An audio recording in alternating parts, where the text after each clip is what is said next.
Hello everyone, Saintier here. Welcome to my stream. Today is Guild Wars 1, as you can tell by it being Guild Wars 1 that is on the screen. If you are familiar with Guild Wars 1 and know what it looks like. I will be doing the same thing I have been doing, just continuing on in Nightfall on Rex Templarus, and later, approximately halfway through the stream, pushing over to Girudo Sensou over here to do Eye of the North stuff. So, when last we left off on Rex Templarus, I had just done T-Hark Orchard, which is why my bar looks all funny, and I don't have anybody with me. I'm all alone. With my Sentinel's Hecate robe of superior healing prayers, and my Earth Turner. I turn that Earth. So I need to do All's Well That Ends Well. That's my primary quest. It's a path forward for us. I want to take care of the Superior Rune, though. Sentinels might be worth something. Let's find out. So, Sentinels is Warrior. It's 850, so that's worth taking out. I don't know about Sup Healing Prayers, though. Healing Prayers. Superior Healing Prayers, not worth anything. 200 is the minimum buy price. So, I don't know why it shows it lower than that, but no, it is the minimum. Yeah, you can have this. Thanks. And I guess I'll just go merchant that then. Merchant is just over here, so we'll go do that. Yes, please. Yeah, I'll do something with those chitin fragments at some point. Alright, we need to go out into the Mirror of Lyss and just collect outposts, quite frankly, at this point. That's just what you do partway through. Let's get some sort of party going. Hayda, are you set up? No. Of course not. Sakura, Dunkoro, Gwen Daedalon. Koss had charge, as I recall. Zandra. I think I was running around with Zed a little bit there.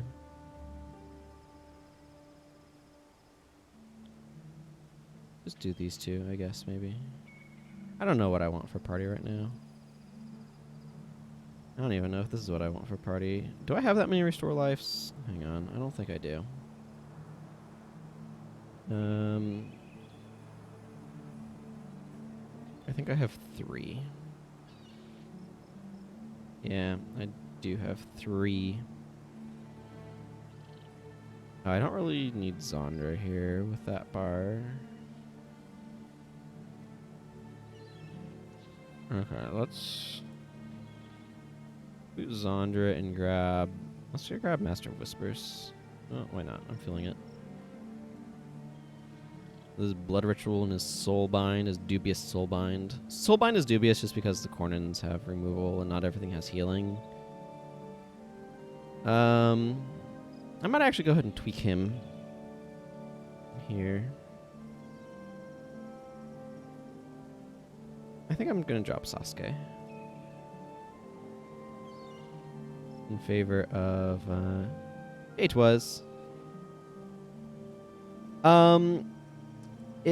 so in terms of meta builds, now I'm playing under restrictions. You can see I have a pool of skills here that I'm working off of, so I'm not running meta stuff. In terms of the meta, it's Discord Wave has fallen out of favor quite some time ago. I'm not quite sure when exactly. The popular build these days is Mesmer Way. As I don't tend to play meta, I don't 100% know what it is. If you go to discord.gg/GW, you can get the Guild Wars Global Discord, and they have the links there. But it's like a bunch of Mesmers, a Blood is Power, Necromancer with Ritualist Healing on it. A Soul Twist Ritualist. And like I said, a bunch of Mesmers. I don't know exactly what it looks like because, like I said, I don't tend to play it, but that is what's generally considered like the most powerful thing you can do. It's just a bunch of E-Surge doing a bunch of armor ignoring damage to things. So if you look at the rune prices in the game, you can see that reflected. In Superior Domination Magic, it's actually down a little bit at 7.5k. Minor Inspiration at 8.5, and everybody's in love with Prodigy's Insignia, which are currently sitting at 19k. So you can kind of get a sense of how that's going crazy. Prodigy's is not worth as much. But it's one of those things where I think everybody gets Prodigy's because they see it's really expensive, so they're like, oh, that must mean it's the good one. Soul Twist Ritualist kind of invalidates enemy damage for the most part, so more armor's not as important. Radiant's probably better, but like I said, I don't tend to run the meta build personally. What's Elias set up as? You know what? I'm gonna bring Elias. I feel like having him around. Okay, and that solves my too many restore lives for what I have available to me issue. I think I would want to go to Corrupt Enchantment on Master instead of Chillblains is great. But also very, very expensive. And he does not currently have the energy management for it. So I think I'm going to go Corrupt Enchantment there. Let's see. Of the things I'm going to be facing here, what's actually useful to have a thing against? Actually. Hang on. 1, 2... 3. Yeah. You know what? I can just stick a remove Hex on him. That seems like it could be useful. Got 5 of those.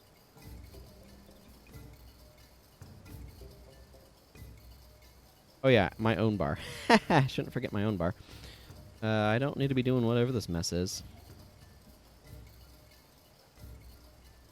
What do I want to be doing? That is the follow-up question.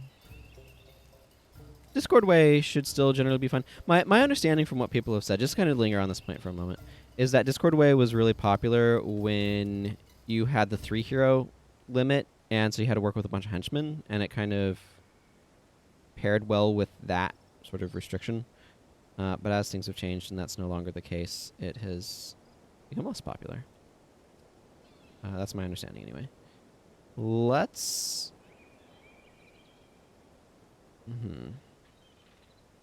What I'm thinking is I kind of just feel like...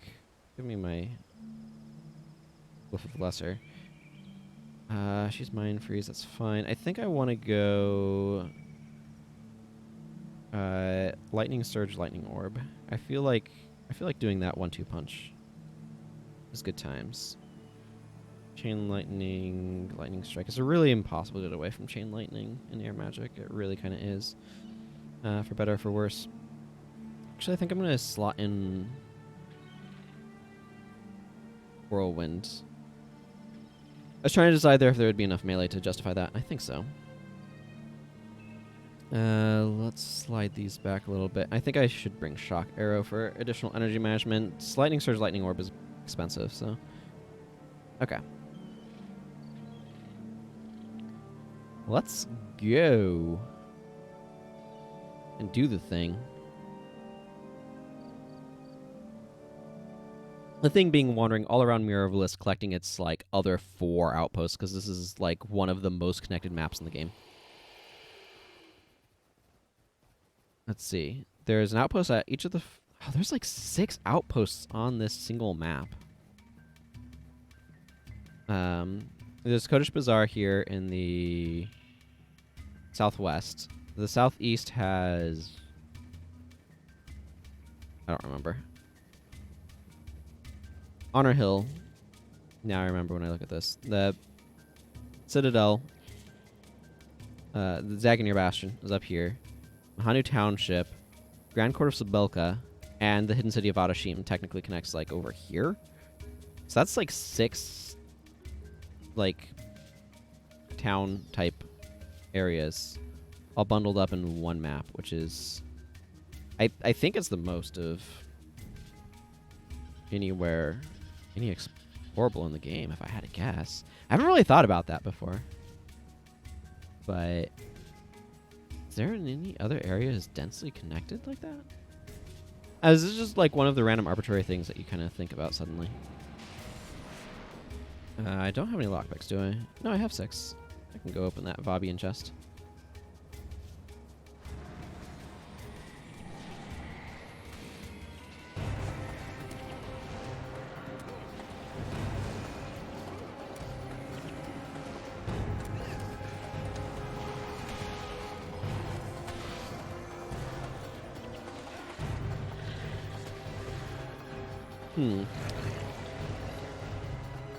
Yeah, I don't think there's anywhere in Prophecies that would be. There's 3 outposts off of Peng Mai. Let's see if I get lucky. Oh, broke my lockpick. It's Rec 13. That's not terribly exciting, but at least it's gold. It's always disappointing when you get a purple out of a chest and you broke your lockpick. Hey, Max Vampiric. That's nice. I don't think I have an immediate use for that. I'm so finicky on Scythe skins that I actually like. By which I mean I don't like most Scythe skins. The heck did you marker protection for? Oh, that's right. I need to change marker protection off of Telcor. The AI uses marker protection on things that are low health.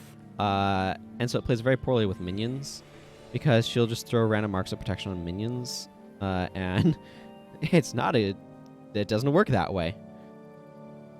That is not how you use that spell.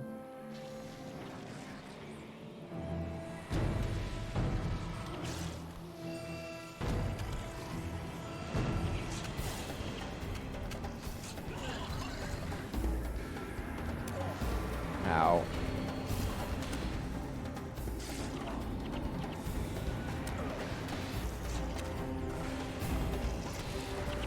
That's the Ebon Dust Aura boss. I'm gonna open this buried treasure. I like the buried treasure mechanic. I think this is a good idea. Wish they had continued it, actually, in Eye of the North, now that I think about it. I guess it kind of is there in the form of the hidden treasures in the dungeons, but those require you to bring the Light of Deldrimor, and that's a dubious proposition to an extent. Just because you have to bring that skill on your bar. You know, that's all. It's the only thing that makes it dubious. I guess we're going to fight some more plants.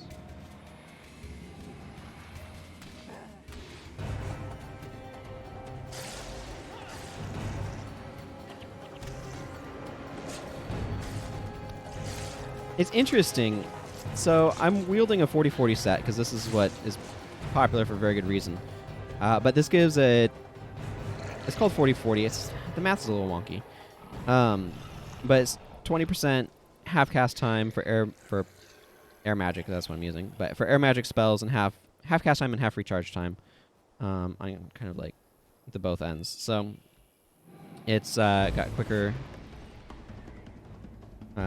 cast times occasionally, which is actually kind of bad for my combo. So Lightning Surge drops after 3 seconds. So Aftercast is a partial second. It's not like a full second. So what ends up happening is I need to use Shock Arrow as much as I can. If I get the half cast time, so at normal casting pace, Lightning Surge goes off just as the Lightning Orb lands because it's 3/4 of a second after you cast a spell before you can do any follow-up action. It's just like the animation lag ending sort of thing. The post-cast animation lag, like it's the after-cast delay. It's a thing that's in the game for most stuff, though not everything. Stances, for example, don't have that, and so on and so forth. But that aftercast delay means that I can use this about, a little less than a second after I cast that, and then this has a 2-second cast time. So, and then it has projectile travel speed. So what ends up happening is Lightning Surge goes off just before this lands and gets the cracked armor on the thing, and then deals the damage. If I get the half cast time off of my wand, then this gets a 1-second cast time and lands before Lightning Surge goes off, which means I don't get the snare effect from the knockdown off of Lightning Surge, which can be useful for allowing the Lightning Orb projectile to hit. I also do not get the cracked armor on the Lightning Orb, which means Lightning Orb for certain types of enemies won't hit as hard. It's just one of those like little quirks where it's like, most of the time half cast time is good. Like I'd like it on my Chain Lightnings, for example. But for this specific combo, it's actually kind of bad, which is wild. But, you know, just is kind of an interesting little thing there. It'd probably be better just to have the skill recharge benefit in that case. Actually, this sort of set here. No, this is half casting time and half skill recharge. They're in weird spots on the thing, so figuring out like what can pair with what. Anyway, I'm not gonna worry about that. I'm gonna worry about changing Talcora's elite because she's Mark of Protectioning at all on minions, which is not really what I want. Oh, I guess I don't have... Okay, yeah. Here's what I'm going to do. I'm going to drop... Let's see, is that... Yeah, I'm going to drop Mend Ailment on her for Restore Condition. She doesn't need both RCs. Plenty. Let's see, do I have any other condition removal? It's usually a good idea to have somebody else with some condition removal, just so that way your RC isn't... Hang on, do I have... I do. Okay, never mind. I think I'm going to leave for Mend Ailment. Maybe... Oh, because I could also go to P&H. Okay, I think I'm going to go P&H and Mend Ailment. It's a little bit redundant to have P&H and Remove Hex. So maybe I want to replace Remove Hex with something. P&H is really, really, really nice, though, for the cleansing, so... I kind of also want to go to Dunkoro, and as much as I like Healing Breeze, I think this area is probably bad for it, because there's enough enchantment removal.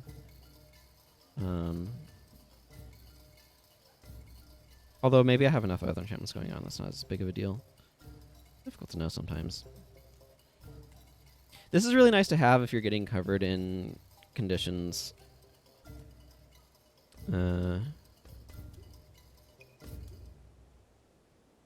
Because it has an effect that it heals if you're on the stack, a stack full of conditions. Yeah, it definitely is is useful in PvP, or can be. Let's see. So what would actually be good here? There's some argument for something like Extinguish, but I don't think I need it. There's a bunch of Searing Flame Ellies, so I can always put on Shielding Hands. I think I may do that. I'm disinclined towards Spirit Bond. I think Spirit Bond is great in certain circumstances. The AI, I think it's better in hard mode than normal mode, just because of the way damage packet numbers work. And the AI tends to spam Spirit Bond a bit too much and kill their energy pool. I do like Healing Breeze. I think it's better than a lot of people give credit for it, but I do think in this map it is probably a little underwhelming.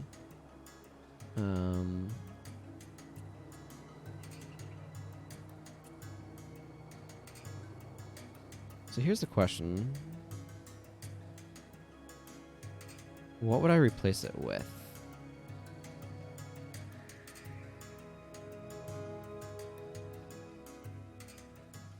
Okay, yeah, I've got plenty of those. I can go with something like Heal Other. We don't have any melee though, so maybe Healing Whisper is just fine. Let's just go with Healing Whisper.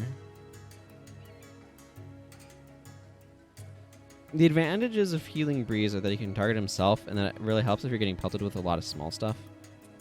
The downside is it's an enchantment that can be stripped.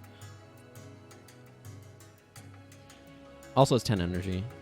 I really wish Restful Breeze wasn't as restrictive as it is.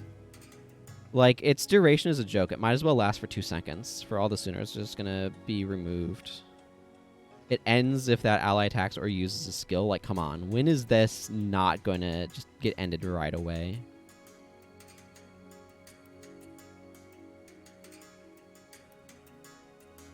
I can see maybe some solo applications where this might be useful. Yeah, I guess this is most useful, like, in some solo circumstances where you need to self-heal.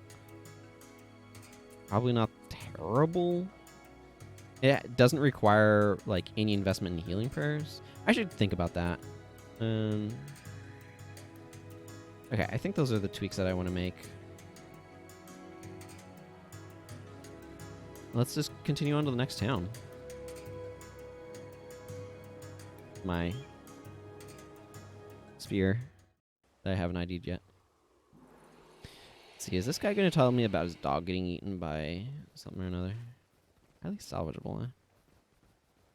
I don't know, I apparently put a Scourge Mana in my inventory. Yep, Savage Plants ate his dog. Hidden City of Adashim is in there. Although we can't go there just yet, I don't think. That'd be cool if you could.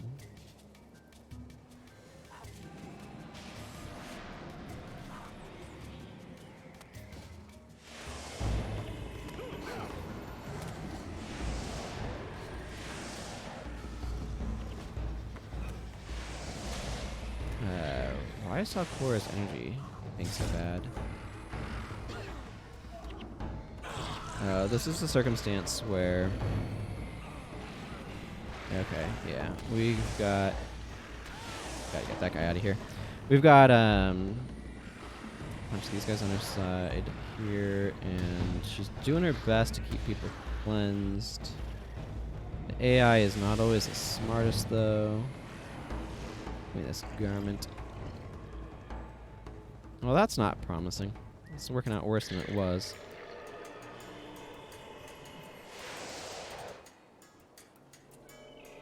The one potential danger from using Healing Whisper is that Dunkoro may spam it a bit more than he should. Got the Scourge, the miniature Scourge Manta. Get out of here, then.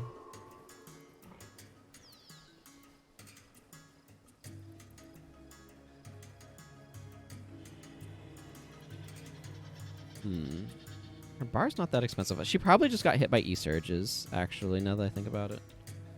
Because we did get ambushed by Roaring Ethers.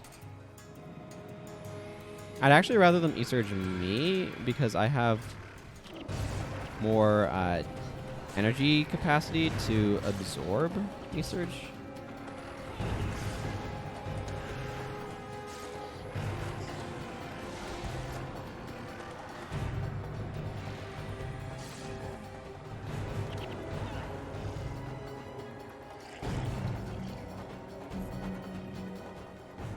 It's one of those, like, benefits, I guess, of being out in front, much as it is.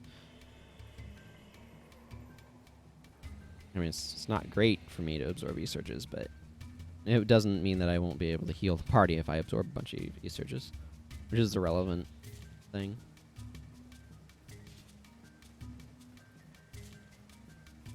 Okay, he just wants the plants dead some more. Dzagonur Bastion should just be over this way.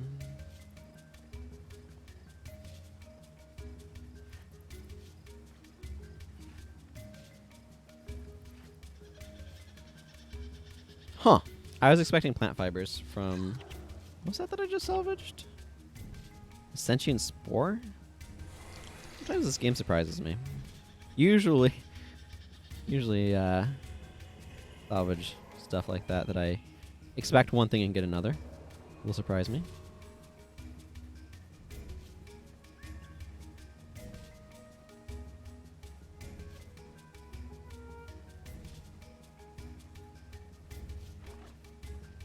And here's Dzagonur Bastion.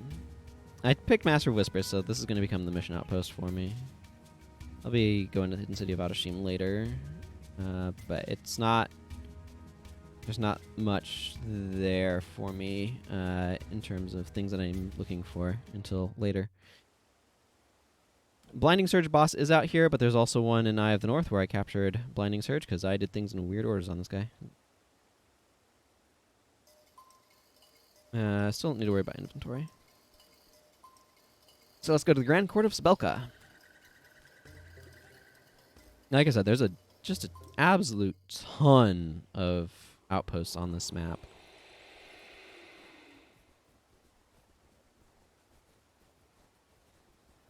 Those guys are involved in a couple of quests.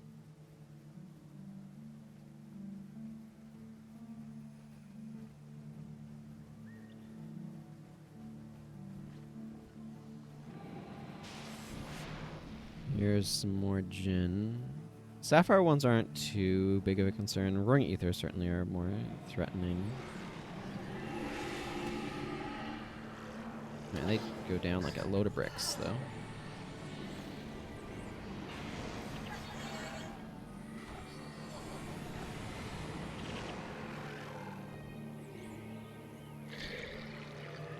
Got a couple of them along here. Yeah, it looks like Dunkoro may have taken a couple of V-surges in there or something. I don't know. I'm happy to have a blood ritual. That's for sure. And air just deals so much damage compared to the other ones, at least to single targets.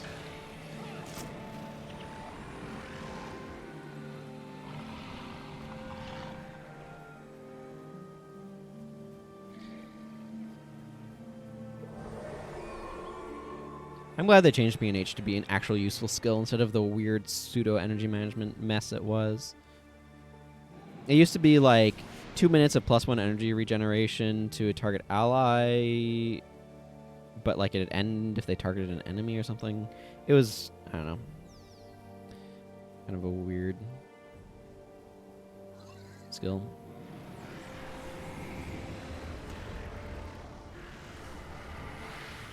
There.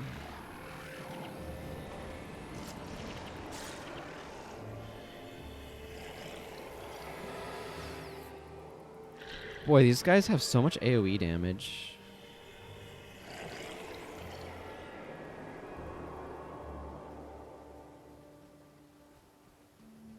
May I want to drop Elias for... Oh, wait. If I was doing the Hidden City of Adashim, I'd want to drop Elias. But I'm not, because I have Master of Whispers on my team. Hidden City of Adashim is just not friendly. For MMs, there's just too many non-fleshy things there. There's some fleshy stuff, to be clear, but... a lot of it is non-fleshy there, so... This I expect to salvage to wood, and I don't need more wood. I've got way too much wood, so I'm just gonna ID it. This is my shocking hammer. This guy has a bunch of warrior gear. The Grand Court of Sebelkeh.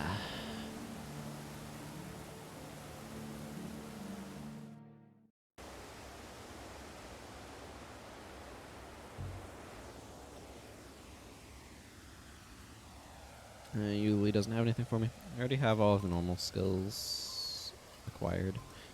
Okay, let's just drop some of these materials off. Actually, I'm curious. Nope, I just got some dust from them. Not much either. I don't know if they have a chance of salvaging into some actual jewels. Sometimes that stuff does. I don't know if I need a spear defense mod. I need to spend some time going through stuff again. Hey, Fear. Good to see you. Hope you're doing well. I'm just running around the Mirror of Lyss collecting outposts.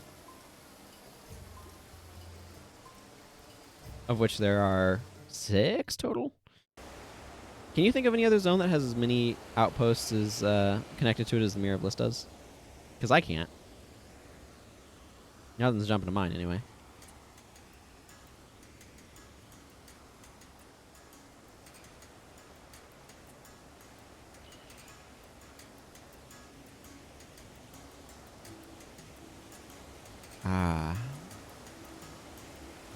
charging strike. Oh yeah, I need to talk to Hani over here. I guess I might as well say hi to her on my way across to this next zone, yeah.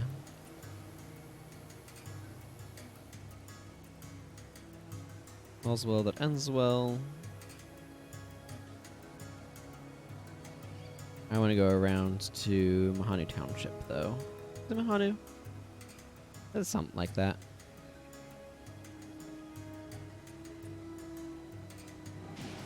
Yeah, because, like, Ferndale has 4, right? St. Angelica's Shrine, Lutgarda's Conservatory,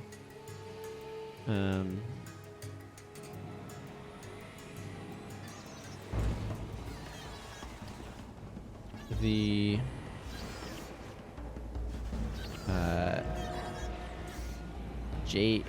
Fort Aspenwood outpost. Aspenwood Gate, I think.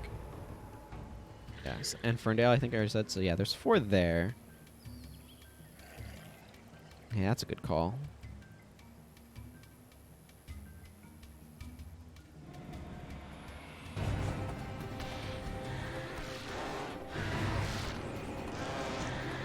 Oh man, good old whirlwind just knocking everything down. Feels good.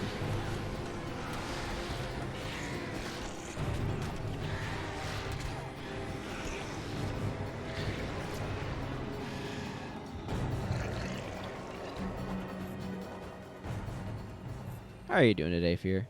Did you ever get a chance to go and watch the last Path of Exile VOD? Or the part of it for where you missed? I know you're expressing interest in doing so on Discord, so.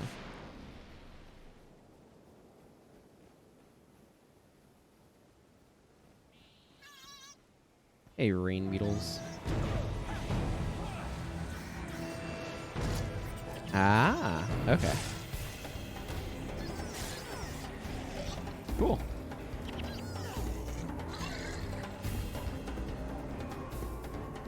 Yeah, stuff went down in that stream.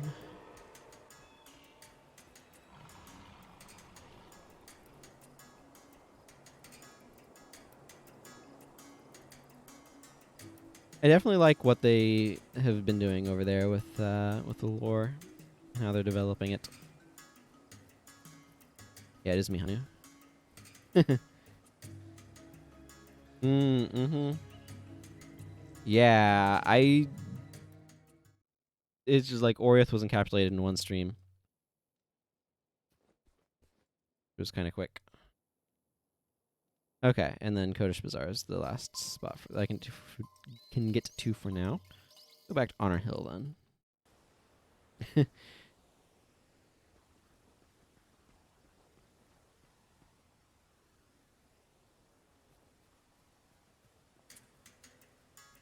I'm definitely having fun with it, but I'm also like it's one of those things where I'm enjoying my Templar or my Inquisitor, I guess he is now, quite a bit. But I also am really interested in like, what about a Strength Dex character in that game?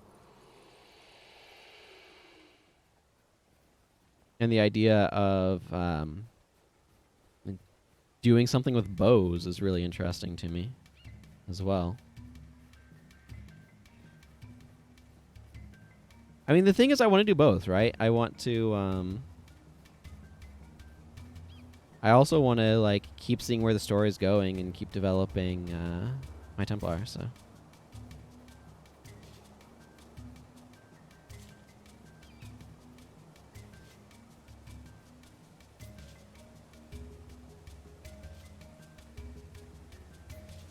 Yeah. I see.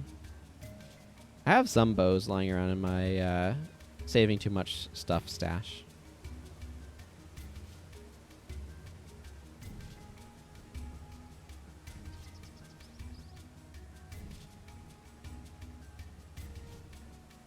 Okay. Bokka the Magnificent.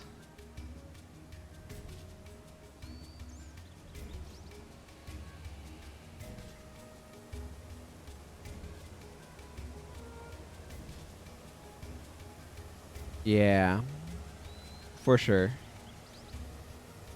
For sure.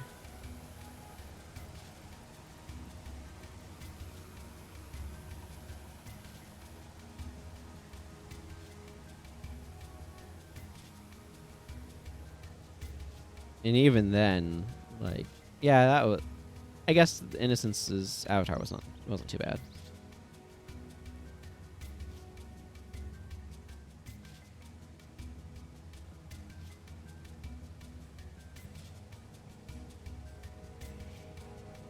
I am curious about like what I can do to make weapon swapping feel more interesting, because I like the idea of weapon swapping in the game, but it also feels like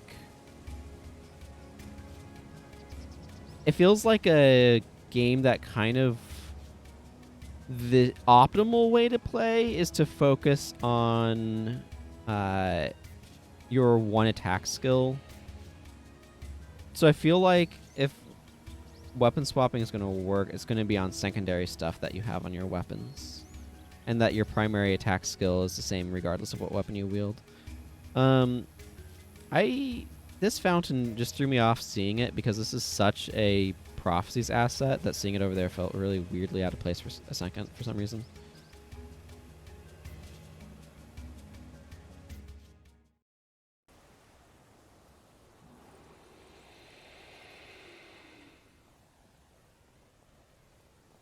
Like, it's one of those things where I could absolutely see Path of Exile systems applied to slightly different gameplay structure that would make weapon swapping way more important.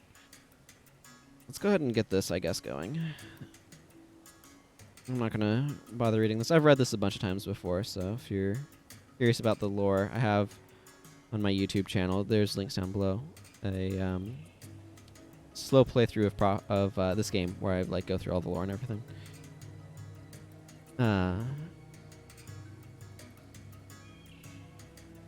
Wait for them to talk about smiting the Sunspear interlopers, Estonian interlopers. I forget exactly which one they say.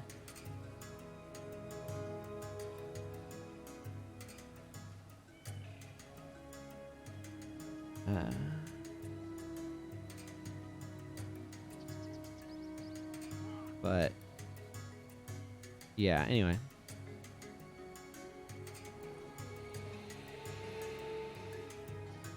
The optimal way to play is to focus on either 1 or 2 active skills per character, depending on if your primary skill has enough single target for bosses or not. Yeah, both characters therefore often have weapon swap setups. They have their clear skill in one bow and their single target in the other, and swap when they face a boss. Yeah. I get the feeling that if you want to play it slightly more active skill, but it feels like taking a single skill and putting a bunch of supports on it is probably leads to a stronger result than taking more skills with a single support on them. Like, just with how you're using your sockets. That's kind of the impression I have. But I don't know. I like playing with more active skills, I think, in general. But anyway.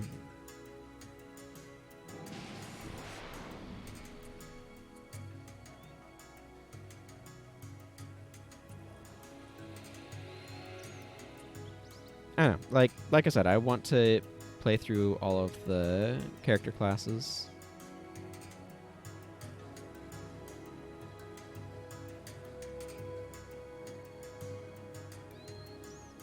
What a weird dance move. Grabbing the back of your head and your right leg, and actually it requires a lot of coordination. It looks dumb, but it requires a lot of coordination to do that and not fall over. Just looking at the dance here. Mostly skill, 1 skill plus 5 supports, and then other supporting setups and auras and stuff in the other slots. Yeah, I definitely feel like the control slots want to be like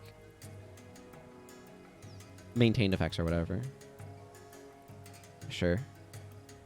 It's one of those things where it's like there's this band of like, these are the common things that people do, but there's a lot of stuff outside of that, I'm sure.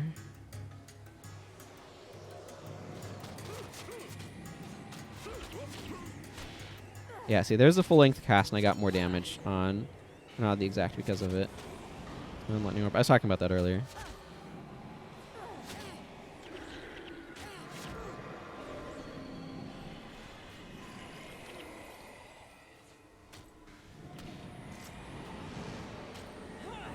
Man, we have a lot of damage in this party. I'm really pleased by that.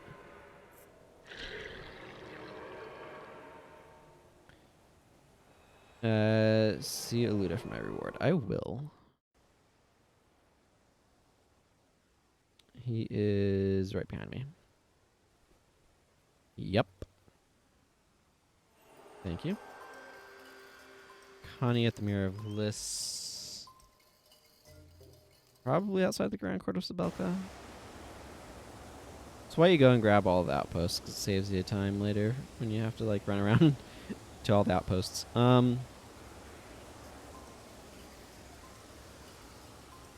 Yes, I think I'm fine at the moment with things are set up.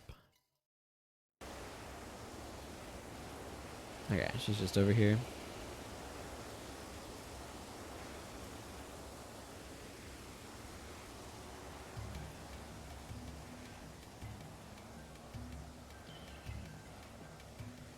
Was it a Torment Rift? Juntalk.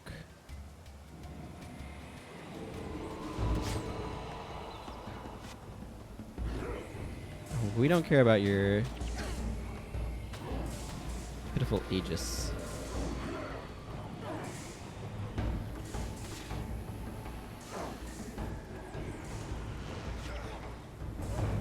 Get this Warlock out of here. Oh, I'm looking forward to getting Lightbringer.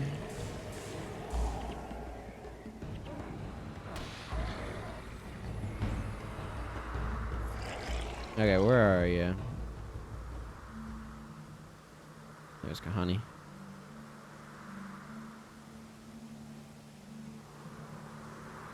Thank you for your assistance. Okay, we can just do this. I don't need to walk back. I can just teleport back. There you go. Big old statue of Lyssa. The one doesn't need favor to be in the like favor mode. Highly doubt Morgan was involved. Yep, that would seem likely. Okay, this one requires me to go to the Chantry of Secrets. An example of pretty active setup. You apply Contagion to a group, then cast Essence Drain. That's your clear. For bosses, you want to do Essence Drain every 5 seconds or something, and channel Blight in the meantime. Plus movement skills and some defensive skills. Yeah. That definitely has more going on.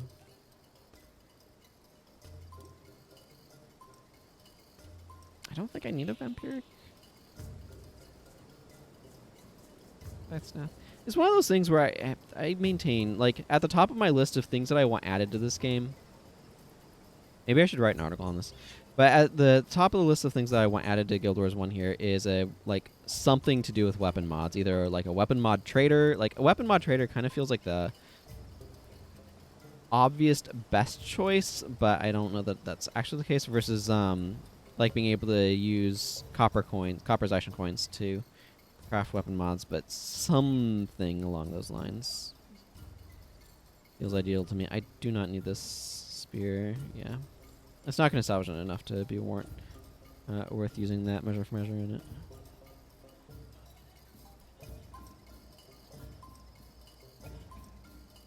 Yeah. Yeah, weapon mod trader like would just help so much. Like it'd make weapon setup so much more like what's the right word?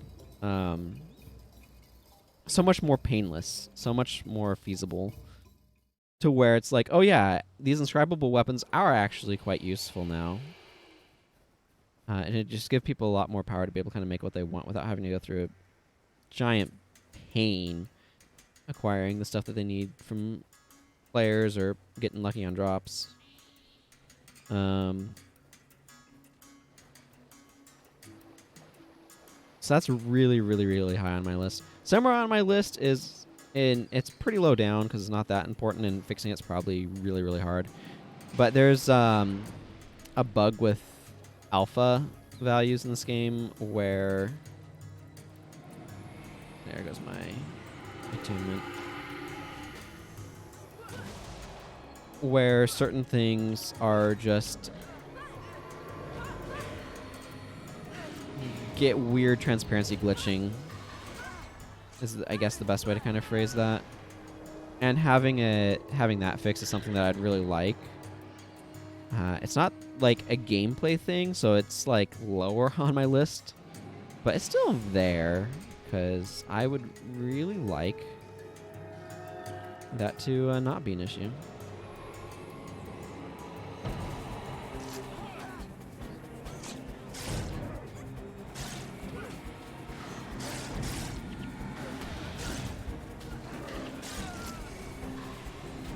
I think the game would look better if that weren't an issue. Oh, that guy. Healing Signating. Oh man, that's right. We have Rust on my party.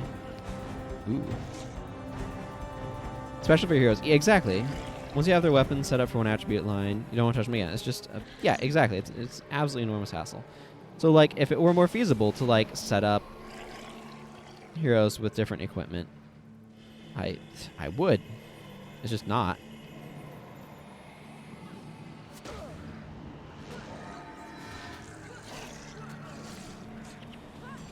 So yeah, it's like, oh, and you get an hourglass staff, and you get an hourglass staff, and you get an hourglass staff, just because it's cheap and easy to do. And like, wands and focuses are also easier to do because you don't have to worry about mods for them. You can just get them from factions, and it's not an issue.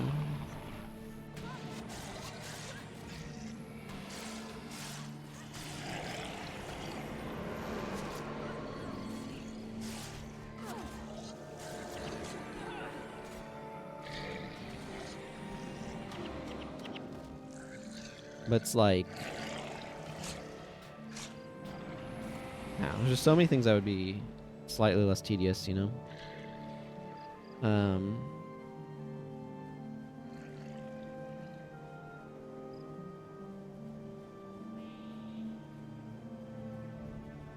There's other things on that list too, of things that I'd like different. This grass is actually doing a pretty good job of not having that weird bug.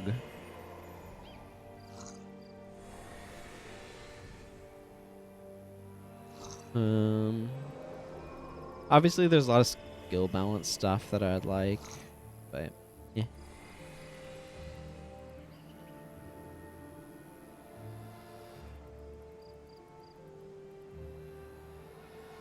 I wonder what would happen if heroes could be used in HA.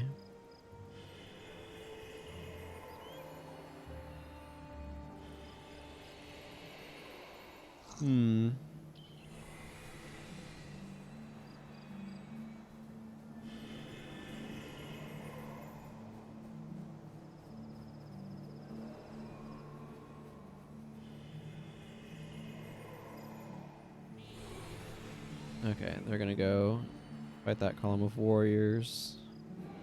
I am not paying much attention to what's going on here.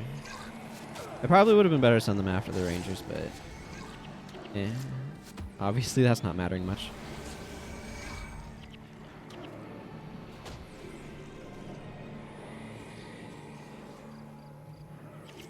I mean, the other thing that I'd like is I'd like a big old rework of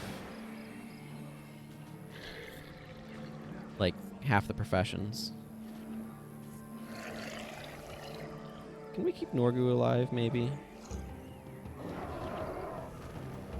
Well, those all just died simultaneously, and these guys did nothing. Good job, Norgu. You tanked that somehow.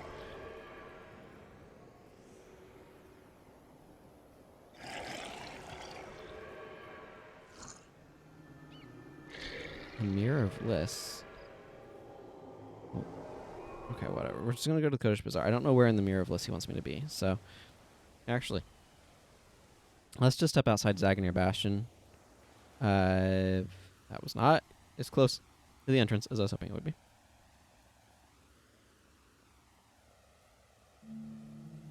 What are other things? I mean, there's a lot of simple quality of life stuff that would be kind of nice. I'd actually really like Dajka Inlet and Drachner's Forge to be on the this menu. I think that would be really, really helpful.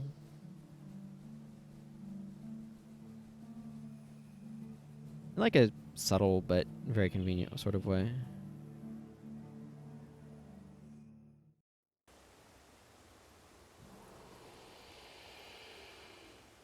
Obviously the like most useful thing would be to have an auction house, but I know that they looked into it and it just wasn't feasible to implement, so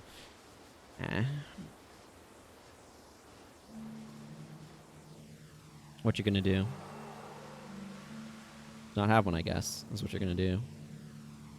I think I'm okay with my party as is for the time being, so this has plenty of conditions to work off of. I'm knocking stuff down.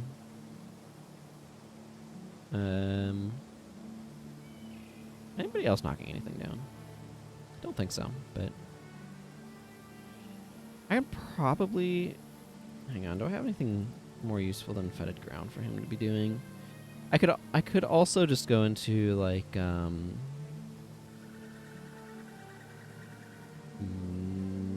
Mesmer and bring Mirror of Disenchantment there, maybe. What am I looking at? Death magic?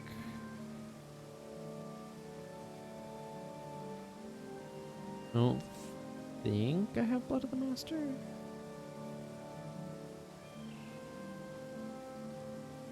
No, it doesn't look like it. Yeah, something like...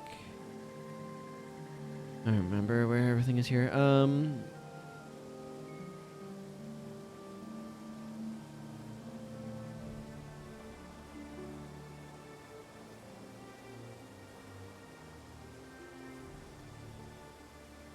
That's not a good skill. I want Mirror of Disenchantment,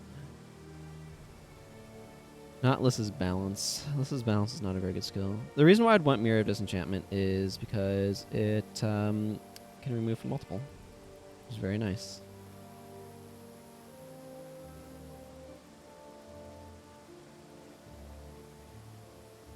Like, this is just likely to be fairly weak, is the main reason why I'd be looking to replace it. Like, this can deal a decent amount of damage. This has some degen on it, but this is just, like...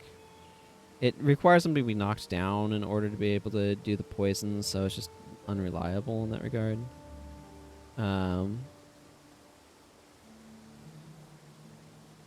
But if my options are like Lyss's Balance, no thank you, I'd rather go with Rip Enchantment. It's just Mirror of Disenchantment has the ability to like hit multiple things is the reason why I'd be interested in it. I could also slot another copy of Cry of Frustration on him, but I don't think that's really necessary, and for energy reasons, I'm not interested in doing that. I'm happy with the Flesh Golem for the time being. I don't think I need more Hex removal than I already have, actually. Maybe I'm just going to slot Rip Enchantment on him.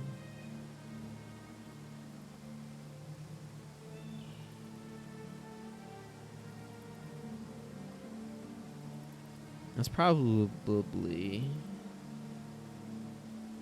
the most useful thing I could be doing. Provided I have Rip Enchantment, I should check that. I mean, I probably do. Yeah, okay, I can put a Rip Enchantment copy on him. A little bit of curses. Rip Enchantment. And then, I mean, I have a lot of enchantment removal. Rip here, Corrupt Enchantment there. I don't think I have any here, but she's got Shatter Enchantment. Some additional enchantment removal. That's a decent amount, but I don't know. I think it'll be good to actually have some quantities of those things. Okay, let's go ahead and do this. We're here to defend the Citadel. Yeah, I could capture Invoke Lightning here, but I already have Invoke Lightning, so that's non-relevant. I guess Mage Hunter Smash is obtainable here. East.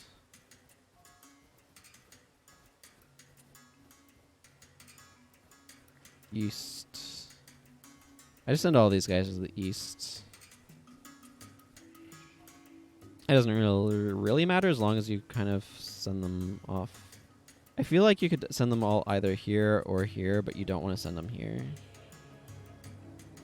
The advantage here is that they're probably a little bit more isolated, so they're probably less likely to get just, like, messed up by having a bunch of the same guy on them.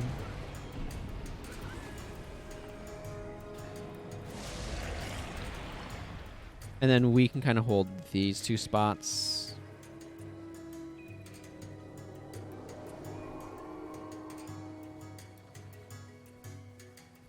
You know what else, actually, that I would do? So back when Prophecies first came out, Insignia didn't exist. What you had is different armor sets had the Insignia effects, for lack of a better word, kind of built into them. So, for example, you'd get Bone Lace armor with the Bone Lace effect, which is plus armor against piercing damage for necromancers, for anybody who doesn't know offhand. No, whatever. I'll just make use of that while I can.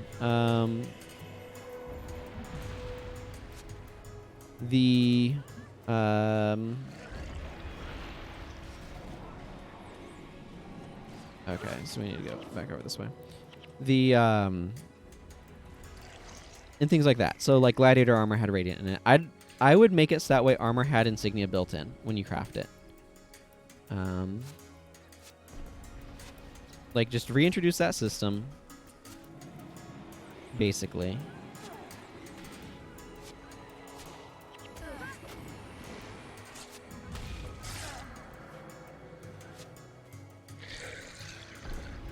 And if people want to, like, craft something to be able to salvage out Insignia, let them do it.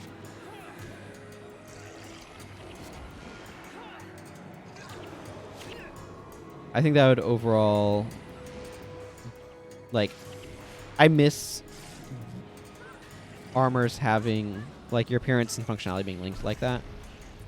I think that was cool. But I also like people being able to have the versatility. I think the Insignia system was overall preferable to what existed prior. There were elements of the Insignia system, or the pre-Insignia system, that I really like, and I would kind of like to be able to have those back. So.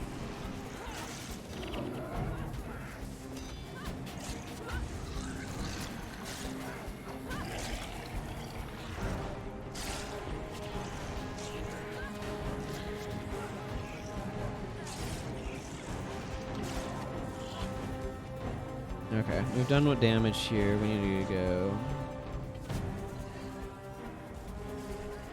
clear this out.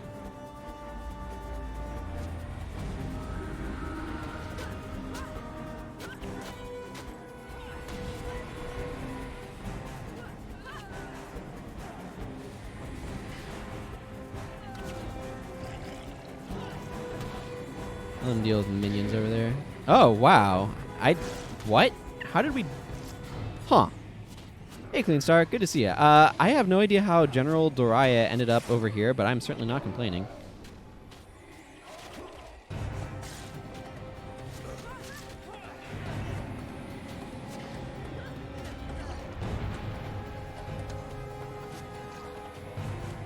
I've never seen that before. That I can recall, anyway.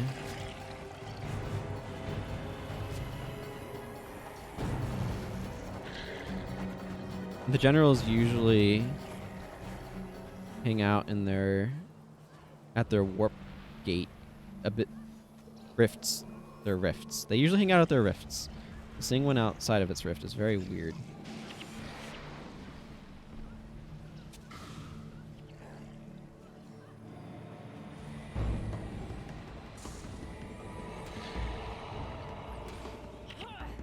Really, none of you Mesmers could interrupt Spellbreaker there. I mean, the minions are going to make short work of General Limtac, but... you know, once they finally get there.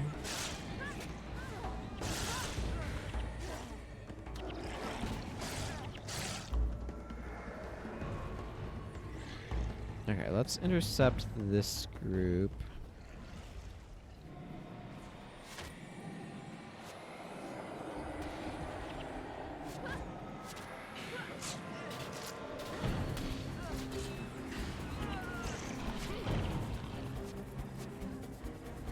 And then make our way up here and take out General Kumtosh.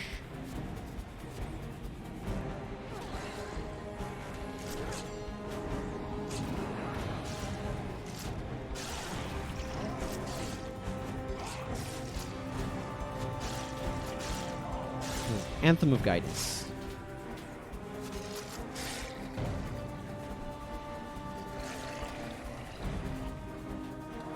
And his can't touch this attitude.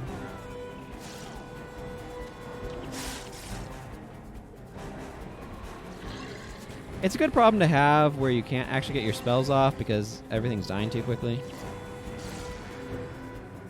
But it's kind of also a little annoying in its own sort of way.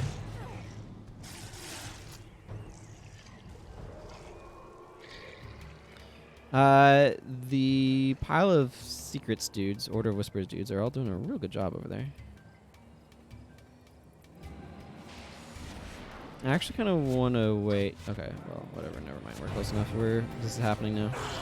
What I was going to say is I kind of want to wait for the minions to get up to where we are, but then everything just died and it didn't matter anymore.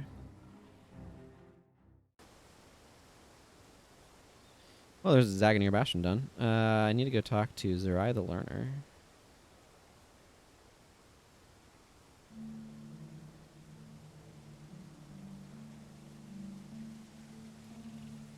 Brawn over Brains and Pledge of the Merchant Princes. Let's go pick up Norgu, I guess?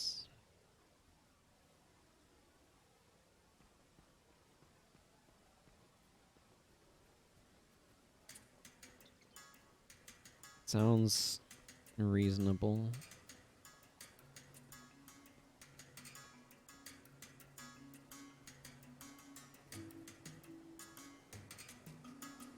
Then we can go receive the Pledge of the Merchant Princes. I think I might be able to go to the hidden city of Adashim now as well, which I might want to go get on my map. At some point I should go do a roundup of elite skill hunting.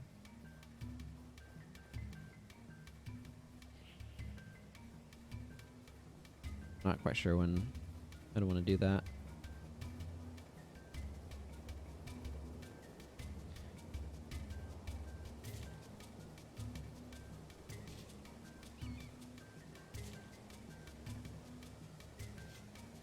Nothing like walking up some stairs. Yep. Just stair walking. Goran's strength makes him the clear choice. Meduha can do the thinking for him. And that gets Norgu able to be added to my party with the role of a lifetime.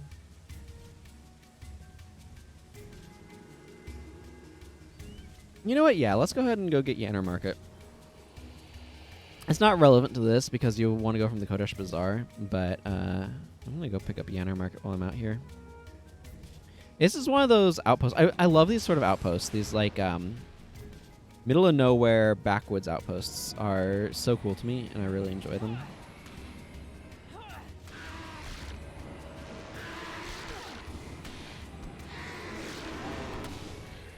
I don't know. This is something that I'm now suddenly kind of thinking about. Of like, is there a way to kind of capture the feeling of like these are the major important areas, these are not, that would work in a single player RPG? Where like what makes an area feel important?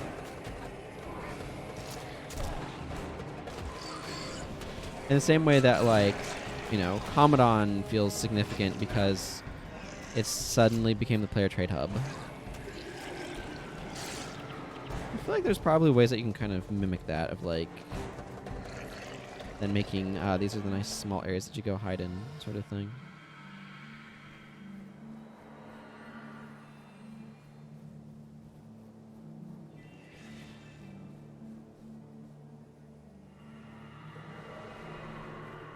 I'm glad I added remove hex to Master of Whispers. That was a reasonable call, I think. Ooh, another locked chest. I need to go unlock.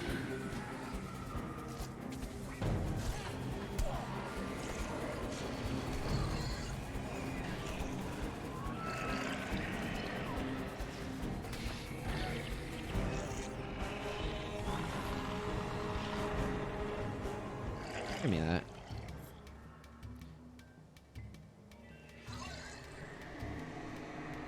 Let's see. Hey, retained my lockpick. Give me this cane.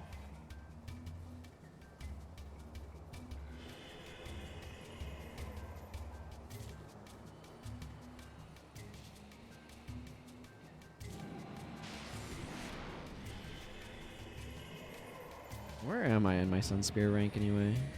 Oh, I'm a Sunspear General now. That's nice.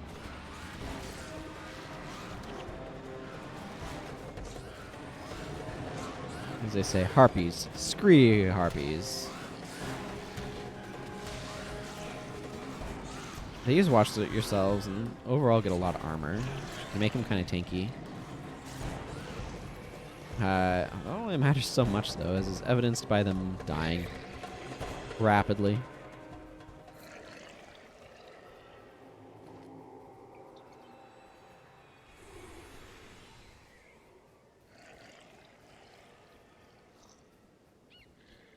What do we got going on over here? Highly salvageable. That's it.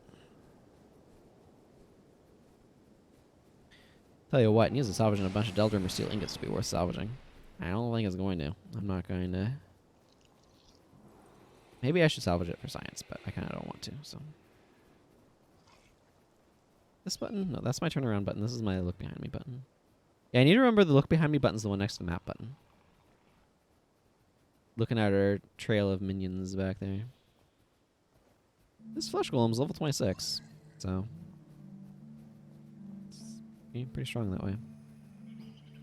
Oh, yeah. Right here, I have no idea how this works, but right here you can see around this grass. See it ghosting through the other grass. You should be able to see the other grass there. This is the alpha issue. You might not be able to see it on stream or on VOD because the quality is probably kind of low enough. But you can kind of see like where the alpha is working really wonky right in here. That's the thing that I'd want fixed. I think they have slightly tighter models in this or something.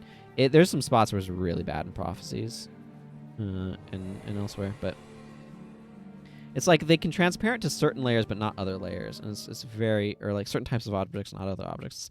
It's a very wonky thing that causes stuff to just look really bad sometimes. And there's some weird alpha things in Eye of the North with like the translucent. I really like Jennur Market. It's got this great evening sunlight that's just so like my aesthetic preferences, and this is probably up there for like one of my favorite outposts in Nightfall, just from the visual, like the lighting, really. Anyway, that some of those weird issues with how things are layered when transparency is involved in this game. It's a relic of the game from being from 2005, where they have to try to optimize some of that stuff, leading to some weird results. And I would love to see that changed, fixed. I'm not quite sure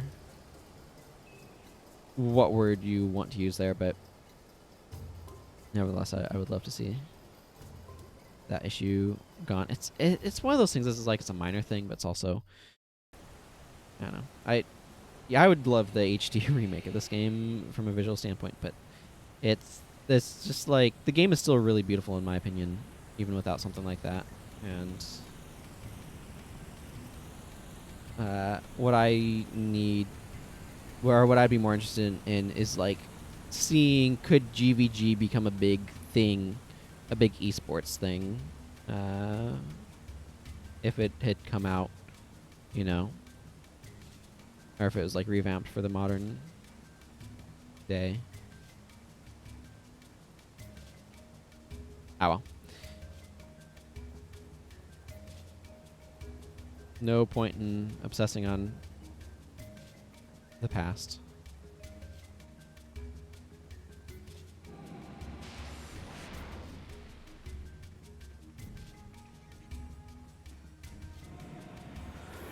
That might get convert hex off.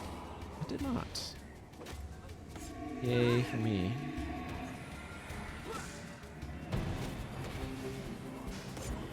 There's a priest over there. That's why this guy's taking so much damage.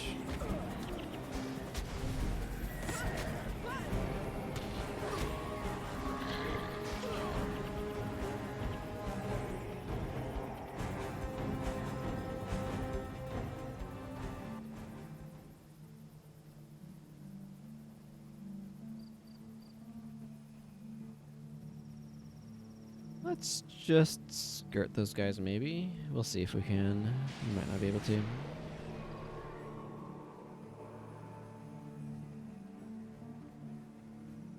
Might need to take them out later, but if we do, we'll tackle that when we come to it. Yeah. Oh, it's so annoying being an elementalist against these Cornins because of the sheer amount of enchantment stripping they have.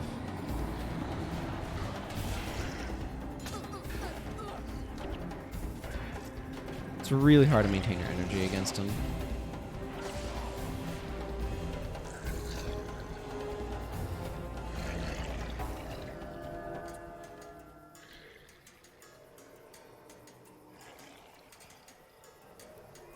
Thankfully, Blood Ritual helps a little bit, but...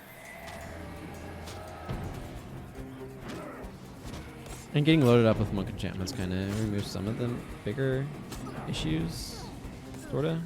Just because they get removed first. Maybe not great having your healing removed first, but...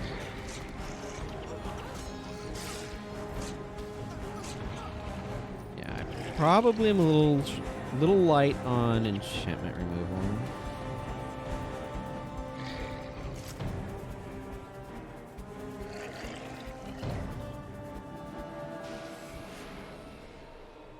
We want to drop a lightning orb first on this guy. Get more energy refunded that way.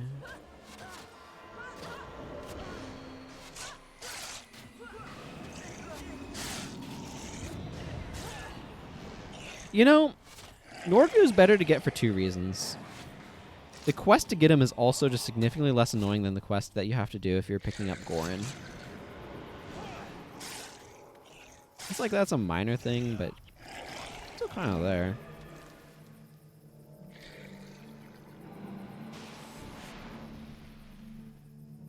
Like this quest just has you go down and has Norgu act poorly. Makes a terrible play up on the spot. Everybody boos him. Sure. I like a disgruntled Pie Master. Defeated with minty fresh breath.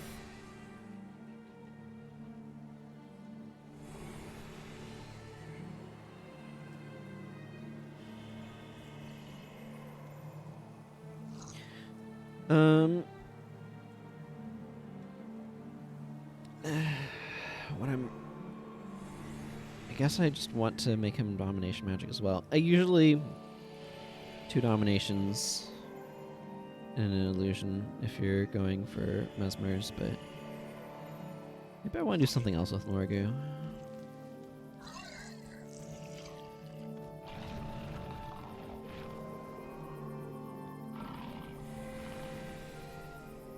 I really wish we had another elite minion spell that was not like you can only have one at a time.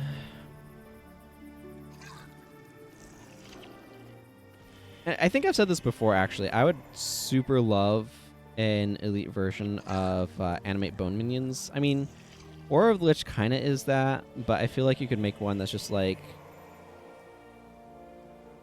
I don't know, stronger and 3 from 1 corpse or something.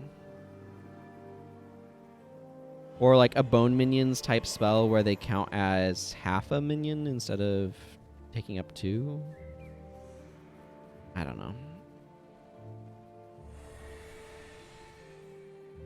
Or what if it was like an elite version of bone minions where the minions are not like amazing, but maybe it has, I don't know why I'm looking at him. I need to look at this guy. But like, because animate bone minions right now is like pretty terrible because they're very weak and they are slow attack and stuff like that. What if they were like level 10 at rank 16 but had a ranged attack and didn't cost supply. I mean, even just one per corpse without costing or impacting the minion cap would be really good. Okay, we're gonna aggro these guys. I thought that might happen. I wanted to try to avoid it, but I thought it might.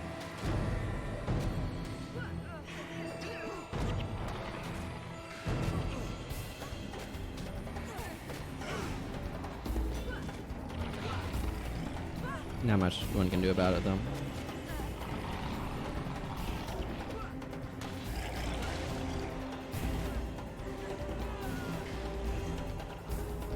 There's a lot of different room for different types of minions, but having something like that where it's just like I don't know, more a minion that lets you like get a lot of them, but they're weak, would be kind of interesting.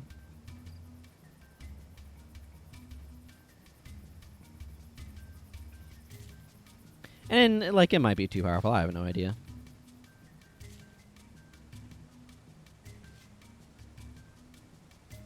This is one of those spots where having that incoming fallback chain would be so nice. But General Morgan's gonna get set up for that sort of thing, probably. I need to look at what I have Hayda, how I have Hayda ruined, I should say.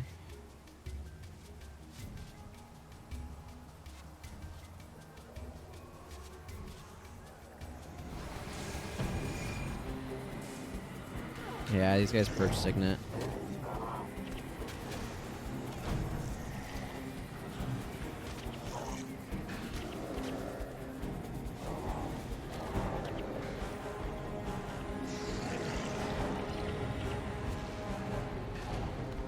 Man, Air Magic's armor penetration is just so important.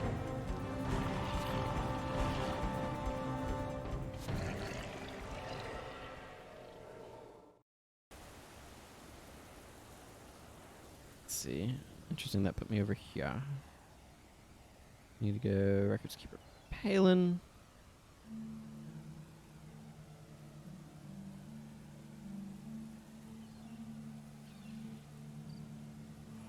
I'm not going to be adding Norgu just yet, though. I don't know what I want to do with them, so I'm just not going to bother worrying about that sort of thing.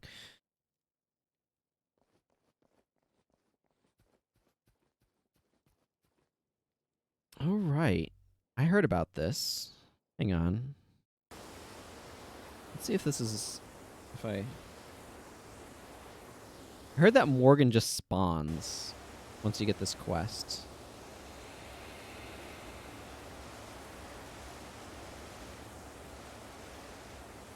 Or maybe it was a different one. Nope, he's just here. He is just here.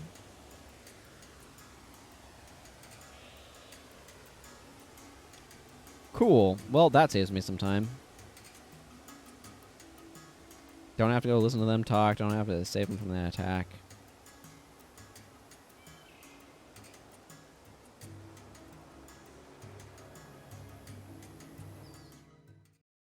Sure, why not?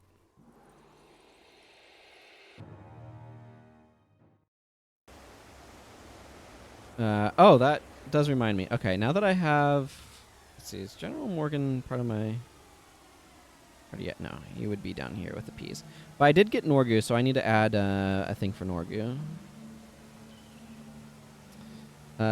Specifically, I need a Nightfall Mesmer. Add one. Oh. Everybody loves diversion. Got another Resurrection Signet in there. Let's see. Let's just scroll down so we can see what the new stuff is. So the new stuff is Aether Phantom, Air of Disenchantment, which I think is actually a pretty reasonable skill if you need some mass enchantment removal. Persistence of Memory. This is one of those skills that, like, I don't really care for. It's an enchantment, so it's vulnerable to stripping. Making your interrupted spells recharge instantly is nice, but the energy costs kind of add up. I'd rather make my skills uninterruptible, generally speaking, but, yeah, you know. Symbolic Posture. See, this is another one that I look at and I'm like, oh, this seems like it's a good effect. And then you realize it has a 20-second recharge. And it's like, maybe at 15 energy and like 2-second recharge or no recharge or something, this would be really sweet. But Frustration is nice. Price of Pride is kind of garbage. Symbolic Celerity. Yeah, your Signets use your fast casting attribute. It's actually really useful for making weird Signet builds. But Frustration is also one that I like reasonably well. Okay, let's go make sure I save my league for good old Rex Templarus. I don't need to change anybody's bars right now. Let's talk to you.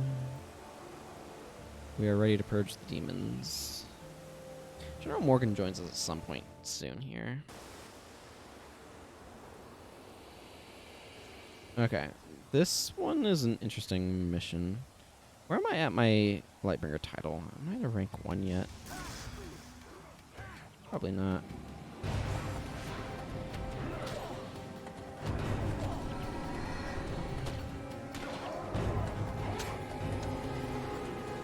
As a general tip, don't use Healing Signet when you're facing an Air Elementalist. It's bad for your health.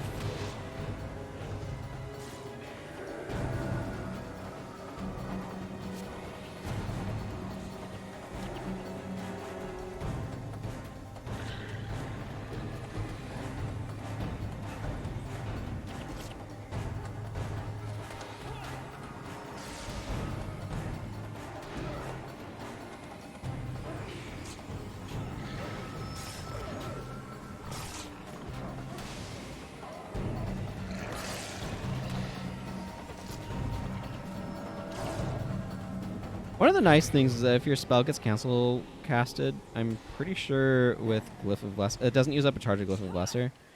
So I think it's actually, it lets you get a bunch of those for free.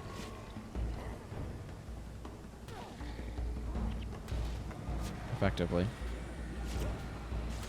I think the Blasphemy is coming down this side path. That's right, he's made of wax paper. Very useful substance, wax paper.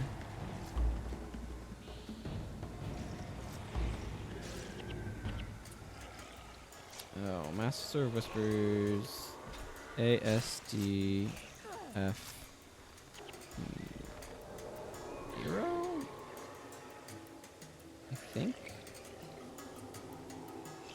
Nope, that's Serenity of the Void. Okay, that tells me precisely one thing, and that's my flags are, or my hero order is messed up.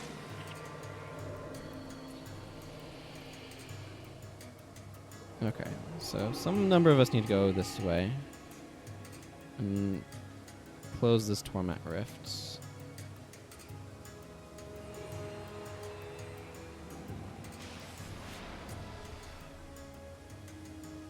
Okay, I'm going to send everyone back to deal with him.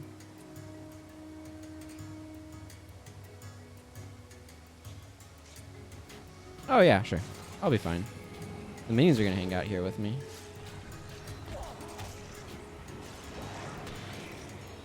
Yeah, everything will be groovy. Okay, the Blasphemy is taken care of.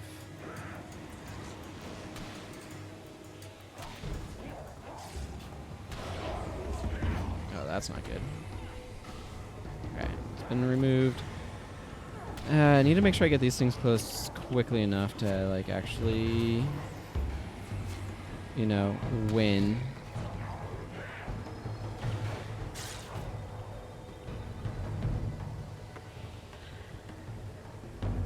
Okay, you know what?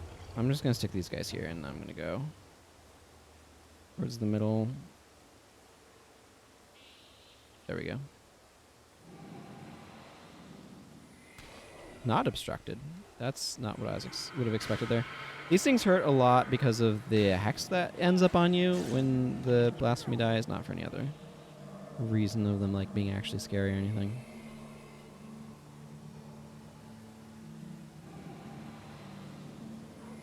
I like that the Blasphemy is just so weak I can freaking one-shot it with a lightning orb. That amuses me.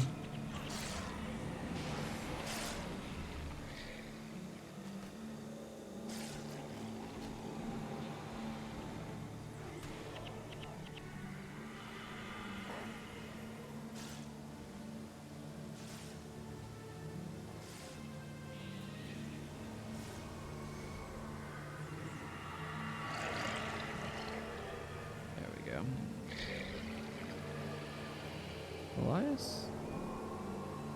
Yeah, okay. Elias, you can go over there.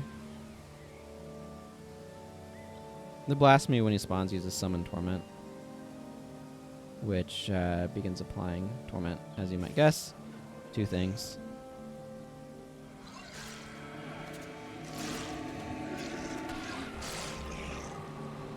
It has all this unbound energy. But also just, like, evaporates. We're doing pretty well here, I think.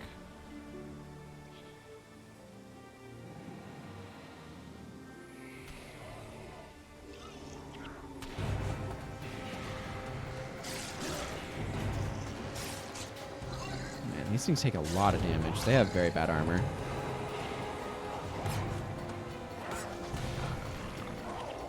Assuming they even have armor.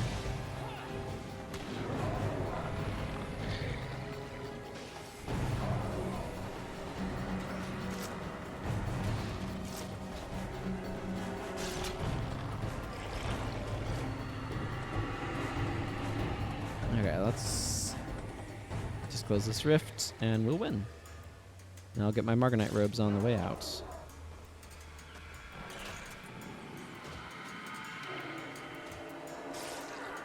There we go.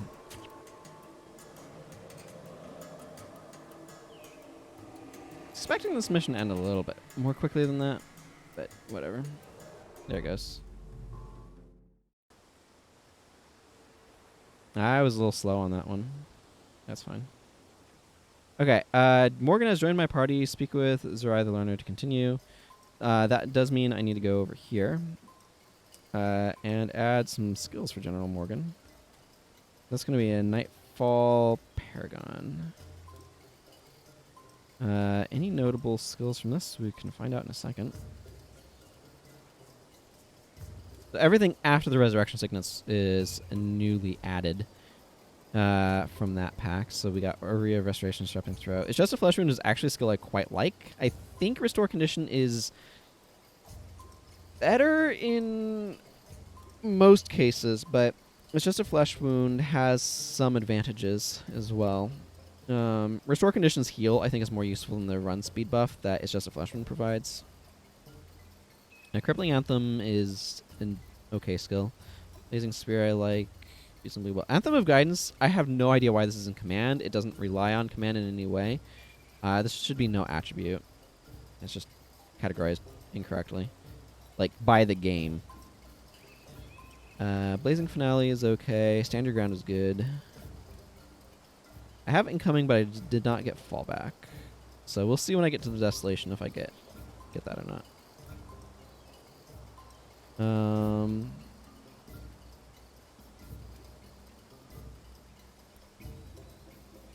Go ahead and save this league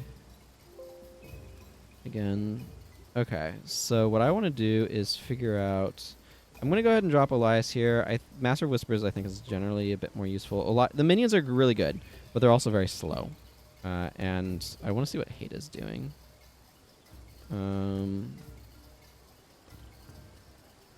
Okay.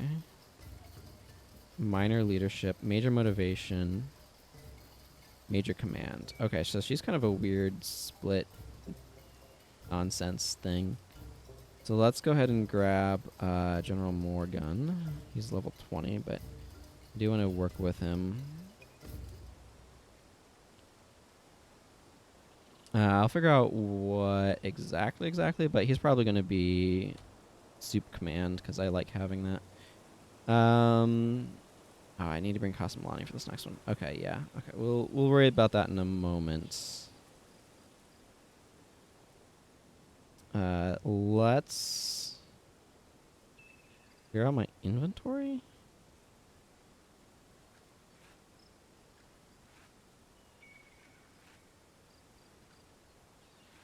Gonna salvage some stuff that I think is gonna salvage the things that I need / want. And okay, I did not need to salvage that one. I could have known that, but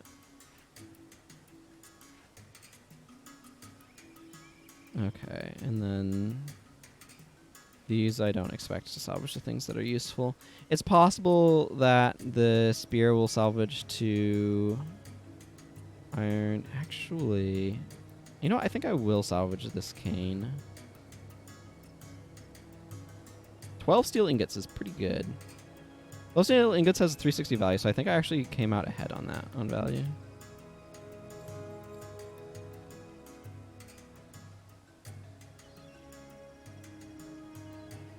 Oh, didn't I have like a random Paragon rune floating around here somewhere? I know I have a soup energy storage rune in my Shunlai that this guy needs to use when the time comes.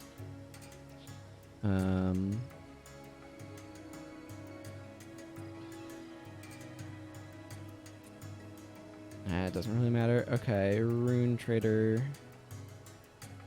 What was this? 15 over 50. Paragon. Minor spear. Minor leadership. Minor motivation. Superior command.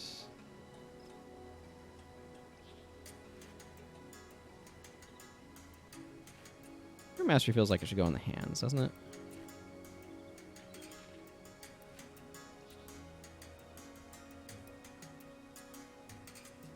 Okay. So what do I want to do with him? That is the question. 14 commands are usually pretty good. Something like that's probably fine for now. Find their weakness is useful. I definitely want that. Do I have We Shall Return? I do. Fantastic. And I got Go for the Eyes, which is an important part of energy management. I think I actually want more condition removal. So I might make him /monk.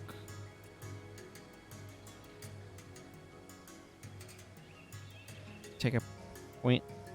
Because he's using a Rec 8 spear. It's not a non-max spear. And a point out of leadership. For protection prayers. Yeah, something like that's probably good. This is where what I think I actually want is Mend if I have it. Here's RC. We're not grabbing RC. We don't need RC with PNH. There's Dismiss. There's... Okay, I have Mend Ailment, but Mend Condition would appear in between these because it's alphabetical. So I don't have that one. So we're just going to stick with the second Mend Ailment. Mend Ailment is, I think, better in some circumstances, but actually, you know what? Dismiss is probably just better here for him. I think I want the recharge rate of Dismiss condition. That's what this kind of comes down to.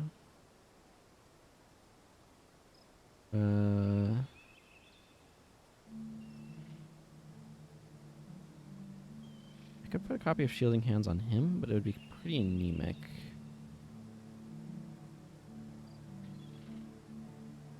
Is Dismiss? Because I could also go with like Smite condition, Smite Hex. That could be a reasonable thing to do. I don't think it matters that much.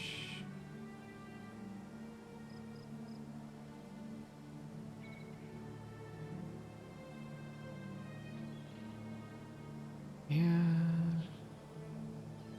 I think I'd rather just have the rate of return that provides. And actually, I do have Aura of Stability. How many times is that going to be useful? Let me think. Aura of Stability, where would we be getting knocked down? Against some of the warriors, I guess they do technically knock down. I don't think that matters that much. I could give him Spirit Bond. He's probably better able to afford that than the monks.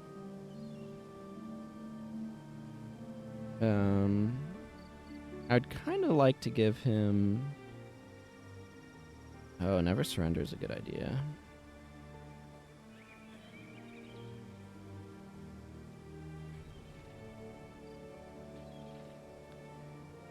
Do we set anything on fire?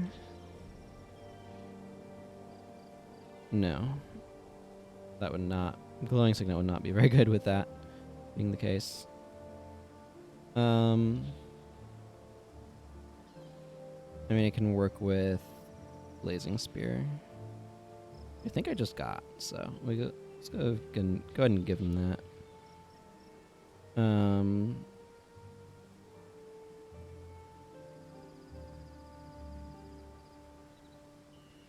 Blazing Spear and sure, I like Holy Spear. That's fine. That seems reasonable if I'm going to be having him run around doing support stuff. Speeding us on our way, mostly. A lot of the damage is in the Mesmers and the Ellies, so...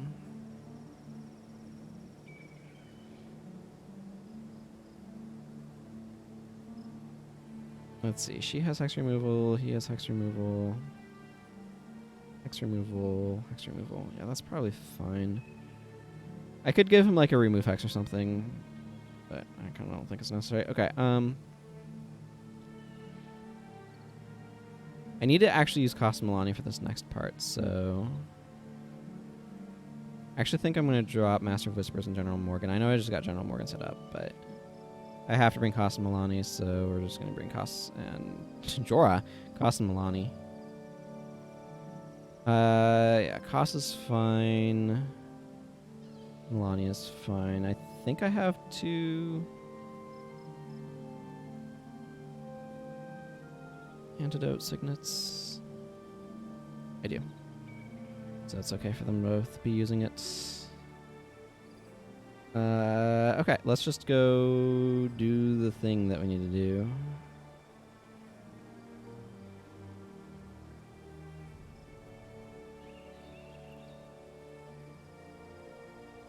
You don't know. I'm going to put Milani on aggressive. That's fine. There's an argument to actually using Koss and Morgan, because then they can chain incoming and charge, which would be convenient.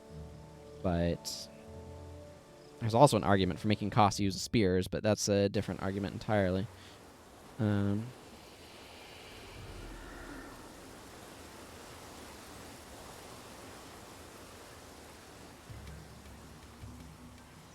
Predicated largely on spears being the superior, or like ranged weapons being superior for heroes. Pioneer of the North. Okay, I am rank 1 Lightringer, so I need to go to the Chantry of Secrets and pick up that title. I need to try to remember to do that here.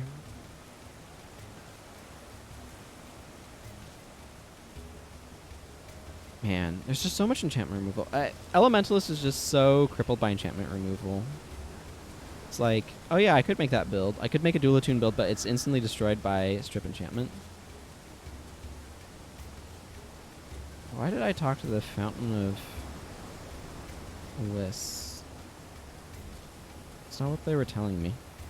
I got cleansed again, I guess, but that's not really what I need to do. I wish I could equip Air Magic Armor.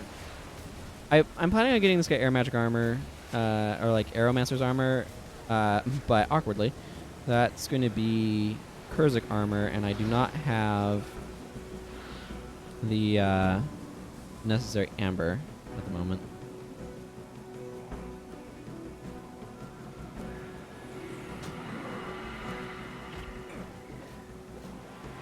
So this is one of the issues with melee heroes. If you want melee heroes to work correctly, you need to be very careful about your targeting, because they will be complete and utter doofuses and target things that they can't are getting body blocked for.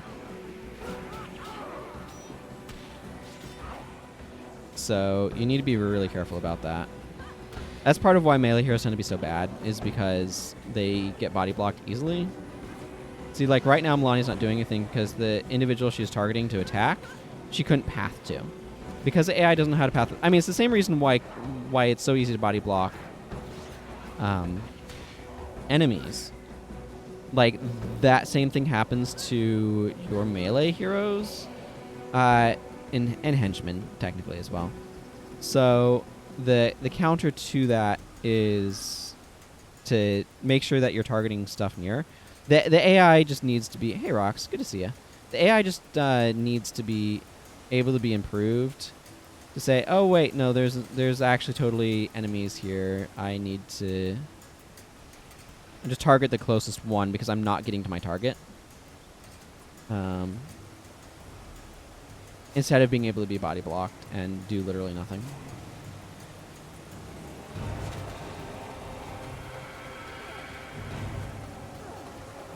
So, like, right now, Koss could figure out how to path to that Bowmaster, so he's going to absolutely wreck it. But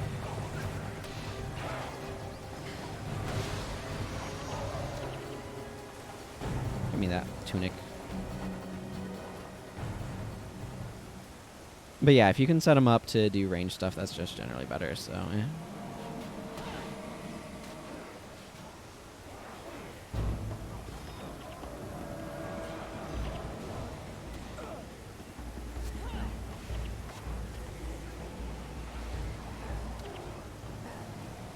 Thankfully, we have the Searing Flame spamming Jinn on our team, so that's a nice change of pace. We're going to be getting attacked on the other side here, I think. So let's just go over this way.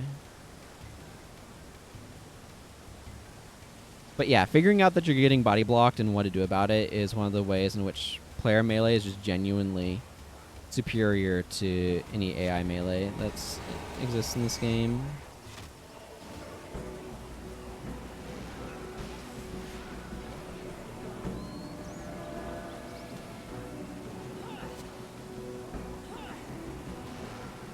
Because physical attackers can do a lot of damage. That's why there's so much stuff to mitigate their damage. Because of how good it is.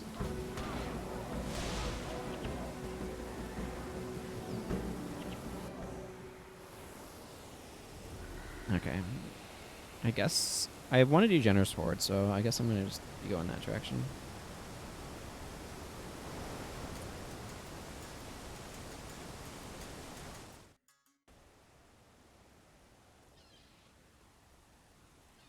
I want to do Jennur's Horde just because I think that one's... I don't know, that's the one I feel like doing. I guess is really what it comes down to. Garden in danger. Let's just swap in General Morgan.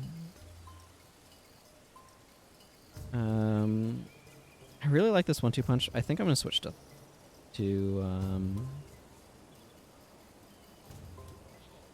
Thunderclap, though. Yeah, just that swap. Right. I need to go from here.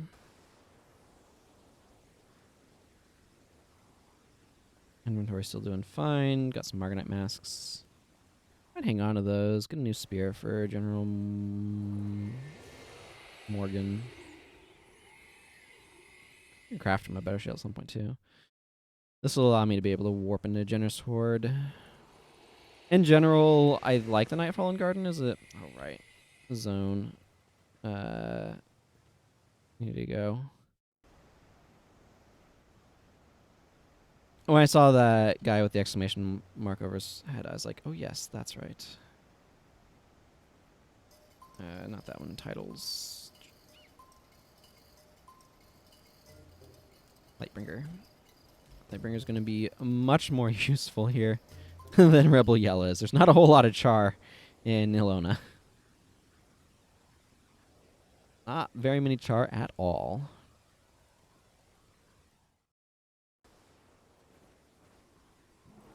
So, interesting fact, this guy right here,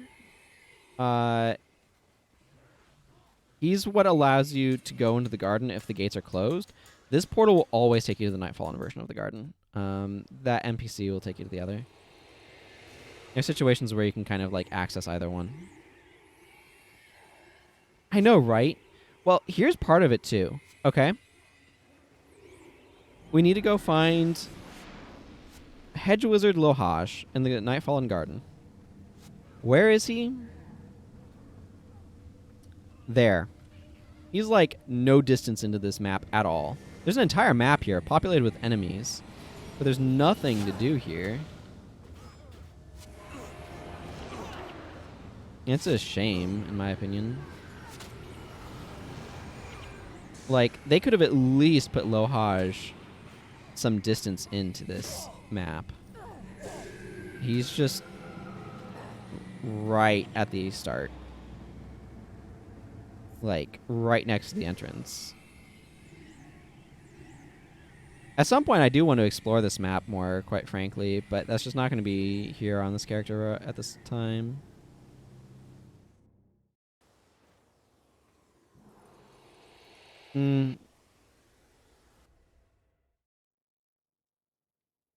I guess you could you vanquish the Nightfallen version?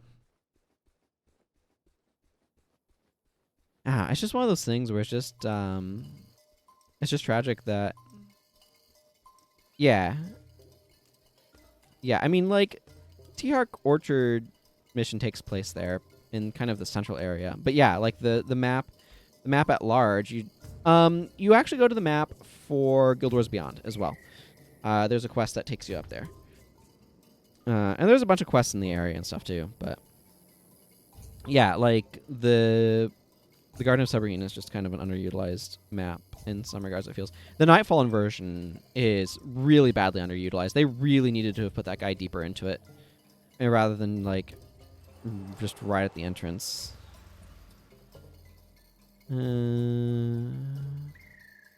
Yeah, I'm bringing this because I don't have the other guy, so let's just go ahead and stick with it and kind of use the cost General Morgan group to get going faster. Seems fine to me. Hello, slightly sprightly. Welcome. Yeah, it's absolutely true. It's not as ridiculous as Prophecies, but yeah. Frankly, it's a little bit better than factions. Like, splitting you is also a design decision I don't like. I mean, there's an entire town there that you don't really visit. You remember the first one was like Tar Pits? Oh, Dragon's Gullet, yeah. Dragon's Gullet has one of the late game Titan quests takes you to Dragon's Gullet, but yeah, it's not otherwise used.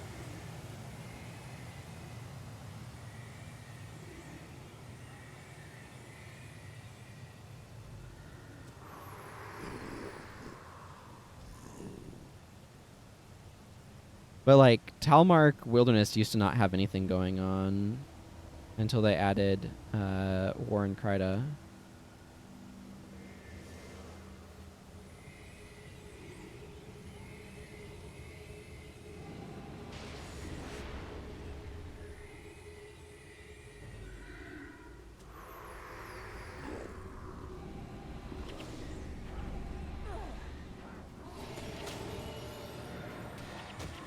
And then, even still, like Twin Serpent Lakes and Tears of the Fallen and stuff don't really have much going on. There's some really useful quests, especially for lore, in what's it called?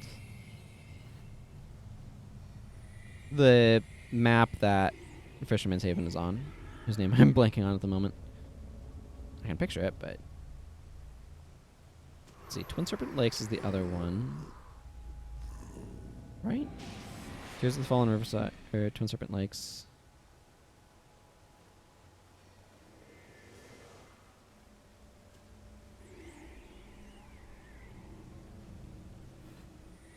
Let's go target this guy.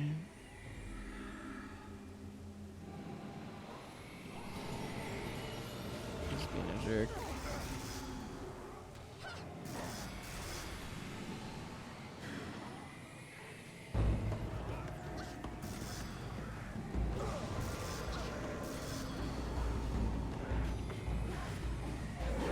Get you out of here.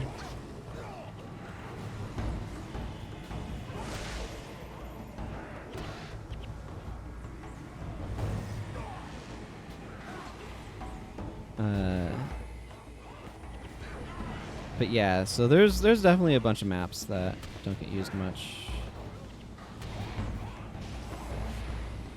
Or the thing that's more often the case in Nightfall is that there's maps that have a bunch of side quests that people just don't ever do. I think that's more commonly what happens in this campaign, but because there's a lot of side quests that people just ignore. In part because there's just a lot of side quests.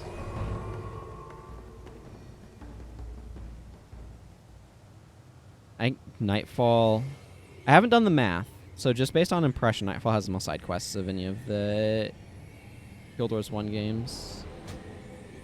That's my impression of it. Reuniting the Odd Bodies. Yeah. That one was cool. Yeah, in the Realm of Torment there.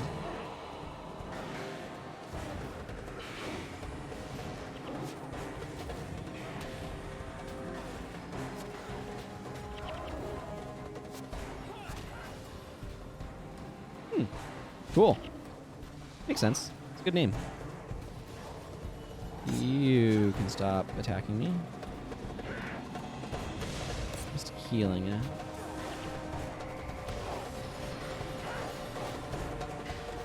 Okay, we got the secondary group coming in.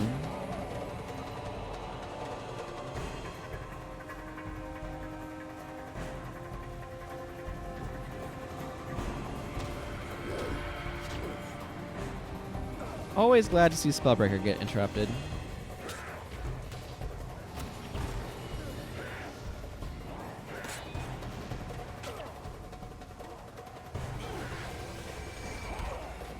Why do I feel like the recharge on this is so long? It's 8 seconds. Do I keep getting it diverted or something?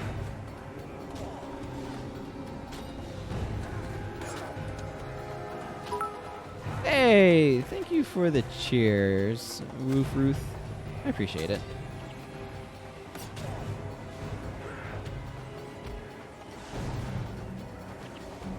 I see, we've got a double aggro going on here. That's part of what's... Well, target this guy then.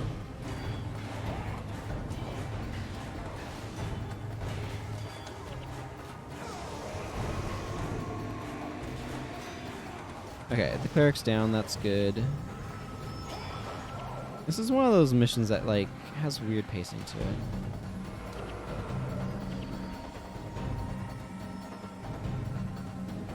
Well, I'm going to give my party a chance to reclaim some of our needed energy. I also should... the pattern that I like to do here is I want to clear out some of these guys as well. But right now, the most important thing that I can do is just kind of wait to see... Yep, here they come. There's just regular spawns from the back of the area, and I wanted to go clear out that. That was a good thunderclap.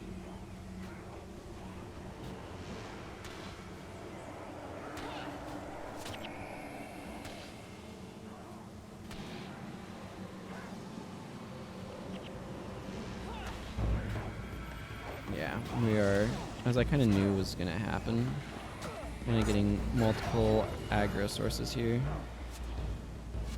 This is why I want to clear out some of the side things, to just make it easier to kind of manage everything. Spellbreaker, of course, Spellbreaker.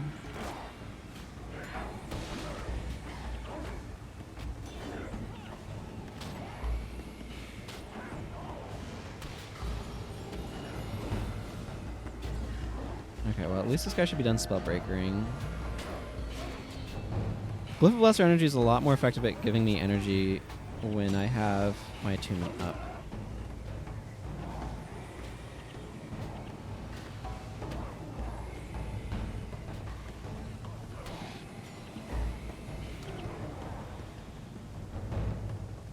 Okay, well, whatever. We got through them. Let's clear out the group on this side. Realistically, I should probably wait to get a little bit more energy back, but I'm being lazy, so let's just go in there and ruffle some feathers.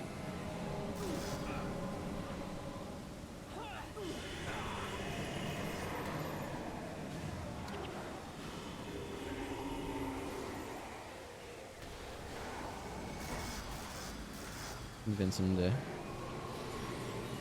There's the corrupt enchantment. And a few seconds later, it'll be another corrupt enchantment, but what you gonna do? Up. And we got the spawn group coming in over here.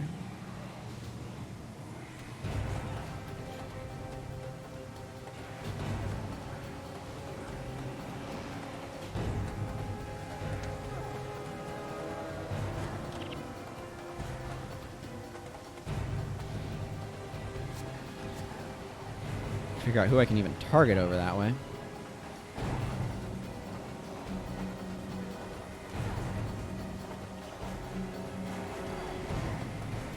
Once I clear these guys out, I'm probably...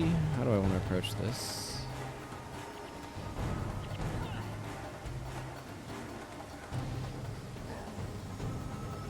Okay, that's all the more clear out that I really want to do before I go up the sides.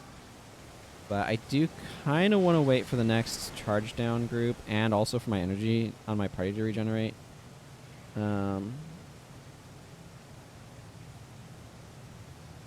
Our damage definitely feels a bit worse without Master of Whispers in it. He was using Weaken Armor, which really helps, and also Thunderclap is just a weaker spell than the other one I was using.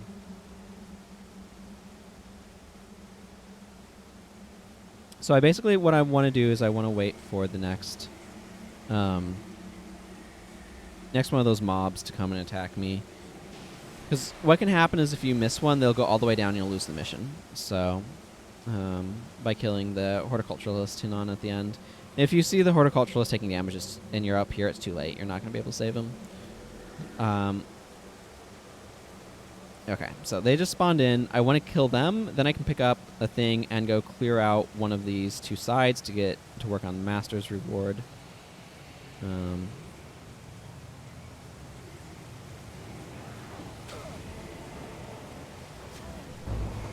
Okay, good. Spellbreaker didn't get to go up. That means we can get the cleric down quickly. Let Cost kind of attack whoever he feels like attacking. Okay, that went down much more quickly than I have been going down, which is good. Let's go up this way and clear out this side. I did... in fact, to do that, yeah.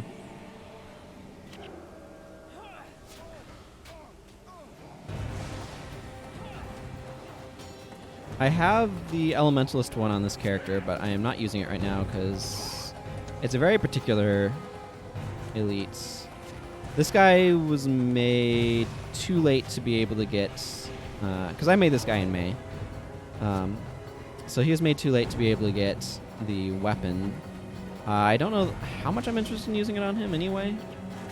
But I do have it on my other Elementalist, so... Okay. Took out that group sufficiently. I have a bunch of other characters that got them.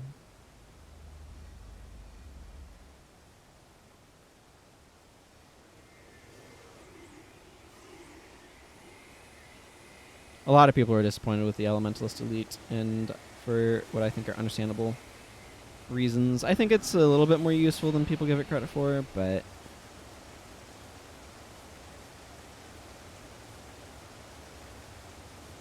Okay, here's this mob coming in.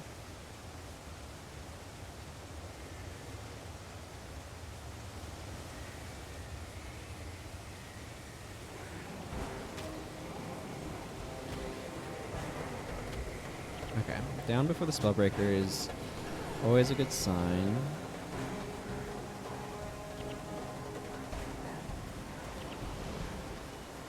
Attunement was able to lapse in there, which was not good. let's go grab a Light of Severheen and go clear out the right side. The east side, I suppose. Yeah. It should be back in this coming April at least. I'm glad that they did anything for the 15th anniversary as well. I really, really appreciate it. You can still get the weapons, or not the weapons. You can still get the skills if you team up with somebody that has the thing, but you probably know that, but just for people who don't.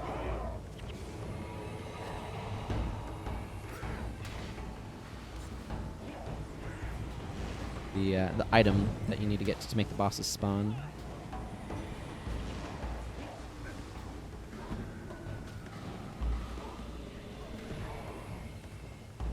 The thing about it that struck me is just how exciting it was to like hunt for new elites that I didn't even know what they did. I just knew that they're out there and trying to find them and stuff because I wasn't looking anything up for that.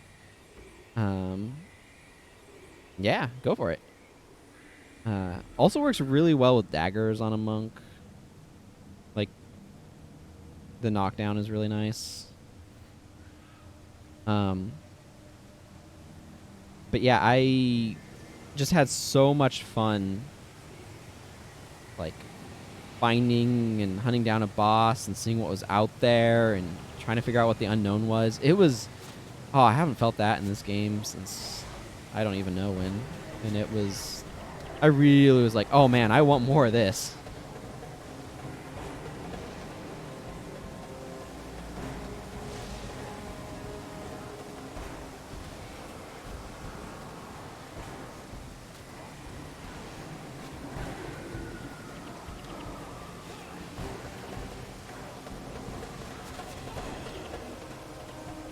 I really, it really made me wish that we could more often get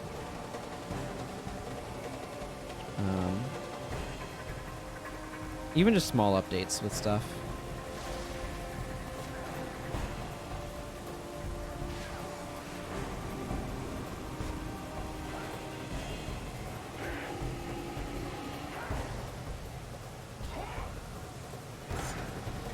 Let's try to clear these guys out. That guy takes 3 of the things to kill, so we'll just go back and grab more. A little bit of a slow mission because you want to take it careful and make sure you don't lose, but man, I used to not have any idea how to do this mission. I always avoided it until I started streaming. And I'm like, well, I guess I kind of need to do this mission, figure out how it works. I always just went Nundu Bay.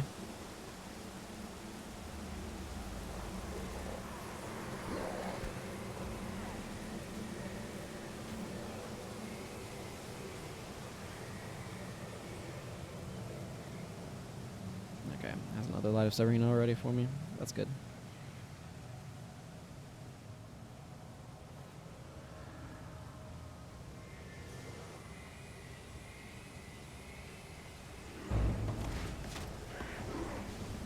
Yeah, whatever, they'll be able to take care of it.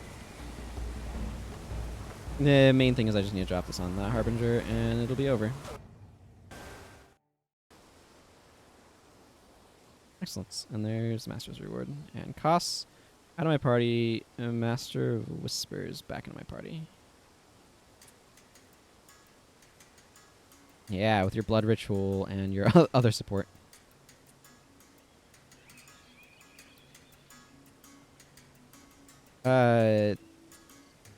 That sounds like Vizuna Square in factions.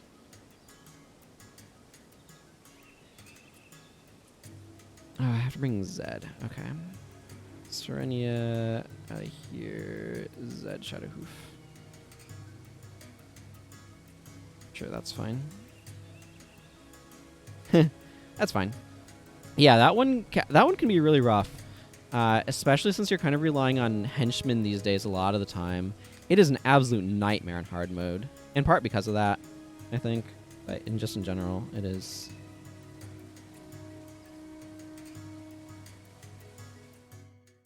Quite painful. There's just so many dudes. And it's like, if you're using henchmen, the henchmen and factions, I think, are some of the weaker ones, in my experience.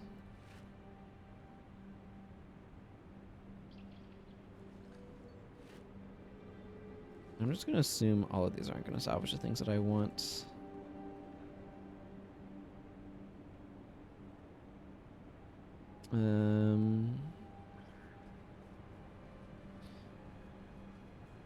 So yeah, Vizuna Square can be quite the challenge. Hey, Cormier.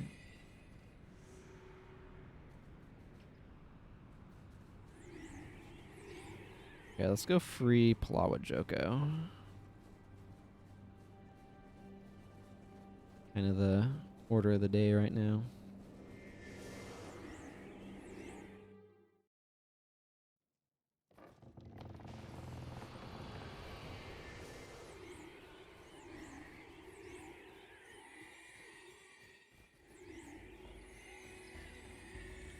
Oh no, wait. This is Mirza. Talking of Mirza Veldrunner. Okay, well, I'm going to want to go all the way to the... Oh, I should have replaced on... Oh, whatever. I want to go all the way to the Gate of Desolation right now, because otherwise I'm going to be doing a lot of running back and forth.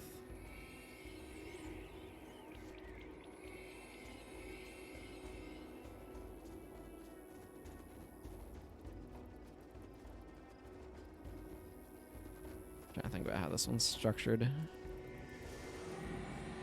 I quite like Chosen's Elite.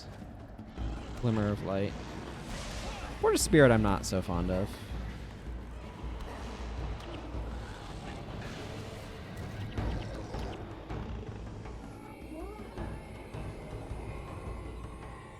Oh, man. I love the build that I have for this guy. Because I took this guy through EOTN for my lore playthrough. And ended up going through these certain areas first and doing a bunch of polymorph. And getting the summons there. And the build that I have for him for the tournament, the Magni the Bison's tournament, is so good.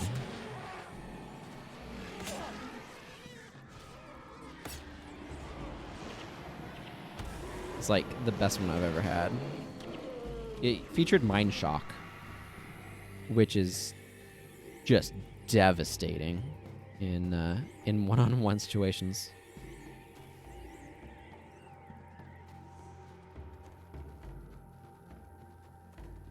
Oh, well, this quest even just requires you to go all the way up there. Sure, that works then. Yeah, the armor penetration is just so useful in a lot of the game.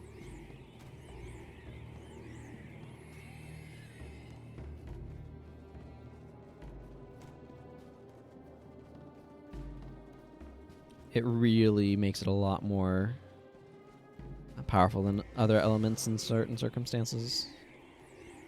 Fire's area of effect is nice, but there's just so much damage mitigation through armor. And that's part of why East-Surging Mesmers are so popular. You know, because of that ignoring armor aspect. Like, 99 armor ignoring damage in a large area of effect, plus the fast casting and recharge rate, is just ridiculous.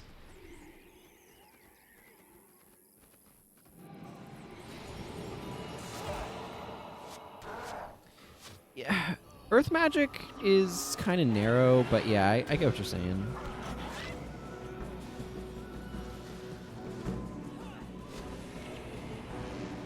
I get what you're saying.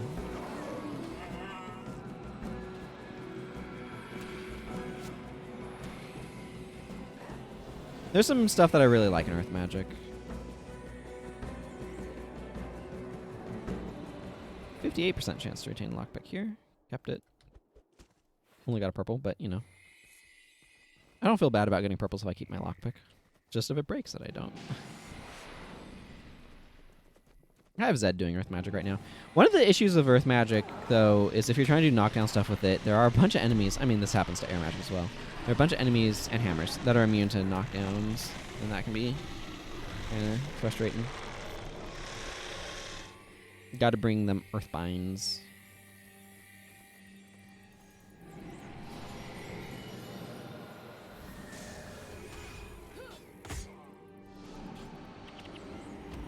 Let's get rid of your influence.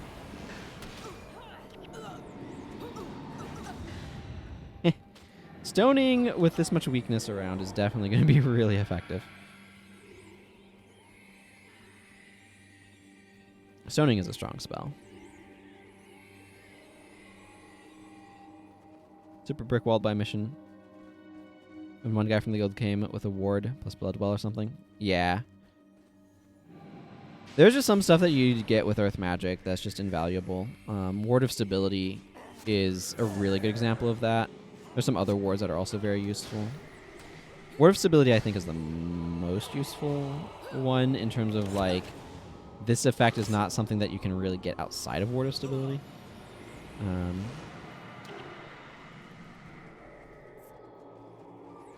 But yeah. Figuring out why you're struggling in missions is always so useful. And like it's not just figuring out why you're struggling, it's like what can you do about it? But I love the skill system and the build system in this game. It allows such like creative problem solving. And how did that thunderclap hit only him? I guess it's adjacent.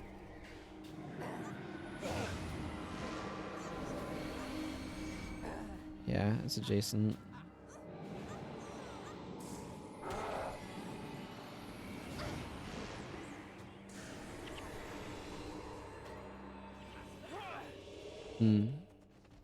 Because he was always the type of player who just threw on, does X damage, and thought, yeah, this will definitely work out. Yeah, I mean, this is a game, and this is one of the things I really like about this game, is it's not just about doing as much damage as possible, although that obviously helps. And to some extent, the Mesmer teams are about just doing as much damage as possible. But support effects are just so important in this game to success. And that's something that I love about the design. Because there's so often games are like, yeah, we have all of these really cool like support skills and things. It's like, I could bring those, or I could just do more damage. It's like, all of the time, the correct answer is just do more damage. Why bring any of the cool support stuff when you could just do more damage? In this game, like, the support stuff is so important to success and can have such a huge impact on it. And that's something that I really, really like about the way Guild Wars 1 works.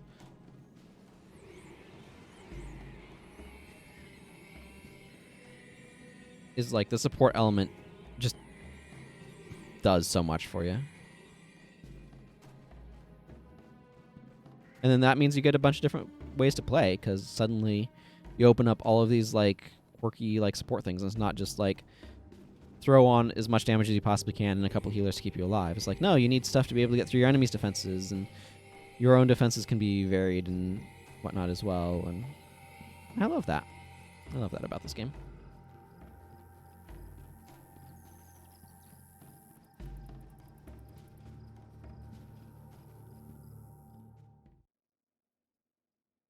Okay, I want to go back to Lightning Surge for the time being. Although, I'll have to actually think about what I want in this mission we're about to go into. Icy. Icy is not particularly useful for me just because I can make Icy Soul Breakers for free. So,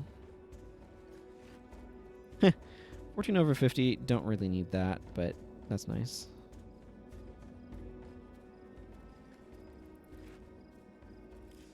Your first elite was Life Transfer. Ooh.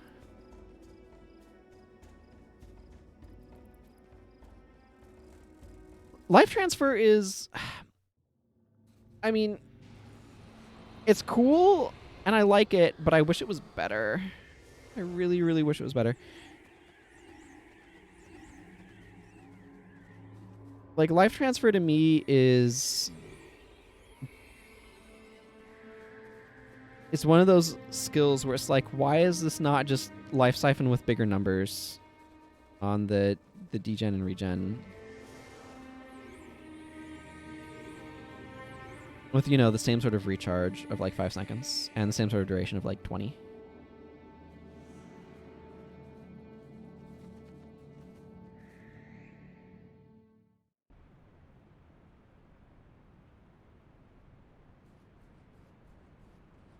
Yeah.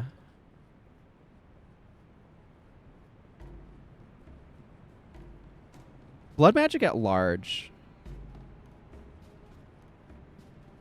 Like if this was, because they made it AoE. If this was like single target and had the like 5-second recharge that this does, like look at life siphon, right?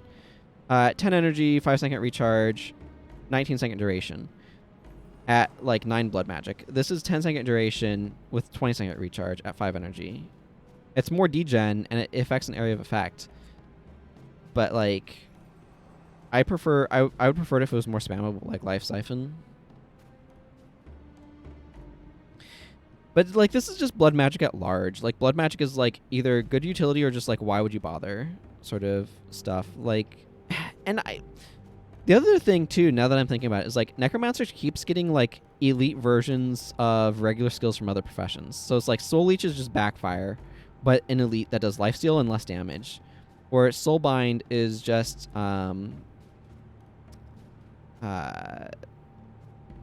the Scourge healing, except an elite.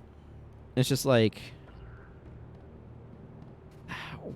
it just annoys me to some extent. I don't know. I don't necessarily hate that, but I kind of wish that they did more to kind of differentiate them, I guess. I don't know. Soul Leech, for what it's worth, is really good against dervishes, or can be. And where's Backfire? Right here. Backfire does have has a much longer cast time at 3 seconds and a slightly longer recharge at 20. Then Soul Leech's 2-second cast time? I don't know. Blood magic at large, I feel like I would want a bigger rework too. I feel like they focused in on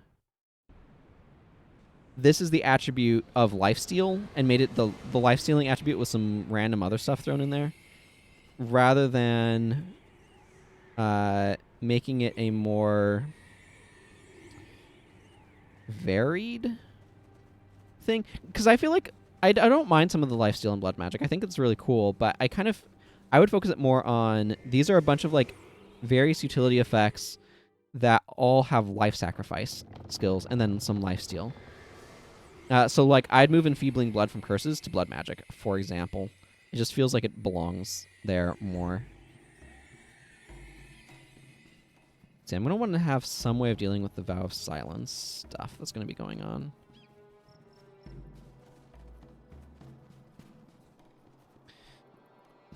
So, I don't know. I always just look at blood magic and I'm like, there are maybe 3 skills that I want to use from this on any particular bar.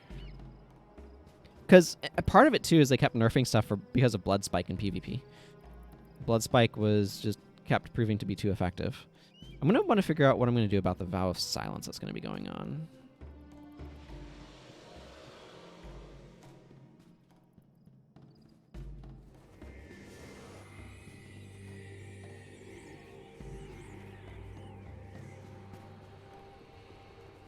Hey, Palawa Joko. So I used to think that you had to literally like go all the way up this path again, but you can just warp to the Gate of Desolation and step out. I don't know why I thought you had to do something more elaborate.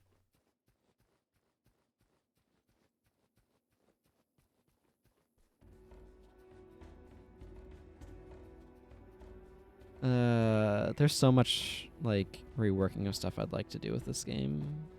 I don't know, it's like, on the one hand, I absolutely love this game, and on the other hand, I'm like, this game is like, could be so much better in my eyes if certain things were different. And it's this sort of like, I love this game and also wish it could be even more, like, even better.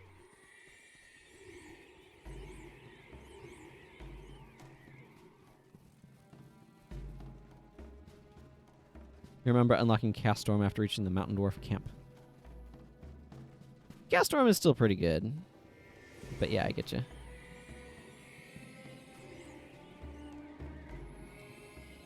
That have been Yak Spend?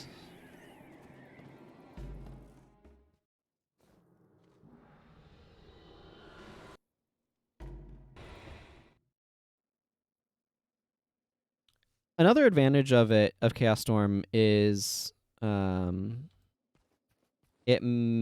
AI scatter that is in the game at this point actually can work in your favor with it because you can get enemies to not, like melee enemies to break up and not stand on you. Yeah, that is too much work. Okay, I kind of want to, let's see. I feel like maybe I want an assassin here. Hang on. What options do I have?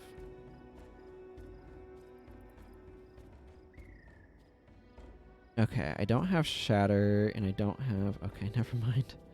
I don't have good assassin options. There is another... Okay, so let's see. Another potential choice is Rending Sweep. I have Pious Renewal. Maybe I want to... I have to bring Zed. I guess I don't really need General Morgan. I kind of want Master of Whispers.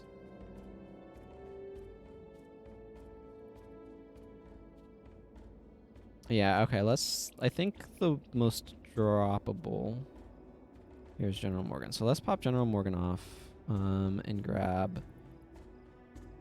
I don't know. What are... I don't know what Kami's doing. Let's just grab Milani.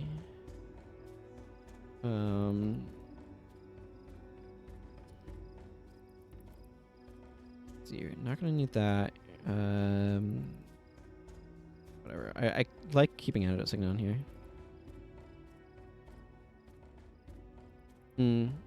Yeah, it is. I have a Warrior Necro in Pre-Searing. It's I'm going to stay there. It's an LDOA, Legendary Defender Vascular, that I'm going to keep there. Okay, so I have Running Sweep. I have Pious Renewal. Do I have...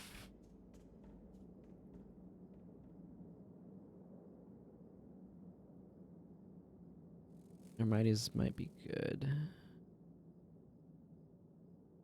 So I have Heart of Fury, but I don't have...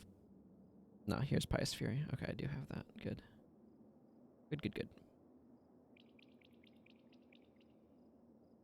And I want Pious Assault and Twin Moon I like having here as well.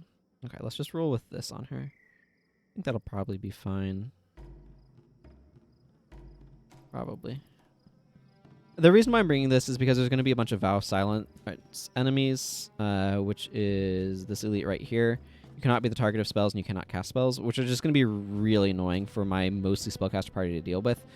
Giving her Rending Sweep will allow her to be able to remove that enchantment, and that's why I wanted that, so that people know. There are some other options for dealing with enchantments, but they are not really ones I want to be making much use of. I feel like there's an interesting idea for Gladiators, like using Gladiators defense. I don't know how I have tactics open, but using Gladiators defense and on your knees with Whirlwinds when enemies are attacking you in melee on a Elementalist, but that seems like a weird use of elite slots. I did try making an assassin bar that used on your knees with Gladiator's defense, and I think it's okay. But also, you need enemies to be living long enough that you can get like combos off and stuff, and so it's like weirdly not great because of that. We'll see how all this goes. What are you wielding, Milani? Okay, you do have the Icy Soul Breaker. Cool. Let's talk to our good buddy Laugh Longmane. And let's do Gate of Desolation. Let's see. That'll put us at about halfway point. So I think I'm going to do Gate of Desolation.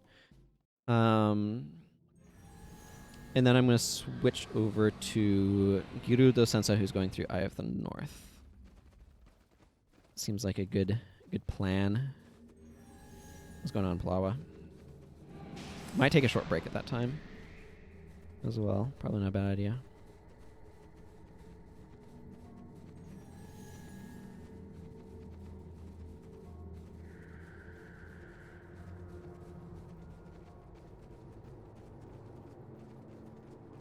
We know, Zed. We know.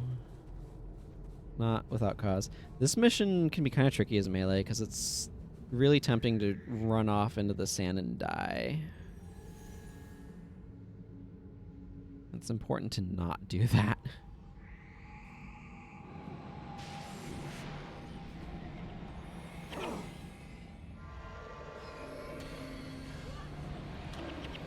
Yeah, these Awakened Dune Carvers are exactly why Milani's here.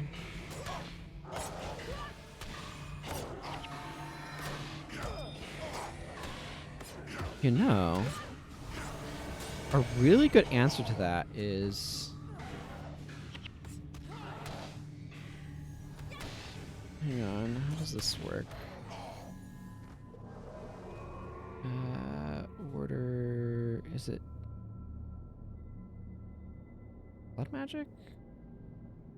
Yeah, Order of Apostasy. Whenever a party member hits a foe with a physical damage, that foe loses one enchantment.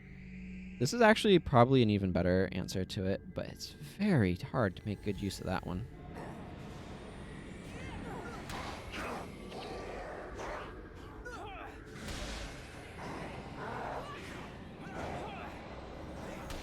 Just because it's so... Oh, these Cavaliers need to go down pretty quickly.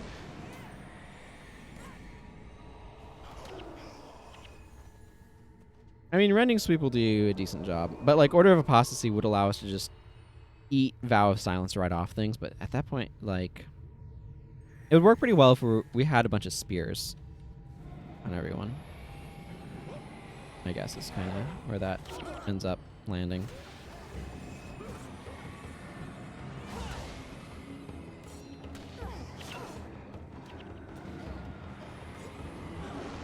There's so many Mesmers. I feel like they wanted to make physical damage a bit better against these undead.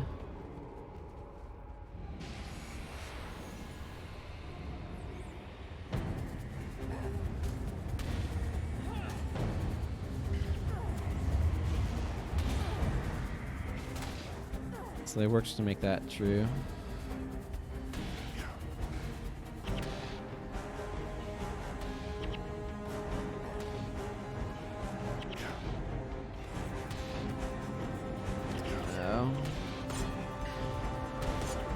What's going on here? Yeah, this is the problem with melee here.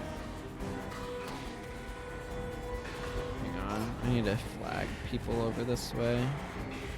I want to try to get a res off on... oh my goodness. We might die here. Largely because Milani was still aggroed on Queen Ijundu, so when she, or when it transferred sections, she chased after the Queen. Yeah, and now, and everybody's rezzing up with Restore Life, so, oh, this is, yeah, rude. Okay. Okay, I cannot bring Milani. Milani is just not gonna work here. So what I have is options. I can't bring Milani because she's gonna, like, if she ever runs off into there, then we're hosed because my reses are all touch range, and so except for Zed's, but that kind of causes some problems. Okay, so let's what I'm actually gonna do here is I'm gonna grab the only ranger I have of Pyre Fear Shot. I'm gonna tweak his bar in a moment, but okay, let's see what I actually have access to here. Oh, did I do that whole thing with this thing open? My apologies, I just was not paying attention to that. Let's see, do I have Order of Apostasy? So if I have Order of Apostasy, that's actually what I want to be doing, but I have Lingering Curse. No, it doesn't look like I do. Okay, that's unfortunate. Okay, maybe Olias is just better then.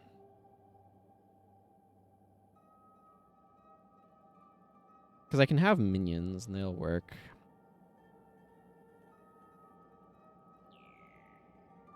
Minions just for attack damage, basically.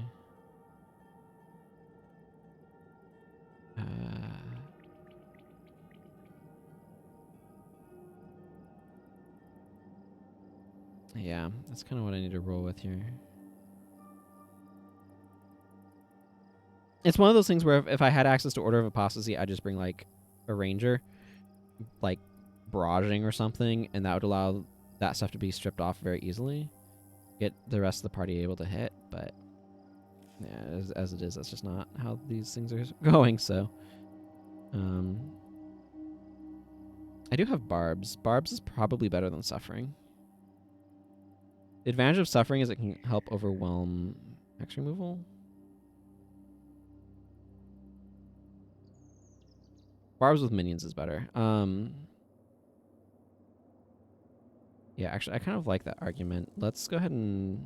Because they do have Hex Eater Signet, or Hex Eater Vortex. Maybe I do want Suffering instead of, like, Faint-Heartedness.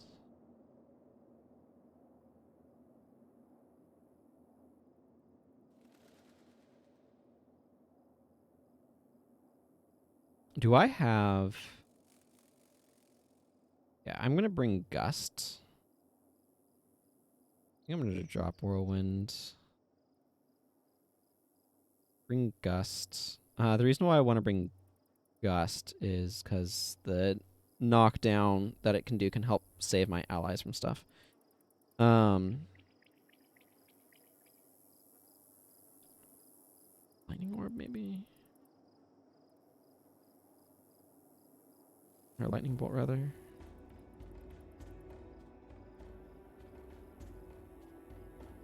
Lightning Bolt seems reasonable.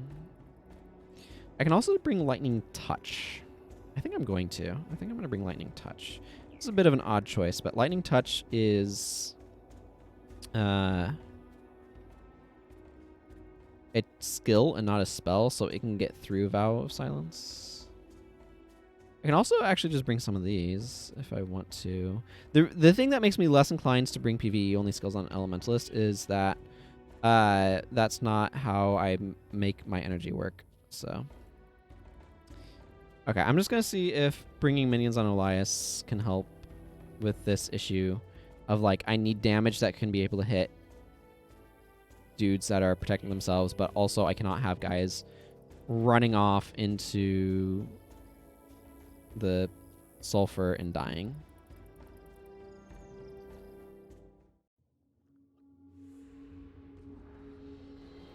It's just not a thing that I can have happen. It's the same issue that you get in Hell's Precipice when you're fighting the Lich. The AI will sometimes be like, yeah, right here you can see it really badly, the alpha thing. Just like the bleed through. Just, yeah, it's weird. But where when the Lich teleports himself off into the lava, heroes will sometimes stay aggroed on him and run off after him. And that happened there with Ijondu. I need to keep an eye out for that happening as well. Fortunately, this says your air skills. Whenever you use air magic.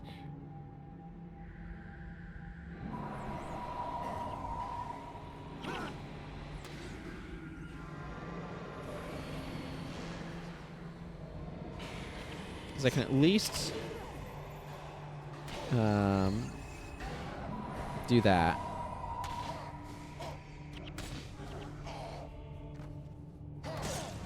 And that helps defend against them. These are undead that do tend to leave corpses, by the way.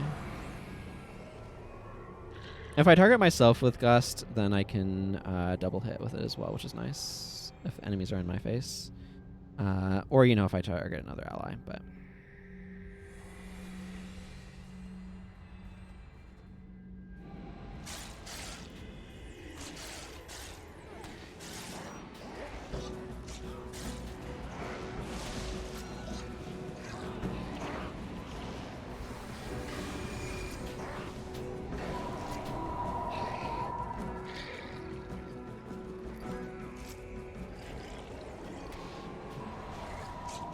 Just using Gust on myself, not a good strategy.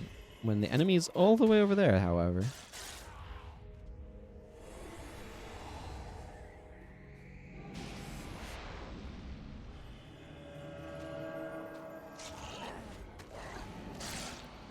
Yeah, there's Scourge healing. Hey, Heaven's Devil. Evan's Handle Battle of Honor. Yeah, I'm not running Intensity because I don't feel like it, mostly.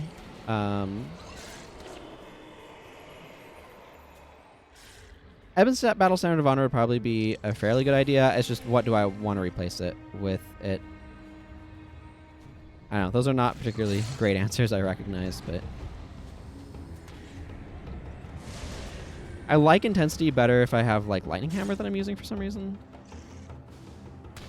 I don't know. Just kind of the bias that I'm working with.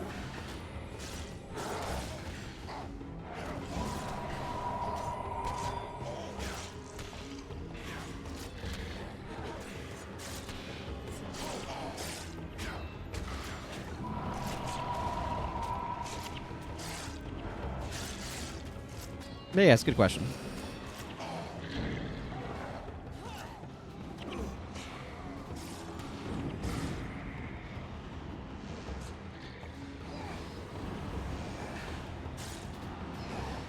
We can Thought Leech. Please have all of this lightning damage. Oh boy, I'm apparently being absolutely garbage at keeping my attunements up.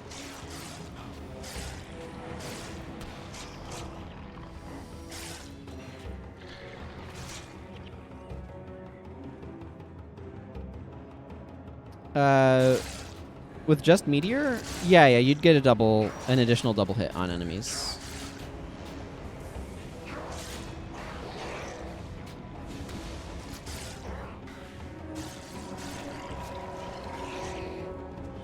So, like, and if you use it in the middle of a damage over time skill, it will trigger off of the next hit from that as well. So that's something that's useful to be aware of.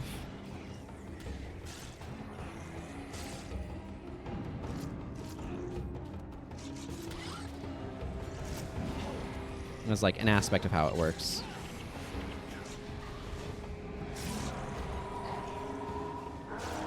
What do we got going on over here? We've got too many heads, I've decided.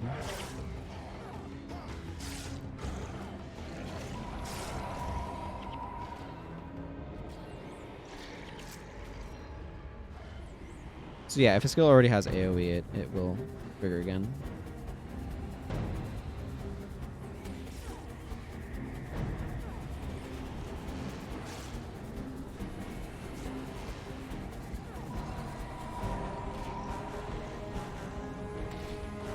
Okay, Queen Ijendu. Get lessened, I guess? Oh, sure, thank you. I appreciate that.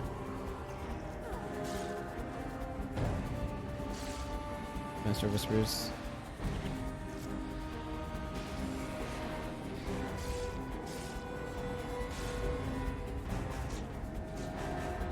Oh man, that quick recharge lightning orb was kind of nice.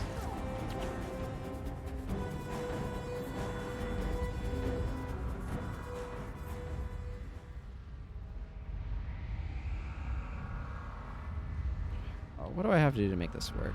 Do I need to have Palawa Joko say something? Yeah, I do. I need to go walk up to Palawa Joko.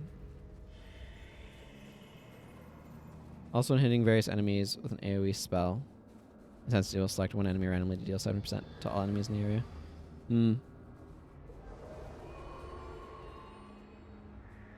No, it's not like it will trigger off of each one. Yeah.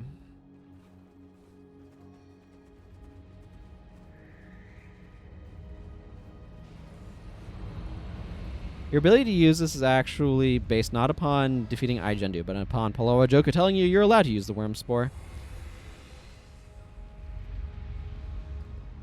So now I'm kind of waiting for him to allow me to use the Worm Spore.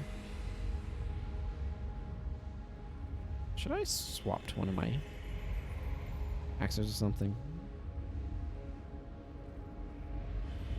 Yeah, it'd be amazing if it triggered for every enemy you hit with your spell. Okay, everybody's got worm skills. That means we're in a good spot.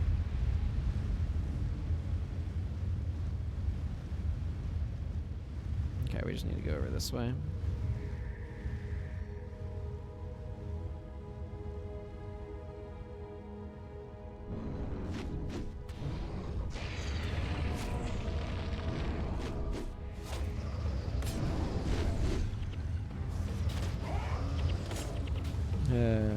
I love the fact that because minions are undead, they can walk on the sulfur without it just getting instantly killed.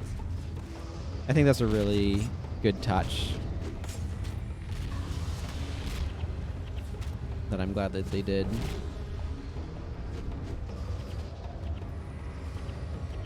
I still don't like the worms anymore. They're really cool back in, when did this come out? 06? But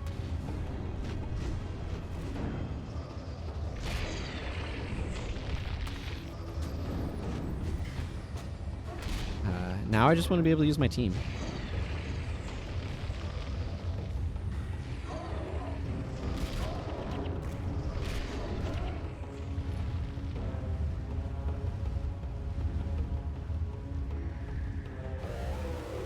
But yeah, that's part of why I like intensity with Lightning Hammer, just because Lightning Hammer has high base damage. And so if like I do a Lightning Hammer dual attune, but I'm unlikely to want to do dual attune personally out here just because the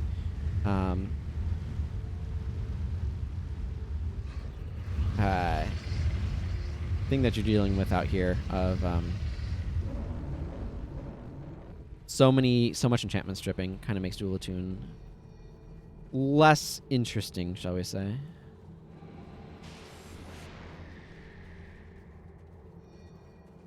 I don't know. Palawa Joko has his own mission here.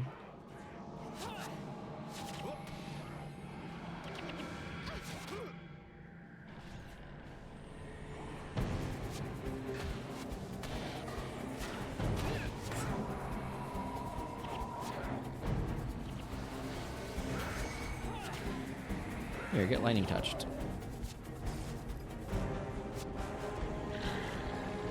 Might try something very different on this character in the Desolation. Going forward.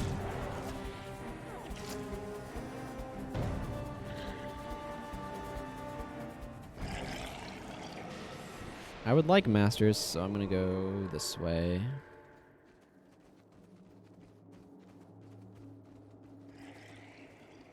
So much nicer to have the map uncovered and seeing where I'm trying to go. Anyway, let's kill some Marganite Cleric.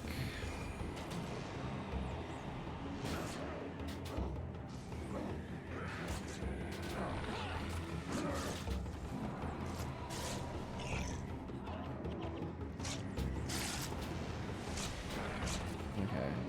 Guy has the thing on him.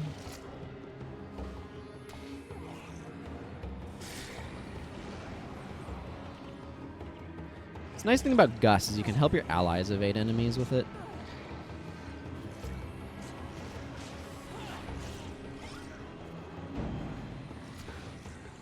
Or, you know, knock down a bunch of dudes that are clustered around a bone minion. That was kind of neat. I enjoyed that. Man, yeah, the grasses are having a lot of that thing I was talking about earlier. Around here, with the alpha channels being wonky. You do not have to be in Jennur to save the young. Whether or not you prefer Jennur to not being in Jennur is up to you, but I prefer not being in them, so.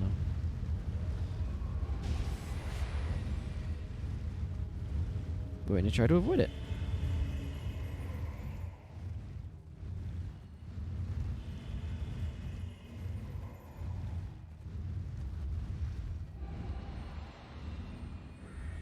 Get over here, Reaper.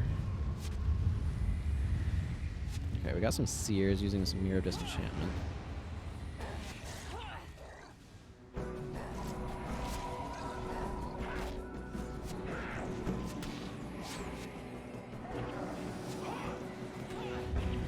more seers going on here.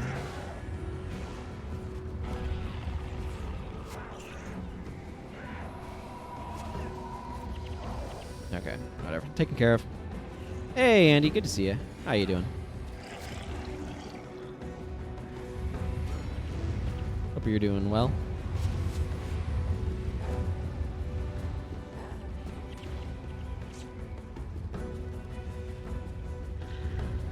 Let's see. I guess I might as well use this Wurms spore? Question mark. Zed Shadowhoof suddenly had no energy.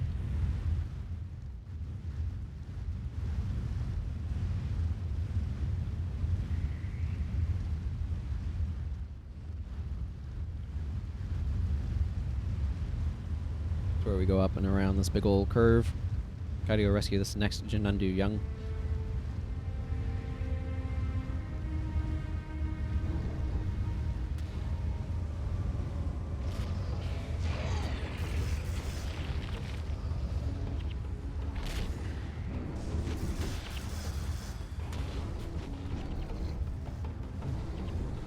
I still love having those minions run around, like I said earlier.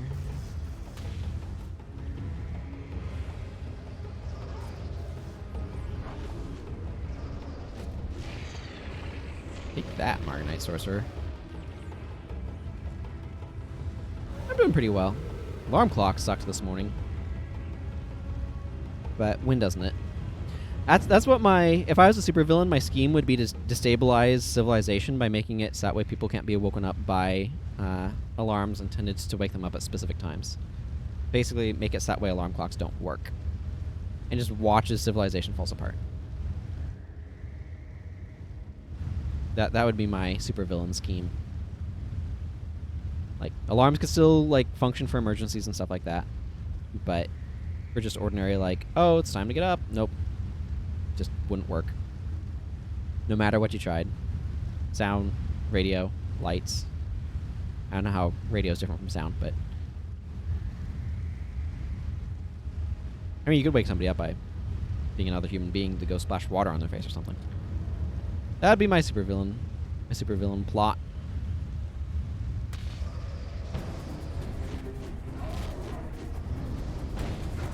Maybe alarm clocks are a supervillain plot. I hadn't considered that before.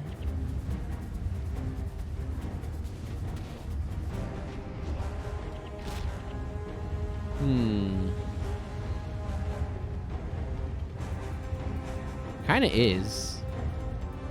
After fashion.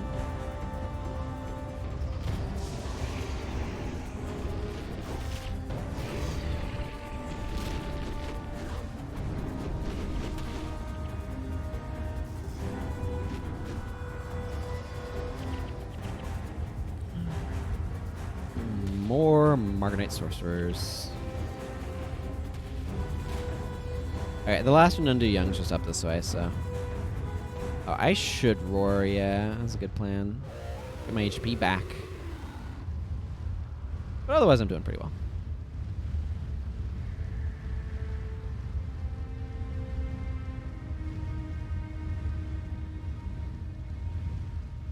There's the last Jinundu Young. Making good progress through stuff here. There's a cleric around here. Or there is not. Either way works, I guess. Maybe there was a cleric and then that cleric got killed. That also works. My inventory is full. Well, that's not a huge deal in a mission, but it does mean I'll have to make sure to clear stuff out afterwards, which I'm not really thrilled by, but here we are.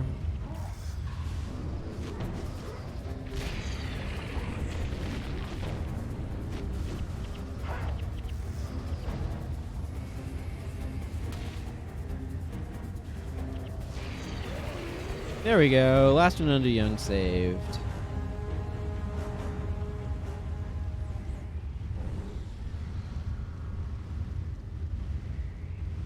With that, we can bring this mission to a close.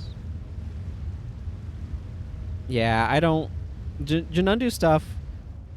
Like, my feelings on it and I've said this before, I'll probably say it again, but my feelings on Jinnundu stuff is it was real cool when it first came out.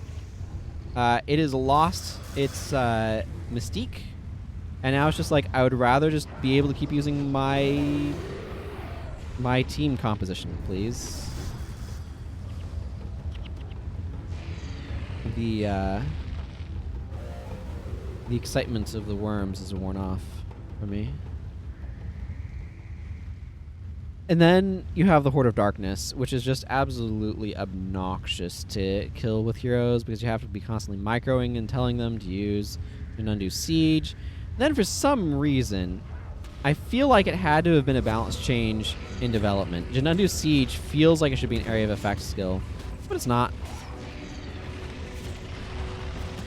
And I feel like that's something that they had to have done at some point in development. Is like, this is way too strong when you have 8 people Jinnundu sieging in an AoE.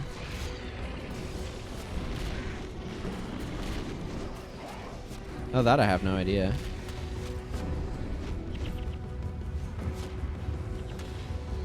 Maybe they think they're undead or demonic and don't need it.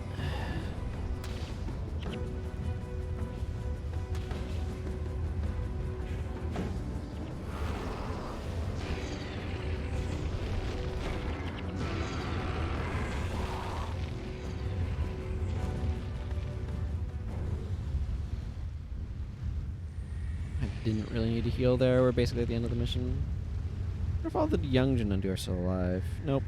They don't have to survive. They just have to be rescued. Also a little bit weird, but I'm glad because I wouldn't want to have to keep them alive. It's real hard to... That'd be really, really hard to do. It'd be really hard to get Masters here if they actually had to stay alive.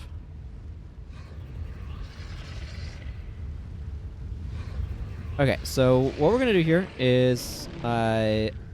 I'm going to clean out my inventory enough. I remember that. That was silly. I'm going to clean out my inventory enough to be able to accept these items. I'm going to add an additional set of skills for reaching the Desolation to my... where is... a merchant. To my list of skills. I'm going to take a short break, and then I'm going to come back onto my other... or to the assassin that I'm playing stuff through. Thank you, Slightly Sprightly, for following. I appreciate that. Okay. And that, and that, and that, and that, and that, and that.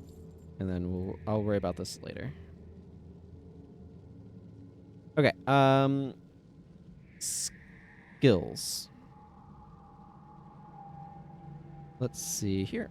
We need to add a Nightfall general set because we got to a new world region of the Desolation. Get a big old pile of stuff. See if any of it's useful. That's what I'm trying to do. Okay, so everything after Resurrection Signet is stuff that's kind of like fresh. So Signet of Pycite Swap, Pestilence, Choking Gas. A lot of this stuff is not terribly exciting to use on heroes. Signet of Stamina is such a weird skill to me. It's like, when would you ever want to use this on a warrior? It's literally just for running, and that's it. In my opinion. Whirling Charge is a really good pickup, actually. This is a really, really, really nice skill to have. Balthazar's Aura is reasonable. Can't Touch This is really useful in certain areas. I'm not sure if we are going to be having... Yeah, I think from here to the rest of the game, to the end of the game, I don't think Can't Touch This is super useful. But in areas where there's a bunch of touch skills that are getting used, Crystal Desert is a really good example of that. Can't Touch This is really, really good. Maguma Jungle as well. Channer's Conundrum is alright, but just inferior E-Surge. Shadow Prison. Zealous Benediction might be good for Talcora at some point. Stunning Strike is also a skill that I quite like. Nothing like super stand out there. So let's go ahead and save this league. And time to switch characters. So it's time for the Eye of the North portion of the day. So we're going to switch over to him. And that also means I need to open his thing here, which has a different assortment of skills available, including, and this is important, fallback and incoming. So that helps him get through stuff faster. We will continue him in just a moment, but I do want to take a short break before we do. So I will be back in just a couple of minutes. Let's activate some sort of dance party or something. So please stick around, and I'll be back, like I said, in just a couple of minutes.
I also quite like the Guild Wars soundtrack, Green Star.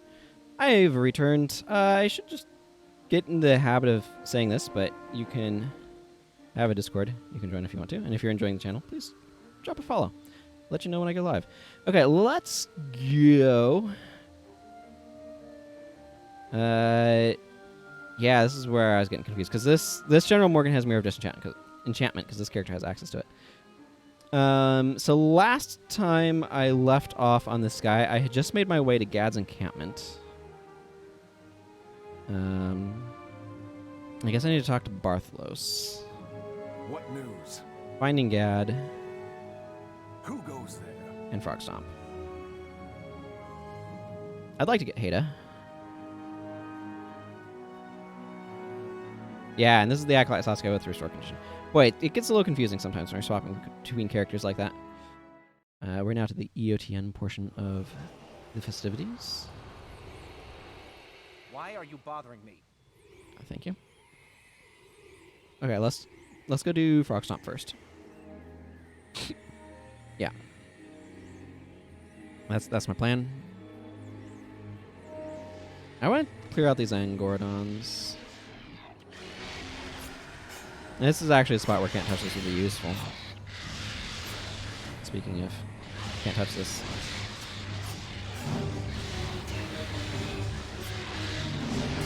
Stop these guys from them here touching me.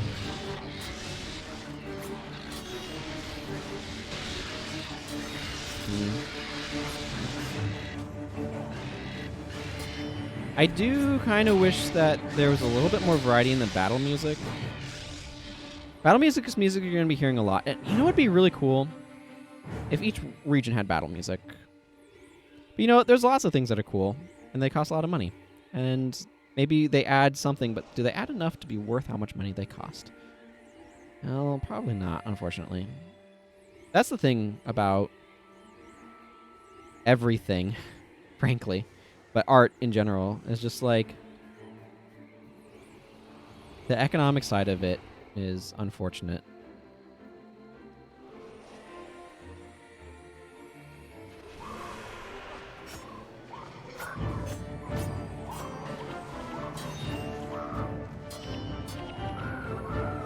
But here we are. It's the world we live in. Oh, and these guys are really annoying because of Soldier Stance. I mean, fortunately, I got a bunch of other things going on, but... Spirit Shackles is really bad for me. Good. Always glad to see Spirit Shackles removed. It's really bad for me because Spirit Shackles would make me lose 5 energy every time I hit something. And as an assassin, I really need my energy. Warriors can get away with not caring about it. Based on, you know, the fact that warriors and dervishes and paragons can all like adrenaline.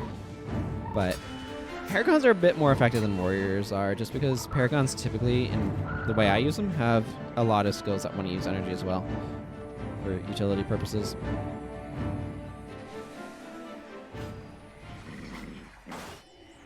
Oh, whatever. That whole sequence of button pushes did not go the way it needed to.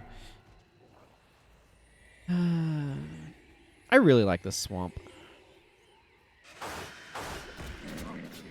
It's just so atmospheric. I like swamps in video games. Now that I think about it. Like, one of my favorite areas in Easton is Latenda Bog. I really like Latenda Bog. And I also really like Lightfoot Village in Star Fox Adventures Dinosaur Planet. That was a fun game. I like that game. It's not a super long game. I remember there was one day I beat it in like 14 hours. I was just playing through it. But I had fun with it.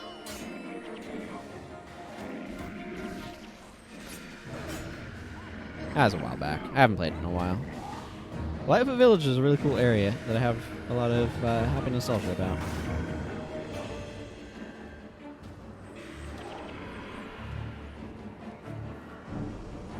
Okay, that guy ended up being too dead to Shadow Step to. It's fine, I suppose. Ah, it's me who's knocking you down instead of the other way around. As if from above is ridiculous. It's one adrenaline, like, knockdown skill.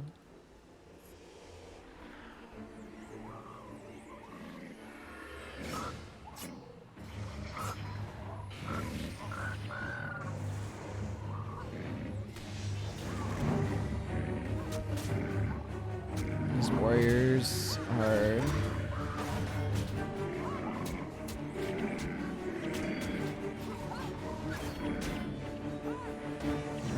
really annoying.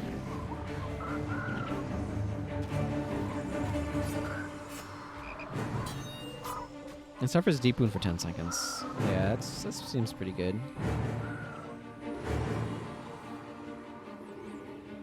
Hayda feels like she's better than she is. She has delusions of grandeur.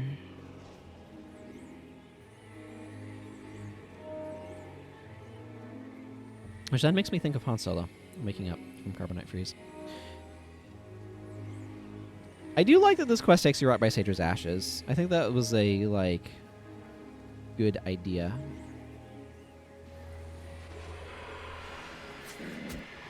Oh, he's in the middle of doing something, so I did not get my knockdown.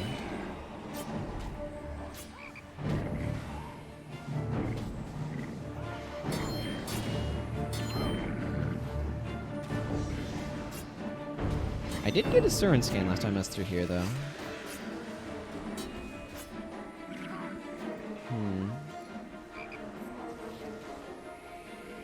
While you carry Courageous with Saedra, while you hold Saedra's Ashes for up to 300 seconds, while you hold her Ashes, you gain 30 maximum energy increased. When you drop her Ashes, all party members are healed. I think it's really cool. I'm going to drop her Ashes now. I like that they made that into a rich list style skill. I wonder if it was originally meant to be a skill you could actually get, if it was always just kind of more of an Easter egg thing.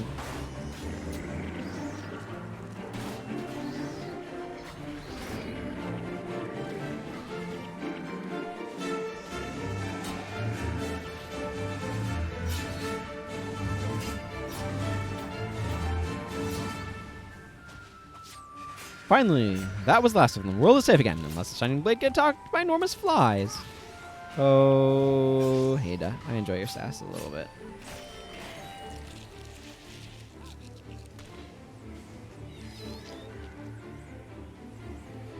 Job well done, by you as well. At least she's giving us credit as well.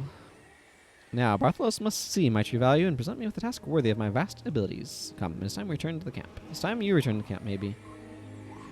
But I have other plans.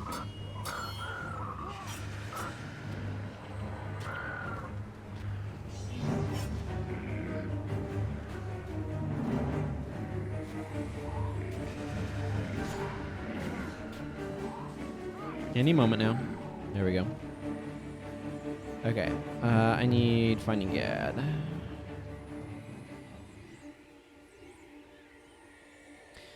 I think some of my love of swamps stems from the aesthetic that I really loved in Hexen. The swamp in... I guess it was the first major hub. Right? Or was it the second? No, it was the second major hub. First major hub didn't have a swamp. It had the ice caves, the weird factory building, and the... Oh, I was just watching a speedrun of this too. I should know this. Caves. No, Caves is the second hub. That had the... Oh, whatever. That's actually a really good question.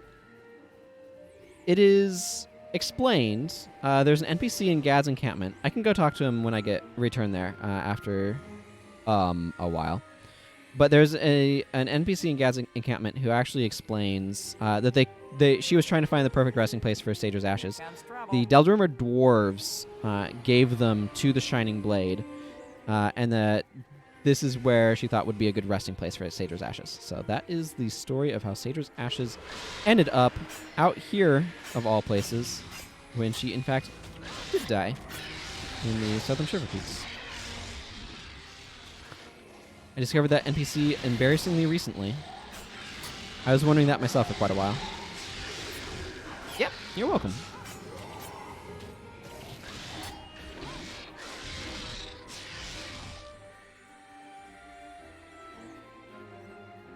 Yeah, it's super easy to overlook NPCs, so I think a lot of players are probably like, well, okay, whatever.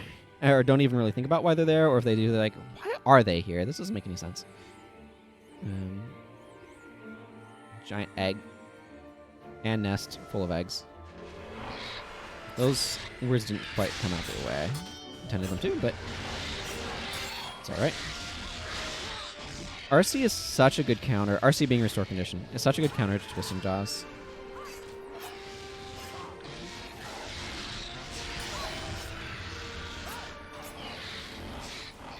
By doing Frog Stomp, I get Hayda to help me for the rest of this as well.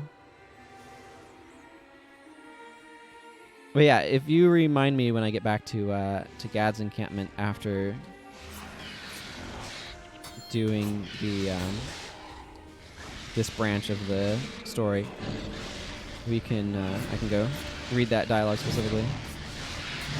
Even when you notice NPCs that they don't have a quest icon or merchant, you just go, yeah, exactly. It's like without those, it's like, oh, they don't have anything for me. Sometimes they have lore for you.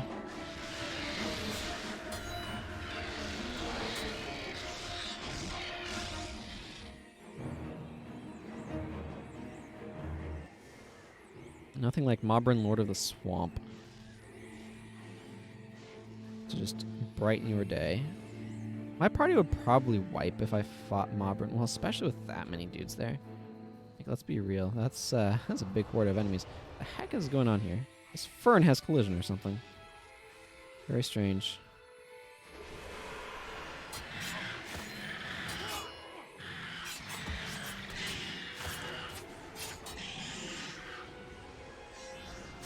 Critical defenses is why I have Mirror of Disenchantment on General Morgan, at least in part.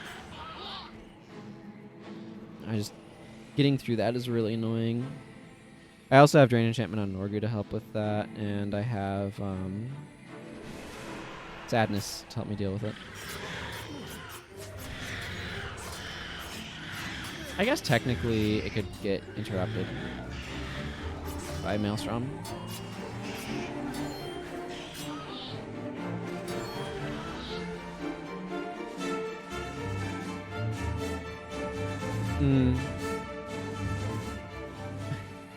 Yeah. That's fair. Okay, weapon crew member, what you got going on for me? I'm busy. Hey, rank 2. Hey, Olivia. Be careful. Okay, we need to go... Moblin, Lord of the Marsh. It's gonna go... absolutely end. Okay, we don't have to fight him, but also he wanders around and I do not want to get ambushed by him. Oh yeah, he hurts so much. Woo!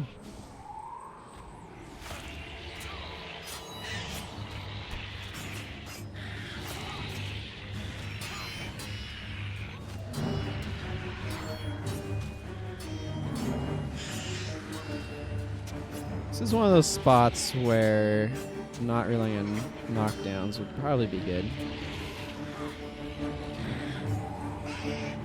Or having Earthbind so my knockdowns work. Okay. Well, we got through Moblin without too much difficulty, at least.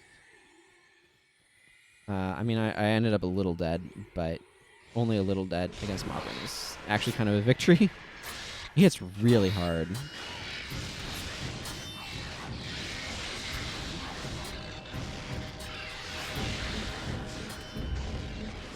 Whew.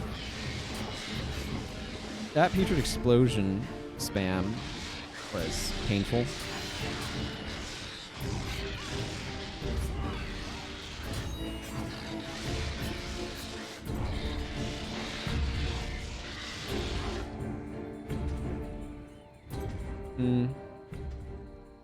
Yeah.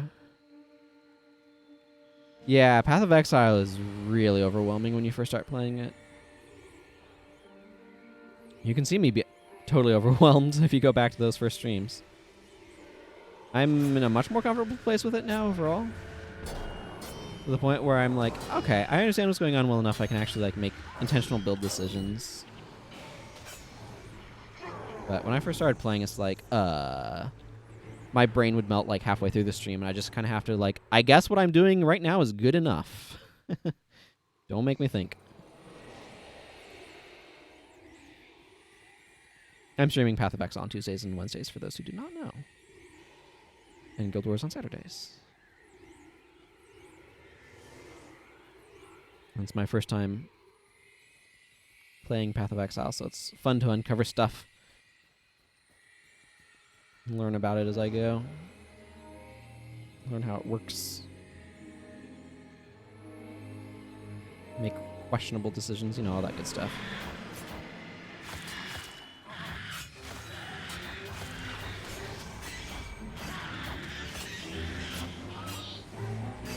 They didn't like the Firestorm Maelstrom combo going on over here, and I don't blame them, but they're gonna have to.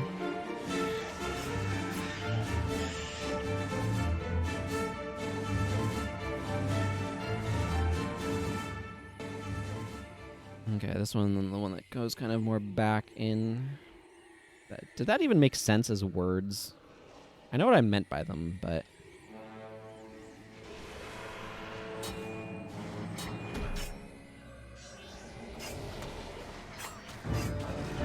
Like it goes south, like back towards the cliff wall.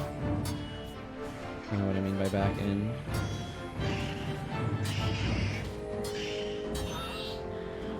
Hey, lockpick.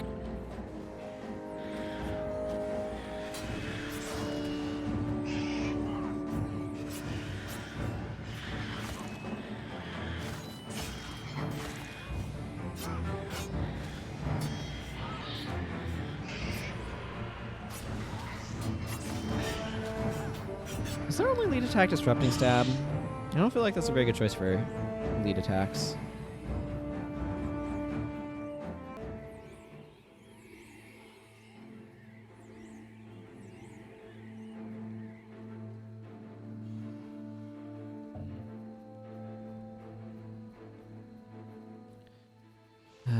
At some point I want to do polymorph on all of my characters. I don't know, polymorph is such a thing.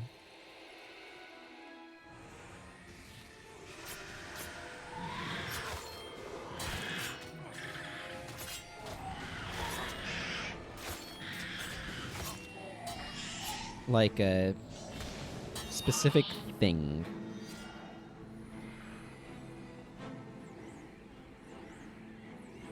Saw the skill tree the first time. Yeah. Well, it's one of those things where you need to be able to see the tree because you need to know where you want to go and like what you want to do with your character. At the same time, as a new player, you do not know where you want to go and what you need to, like, what you want to do with your character. So it just like is absolutely overwhelming.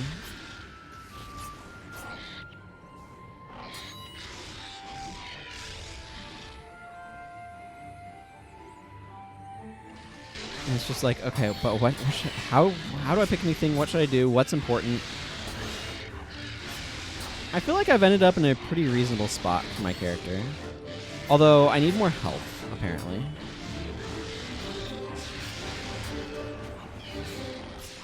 More maximum HP. We'll get there, probably.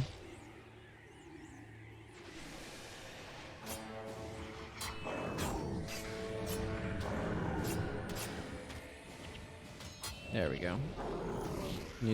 Need to make sure I weave in enough Falling Lotus to be able to get my energy up.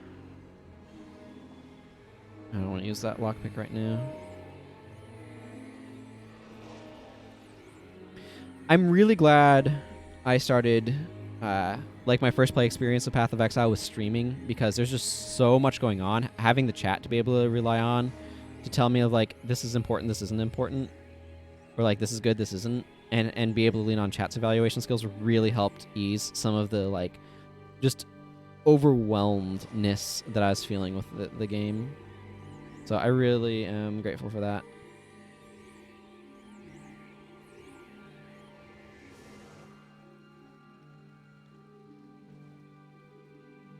Come on, Gad. Here comes trouble. Do your thing, please. Ah, there you are. Oh, great. Another Bokka.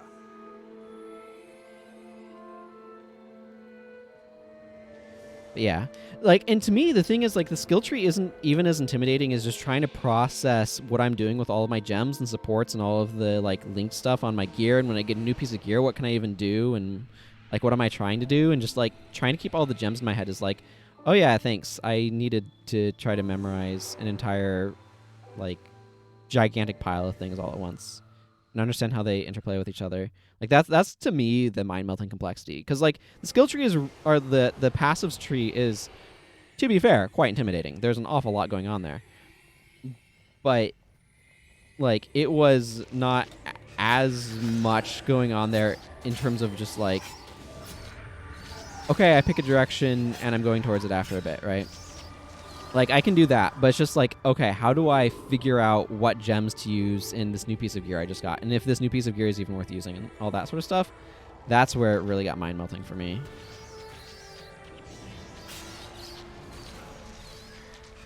Because then you're dealing with a bunch of combinatorics.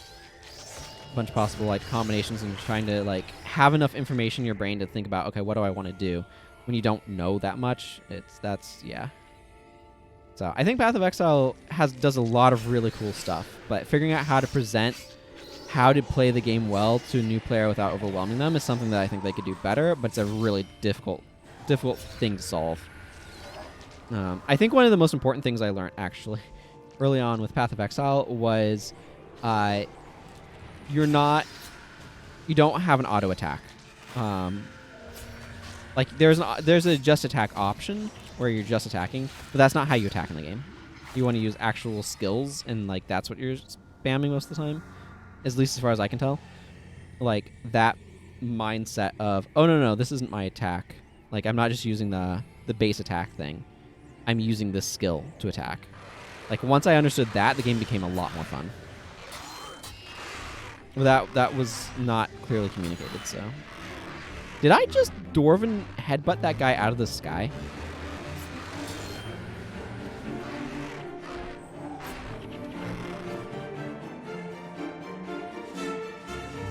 Get back here.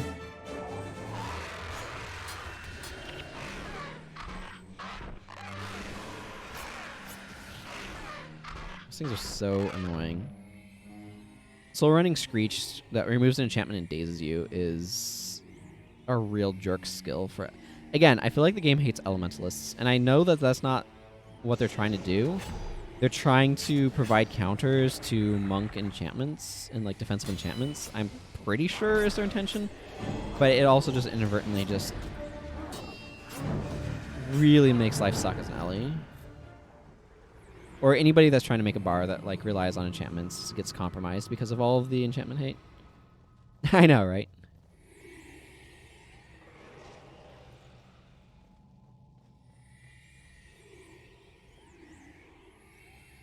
It's a difficult thing to figure out of like how do you balance enemies having removal, and a lot of it too is maybe you don't need to give everything strip enchantment and chillblains as enchantment removal, right? But it's a difficult nut to crack. It just means some areas are... Like, I don't mind some areas being good for enchantment builds and some areas being bad. Like, oh, this area the enemies can remove enchantments, this area they can't. What becomes a problem for me is Elementalist basically, like, requires enchantments to be able to function. So having areas that have a bunch of enchantment removal kind of invalidates Elementalists when they're already being invalidated by Mesmer damage being better. So, just, like... insult to injury.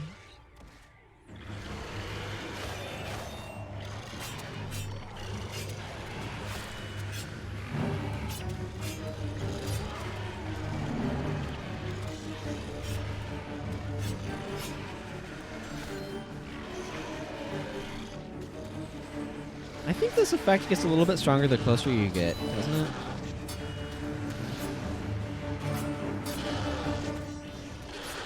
We have a bunch of these dungeon type areas to do today.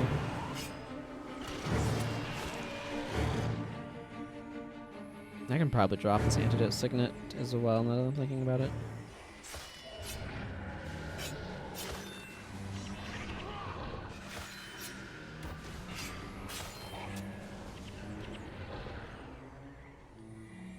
Got a tickle in my throat. Excuse me. Hopefully that didn't pick up too loudly. But like these guys right here are a really good example of this. They have chillblains, so it's like if you're playing an Elementalist, you're just going to have 2 enchantments stripped, and chillblains has such a quick recharge that it can just make it feel like your whole bar you're never going to have proper energy. I don't know.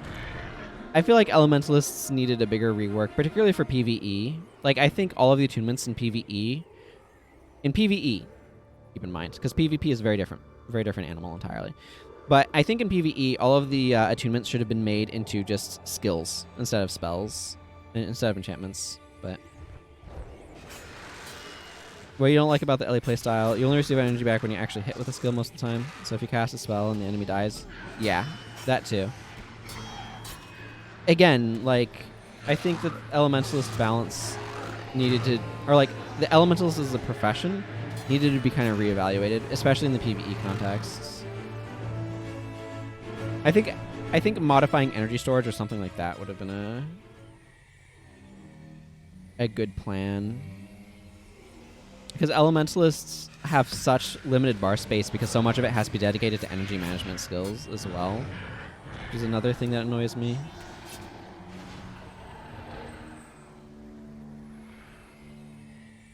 And it's like, these don't do anything except just be really, really good energy management for... And that's the other thing, too, is they kept trying to push in the design, they're like, we want to encourage players to use multiple elements on their elementalists. And then it's like, you realize that doesn't work energy-wise, right? Because of the attunements.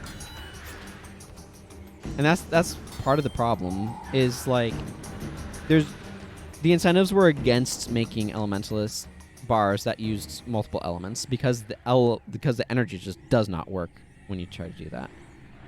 Like, you have to use Master of Magic or Elemental Attunement in order to be able to make that work, and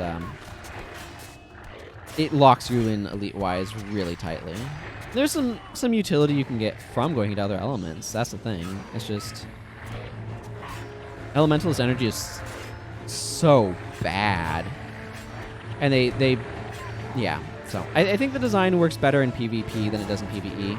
And so I think that they just needed to be redesigned for how they should work in PvE.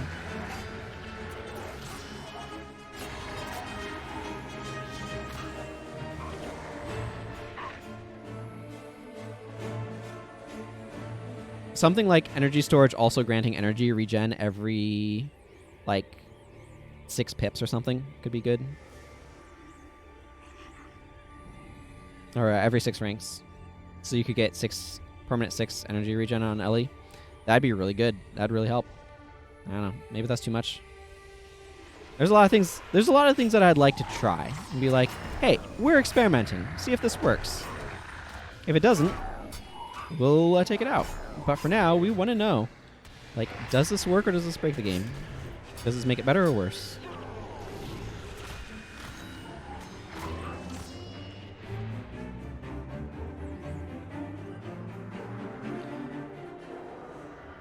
Because, like, the thing, too, is, like, these glowing skills, glowing gaze, glowing ice, shock arrow, and glowstone, they just don't return enough energy to really make up for the amount of energy gain you need as an elementalist. Because, again, you're looking at a lot of energy usage, and it's just not commensurate.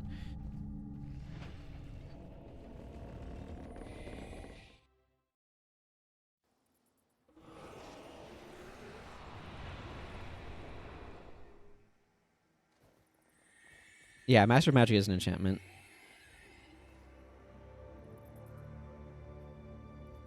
Yeah, Elementalist was really good when the game first came out, before AI AoE Scatter was introduced. And then when Searing Flames spam was highly effective, before that kind of got nerfed. And after that, Elementalist has always kind of, like, languished. Because Ritualists support the party better. Necromancers support the party better, and Mesmers just are more effective damage dealers most of the time. And especially for higher end content where enemies tend to have higher armor. And that's the thing. If there were more areas where it's like, oh yeah, the enemies in this area are generally weak to this element, Elementalist would be better for damage than it is. And when I say weak, I mean legitimately weak. Less than 60 armor weak. Or if Elementalists had a way of boosting up their strike factor, that would also help. Yeah, Elementalist is decent. And, like, I'm using 2 Elementalists right now. I think Elementalists do some great stuff. It's just the energy side of Elementalist is got some serious problems, and that's unfortunate. Well, this guy can be knocked down. That's good to know.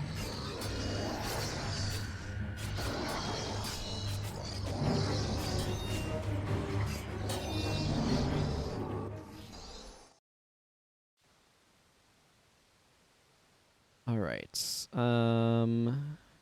Right here. Kyra. This is who I was talking about. Honor me. Kyra? I don't know. Saedra was a heroic member of the Shining Blade who sacrificed all to help her friends and our cause. She embodied everything our organization believes in. Ever since the dwarves of Deldrimor delivered her ashes to us, I have searched for a fitting place to leave Saedra's remains. That place is here, in Sparkfly Swamp. So that's the dialogue. The NPC who explains why Saedra's ashes are over there. Because it is not well explained otherwise. What news? Do I have... I do. I should be using this title. Get myself a good old 42 energy assassin. Boy, I only got like an undead bone from that. Oh, I also unlocked Livia. Hang on. I need to add skills for Livia. Livia. Add skills. Cool. So new stuff is Defile Defenses. Oh, Chillblains. I didn't have Chillblains available on this guy. Price of Failure, Dark War. Not a whole lot. Or guess I just getting another copy of Grunt's Balance to throw on the pile. Is just what happens. Okay. Let's go get Hayda. I still need to figure out how I'm handling the tournament You need me? on this guy. Maybe doing Polymorph and all the way and getting them Rasat would allow me to be able to bring something for weakness. That could help with Magni. Technically.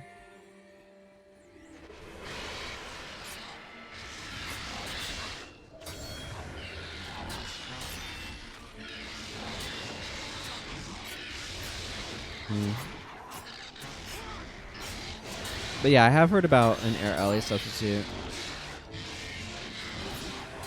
Blinding Surge, probably.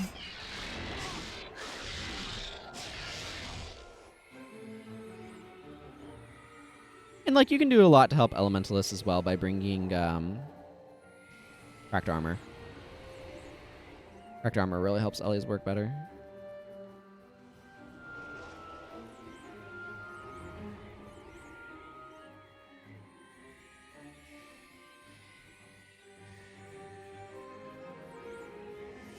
Are you coming, What Hayda? do you need?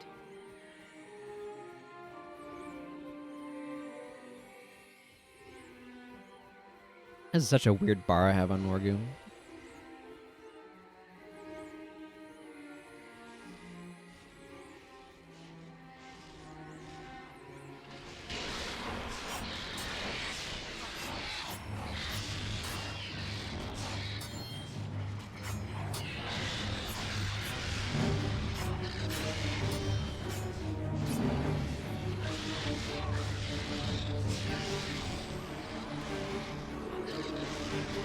Good thing Hayda doesn't have to survive. I'm really glad that they figured out a solution to that. Finally.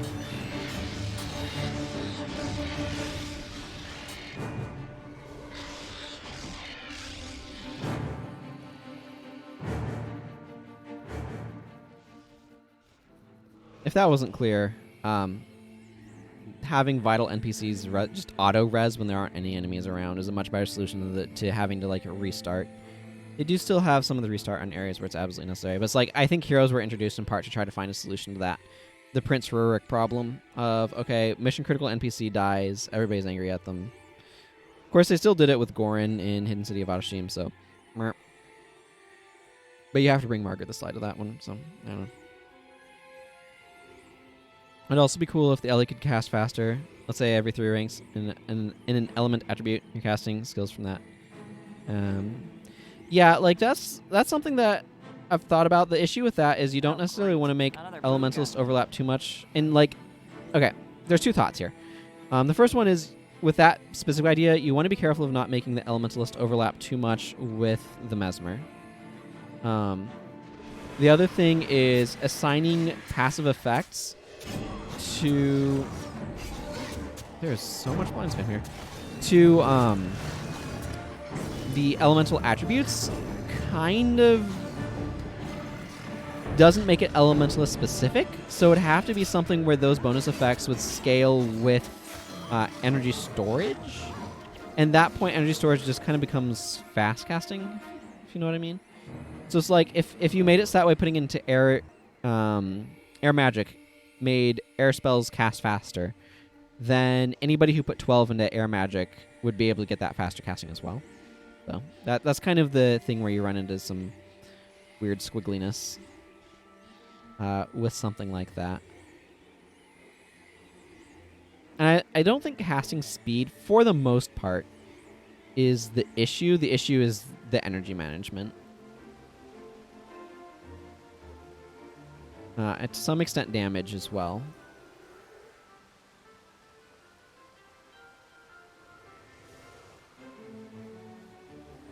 And a certain amount of it is just like energy storage is not a particularly meaningful attribute.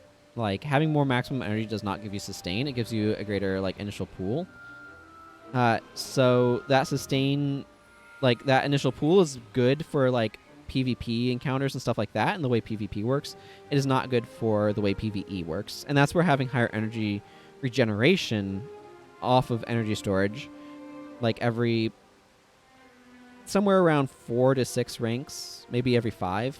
Every 5 seems like it could be a good spot, because then you could get up to 3 additional pips of energy regeneration if you're really going deep into energy storage. And you're willing to do that. But like another thing that you could do is you could do runes that specifically would like say superior rune of air magic, for example, could give you decreased energy costs to your air magic skills and maybe slightly improved cast time on them or something.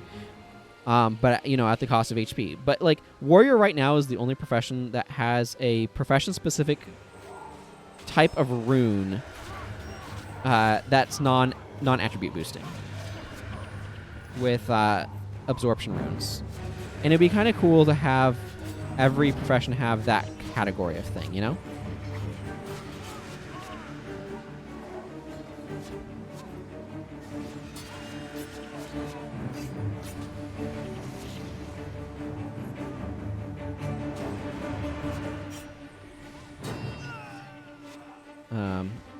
And that would kind of give you an option for doing the sort of thing that you're talking about that still is like, oh no, Elementalists can do Elementalist stuff better than everybody else.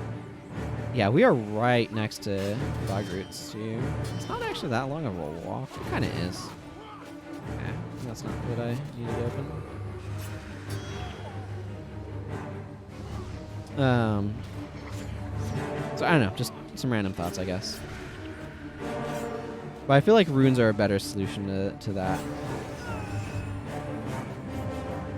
Or you could even have a rune that's like that has kind of like or an insignia actually, but kind of like the insignia that you get, because war has so much like unique stuff for their armor. I guess Necromancer also has some non-armor effects for insignia, like specifically the faster casting on skills that target corpses. But like Sentinels has the strength 13 requirement. If you had something like that on an insignia that's like, oh, this requires this much investment in air magic in order to be able to get the benefit, you could do something like that as well. I don't know. I feel like there's a lot of room to do stuff with armor as part of the build. Yeah, Bloodstained Insignia, Stonefist Insignia. Who goes there? And the runes of absorption. Okay, so that adds Hayda, so let's add some skills for Hayda, shall we? Hayda. Add skills. More resurrection signets. Ah, Holy Spear. I do like Holy Spear. Ace of Refrain's alright. We Shall Return is and Go for the Eyes are both really important pickups. He's using Anthem of Envy because I didn't have Go for the Eyes, so now I can replace that. Force of Restoration is also really good. So yeah, I feel like you could potentially try to address some of the Elementalist problems there. Okay, let's swap Go for the Eyes instead of Anthem of Envy, so that'll help his energy be better. I'm not intending to use Hayda right now. Okay, let's see. Okay, yeah, let's go do Ula's lab. Let's take care of some stuff in here. That's going to be bone. For some reason, these tongues salvaged to dust. Very bizarre. Does bone have value right now? I'm busy. It does, actually. Salvaging this bone's probably a good idea. Yeah, look, I could just sell this for 109 gold. Bone is one of those crafting materials that sometimes has value and sometimes doesn't. It's very sporadic.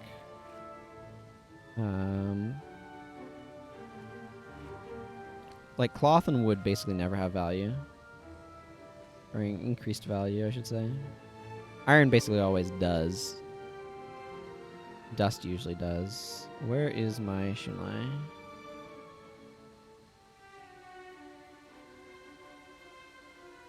So like I have some extra stacks of bone. I'm gonna sell off one of these additional stacks.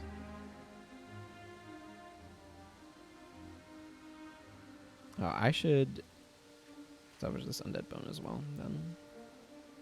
It's like 11 gold a piece, then that's 44 gold instead of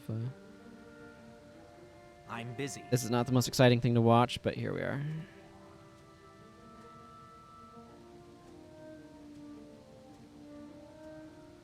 There's somewhere in my Shinlai where I had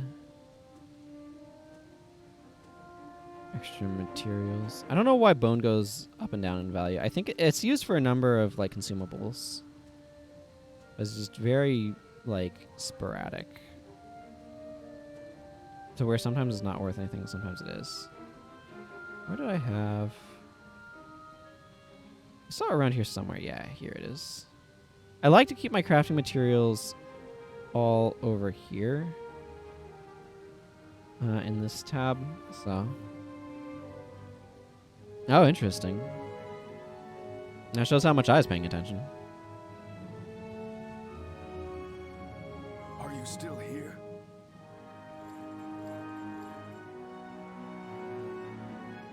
Okay, that's taken care of. Let's change my bar.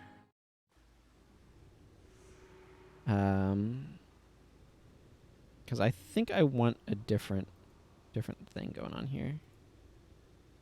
I like the knockdown thing, but I think there's going to be a lot of stuff that just doesn't knock down well. Well, I know there is. Going to be a bunch of stuff that doesn't knock down well coming up. So let's grab Asuran Scan.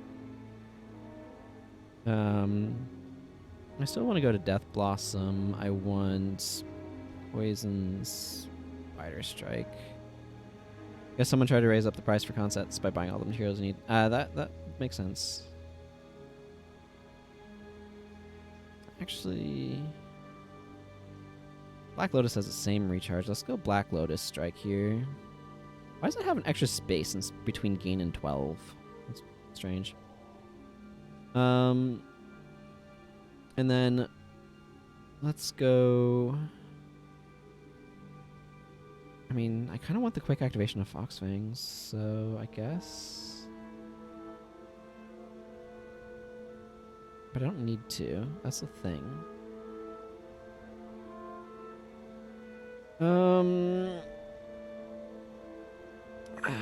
I guess I will just go ahead and bring Fox Fangs though, because why not?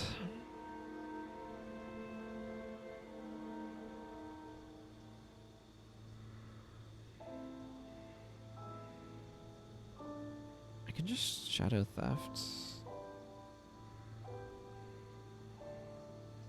Or Way of the Assassin is probably a fine idea. Let's go ahead and just do Way of the Assassin here. That makes sense.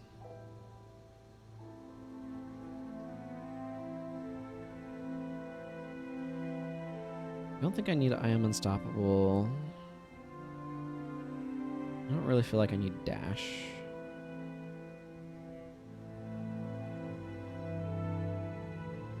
Sign of Twilight's not bad with Asuran Scan going on.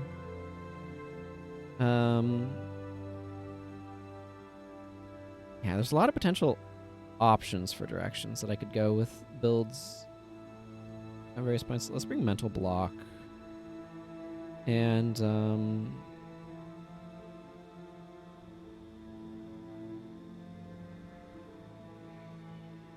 I kind of just want to Shadow Step in, so let's just grab Death Charge. There we go. That'll work.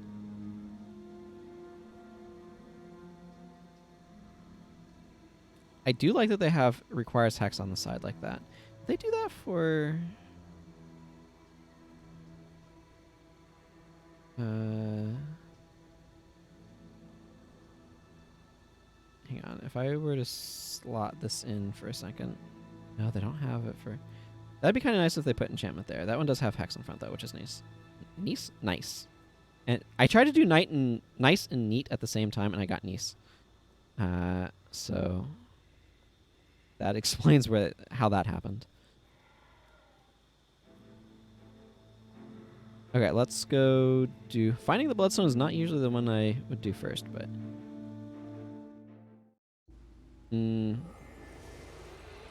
Yeah, that could be.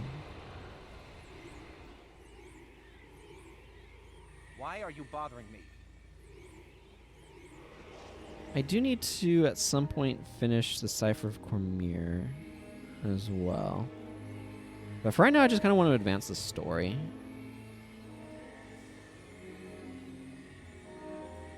Yeah.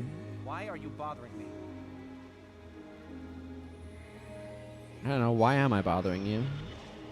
Why is what I'm doing bothering to you? Is basically what I'm saying. We can probably take a group of Wind Riders, but...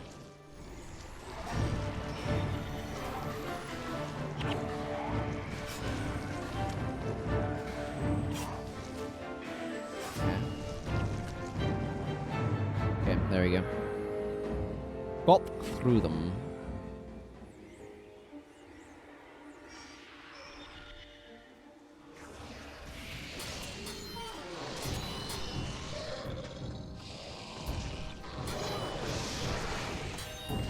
This has a 5-second recharge, so...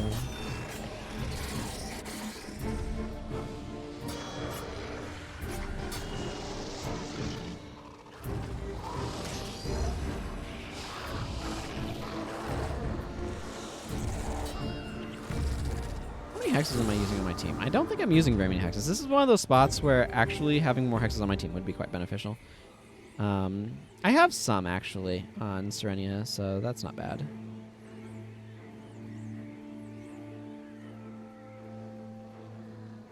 Yeah, that's not bad.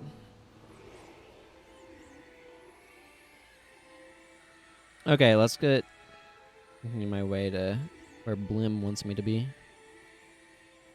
I can do Ula's Lair. I actually have a couple of Zaishan missions for some of the Eye of the North, or Zaishan quests for some of the Eye of the North missions.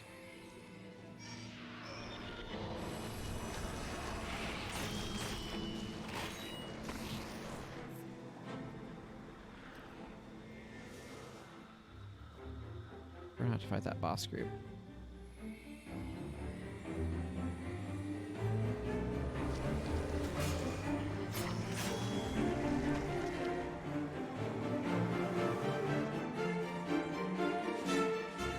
You know who actually really wants more maximum energy is Assassins, so they can drop a gigantic load of combo all at once. Ah.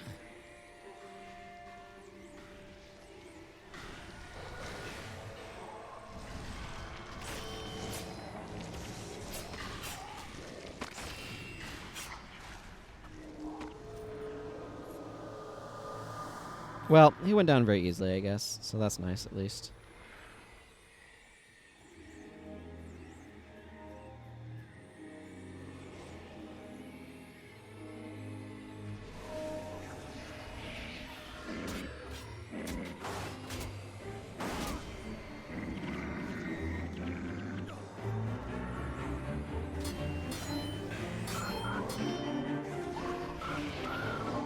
Increased crit rate is nice.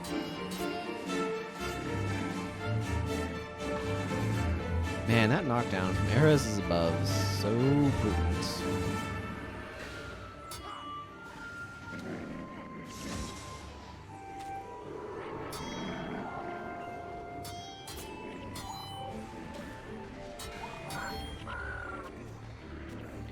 Yeah, this gets me 2 energy back. This maybe sounds a little underexciting, but getting a free lead attack like that's actually quite useful.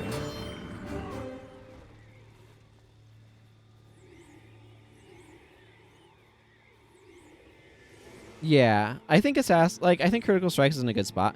I was just kind of thinking about like Elementalist having more maximum energy, right, as their like primary attribute trait. But that's actually a little bit more useful, or would be more useful on Assassin. Where is... Hang on, what?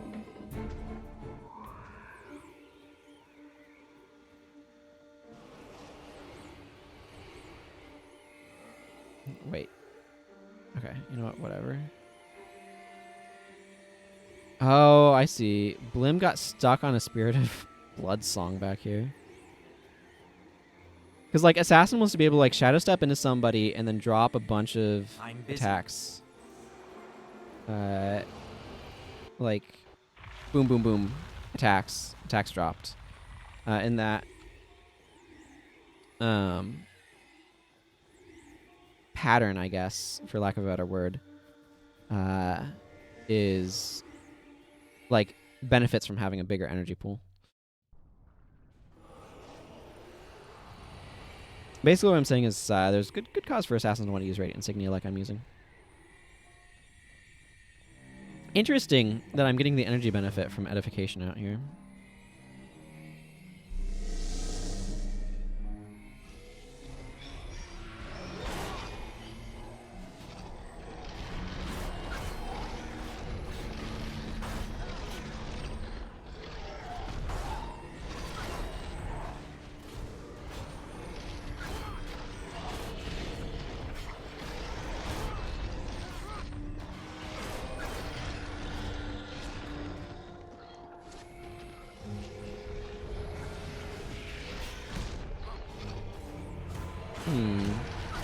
Apparently anti-knockdown stuff would be better than I thought it would be.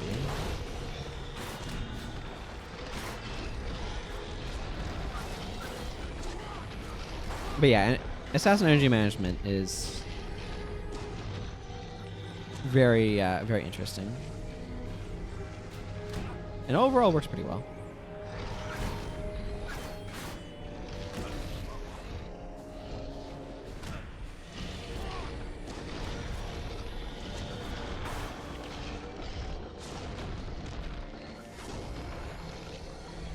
I think Black Lotus Strike used to be an offhand. That got changed into being the lead.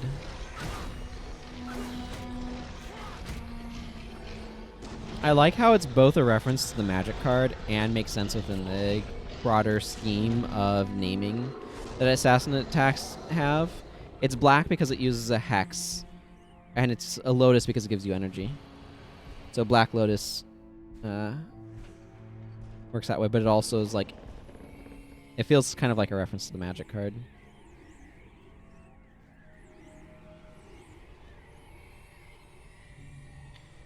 I like that sort of dual thing going on. I'm going to switch to these enchanting daggers.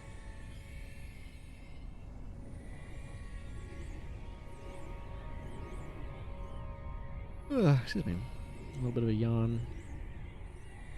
I got decent sleep last night, but Waking up to my alarm clock sucked. As it usually does.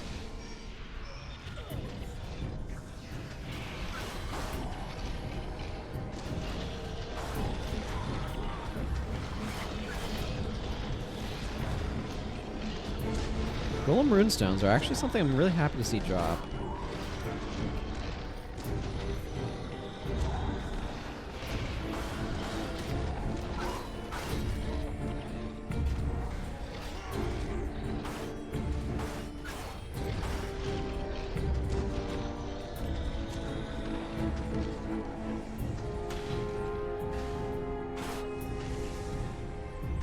Okay, well, I'm getting a lot of health per second.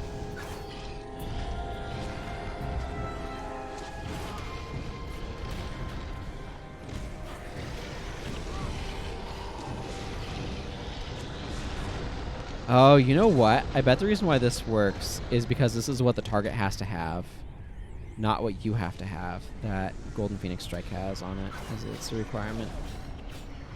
That would make sense.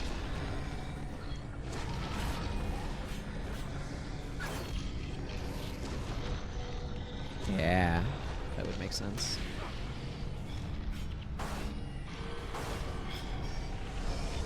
I'm benefiting a lot from being able to have edification going right now, by the way. This bar has, like, large initial energy needs.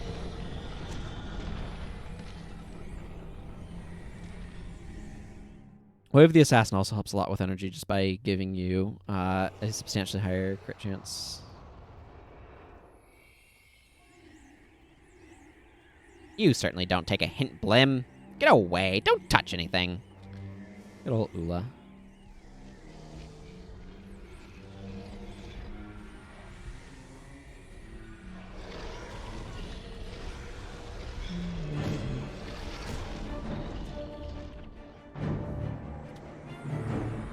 You are going to leave me alone now.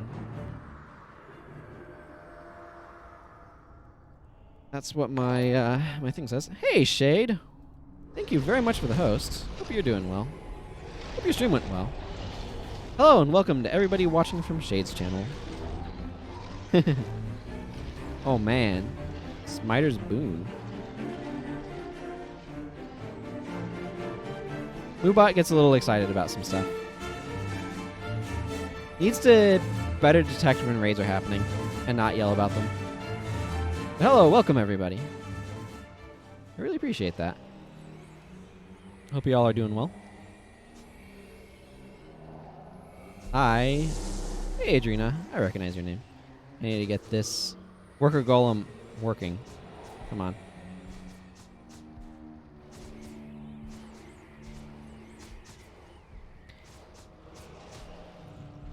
It's like, I would walk in front of it so that my heroes better stayed in the thing, but then that causes it to try to path around me.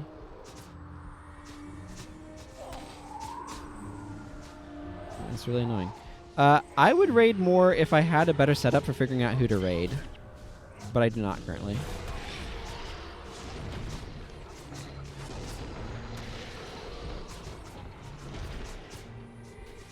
I think it's a really good idea for building community.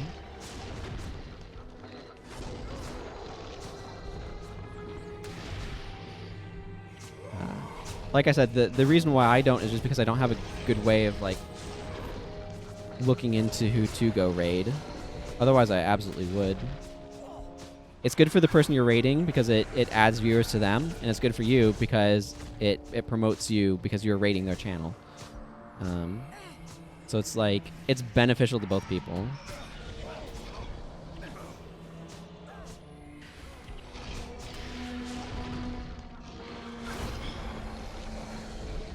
Mm-hmm. Yeah, and again, my issue is I don't have a good setup for currently for checking to even see who's available to raid. Or I absolutely would do so.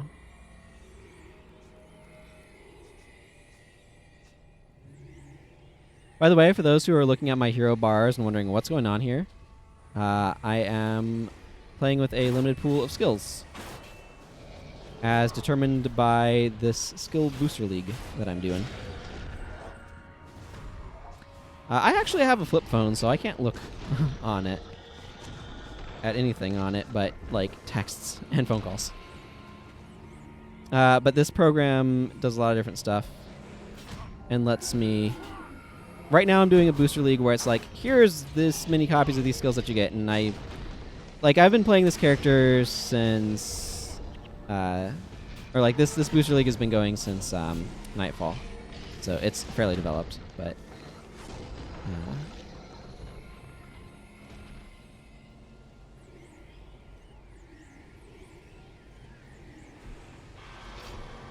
There's a lot of different stuff that you can do with this, though. There's codexes, there's template draft, themed off of wooden potatoes is monster draft, which I want to do some of those at some point in time, but I need to make more templates to draft because my pool's a bit small at the moment. And then there's a bunch of challenges settings as well. But I've just had a couple characters that I've done skill booster leagues with that I am taking through. So if anybody's interested, they can always check it out. !tool. I'll get you a download link. And I have a video on my YouTube channel that goes into it in more detail as well. That I should probably... Hang on. I'm going to write a note to myself.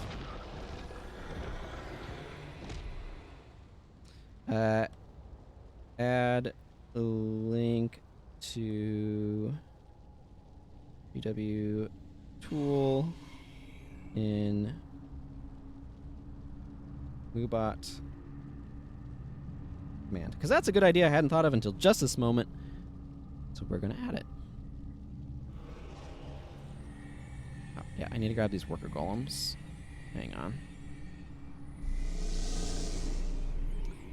But it's an interesting way to add some sort of restriction to how you can build stuff for those who enjoy challenges and other things. Who enjoy the build system, but kind of get hung up on, well, this is the best stuff, I guess I just use this all the time. And you end up with your Shield of Regen Protection monks or something, because you don't have shelter in Union.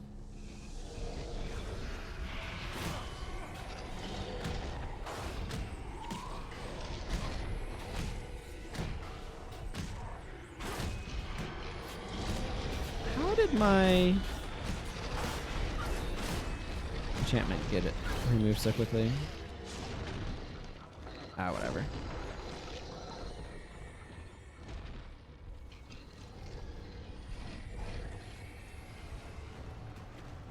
Yeah. Well, I guess that worker golem's is gonna go fight stuff, so let's help it.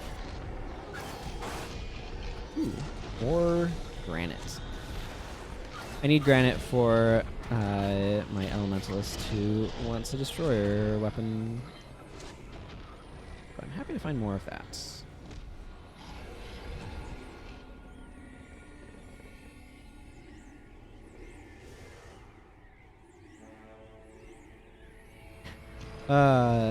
I love the trivia here that... So this Flux Matrix will do 1,337 damage to the indestructible golem because it was used as a placeholder number, and instead of changing that number to make it so that way damage would be dealt to this according to what they want, they just changed the thing's maximum HP, so it would die in the number of hits that they wanted it to die in. And that's my favorite piece of like random trivia here.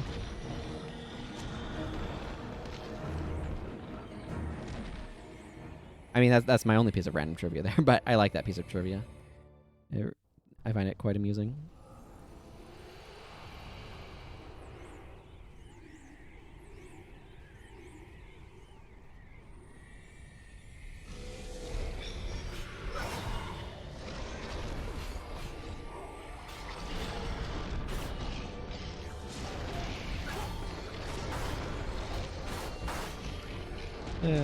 When I first started this character in factions, because I did lore-focused playthroughs of all of the campaigns that are also ran under a bunch of restrictions to try to make things a little bit more interesting for me. And, you know, with the hopes that it would help me kind of remember what the initial experience was like and whatnot. I was doing a restriction where I was only using skills that the game gave me directly or that I could capture with Sickness of Capture. So I'd like buy Sickness of Capture and have to go find a place to capture the skill that I wanted. Because I have all the skills unlocked on my account, so the skill traders tend to be fairly generous with what they offer me. And I didn't want to have to like look up stuff, so in terms of like what the skill trainers actually offered. And that was really interesting in terms of like, okay, I'm an assassin. How do I assemble a combo off of stuff this way? Okay. It's now time for Rank's help. Is he quicker to get through by going this way or by going from Tarnished Haven? That's an interesting question that I've never actually had to ask before, because I usually only get Tarnished Haven after getting a rank. Or is he quicker going down here and over that way? I think it might be quicker going south. Let's do that. But I'm not too impressed. Yeah, I'm not too impressed with this.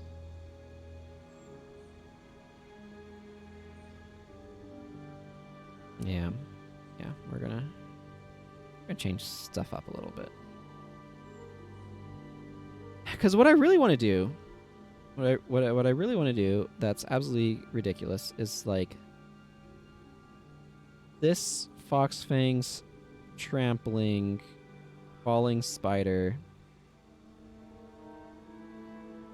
Twisting Fangs. At this point, it probably, let's see, this is 5, 1, 2, 3, 5. So that's 25 energy right there. I mean, maybe that works. I don't know. That's definitely tight on energy.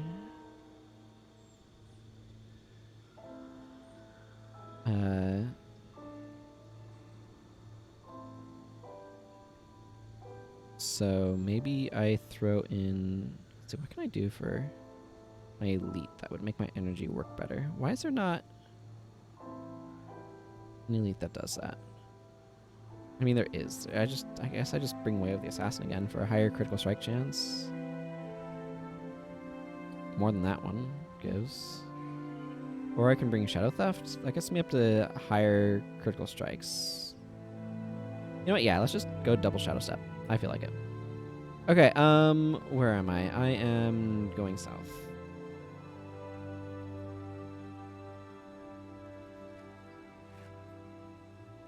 That is a crazy wand. Man, these runestones are real good sources of granite.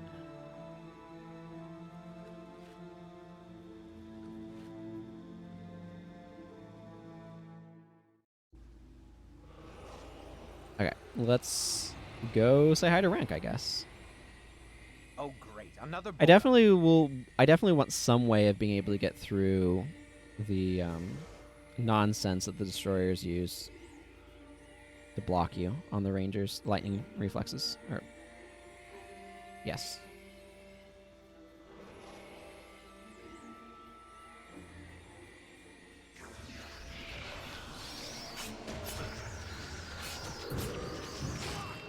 Oh boy, that energy is not good.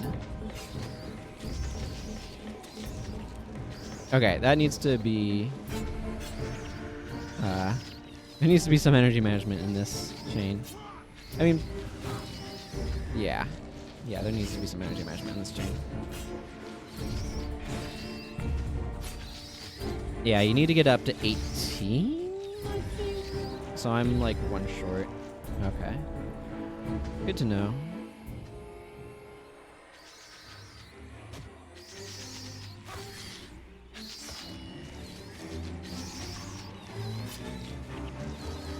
Oh, and this is even with edification? Ooh, that's not promising.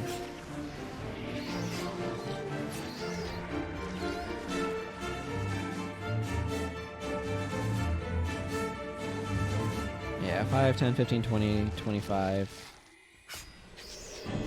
35. Yeah, this is really hoping to get some energy in there. Yeah, you know what would help? If I switch to my freaking Zealous Daggers. That would help.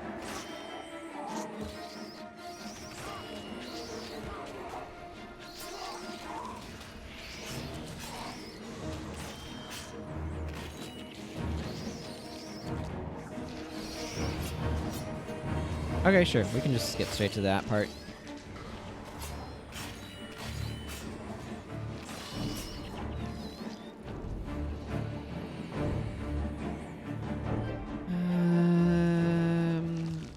Why are there so many spiders?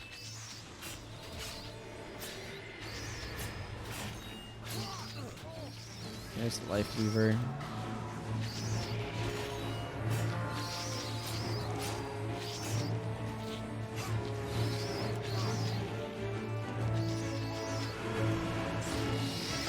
This is actually not a great choice, because I also don't really get the lead benefit from it.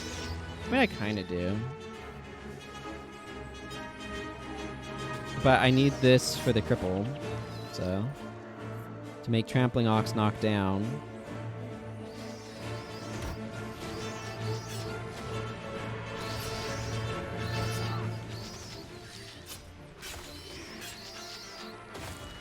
There's the Life Weaver.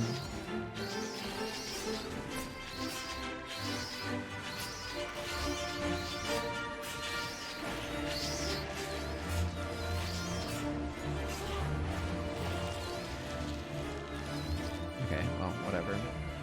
It was an experiment. It's proven its non-merit, and that's fine. I'm okay with this. It's fun to try out different dagger combos sometimes. We'll see how it does against the actual destroyers that I'm going to be facing fairly soonish.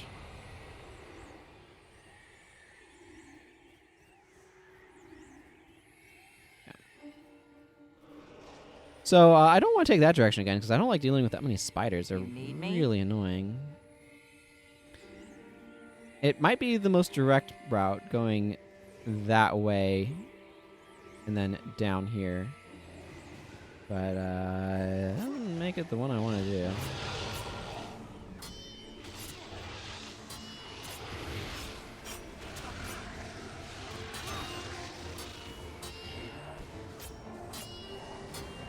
There.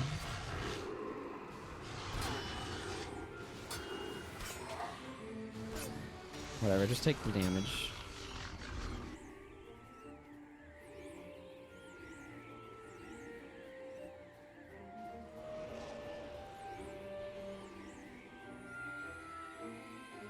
Twisting Fangs is just such a brutally powerful skill.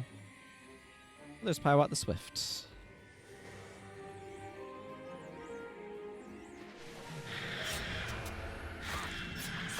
There's me dead because I shadow stepped away from my party like a foolish assassin who overextends.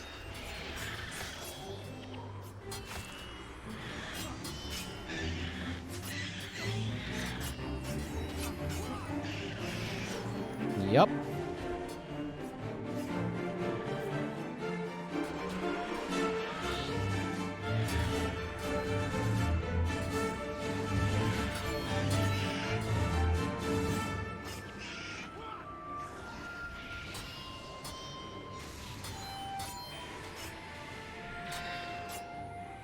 I wonder if I'll get those daggers. I've seen them drop for that guy not that long ago. Okay. Well, I did not. That's fine. I wasn't really expecting to get him. More raptors. I would really prefer not to fight them if we can avoid it, please. You know what's really nice, too, is General Morgan having access to go for the ice helps my energy management. Because whenever he uses that, I always crit, basically, and get a bunch of energy, which is really, really, really nice.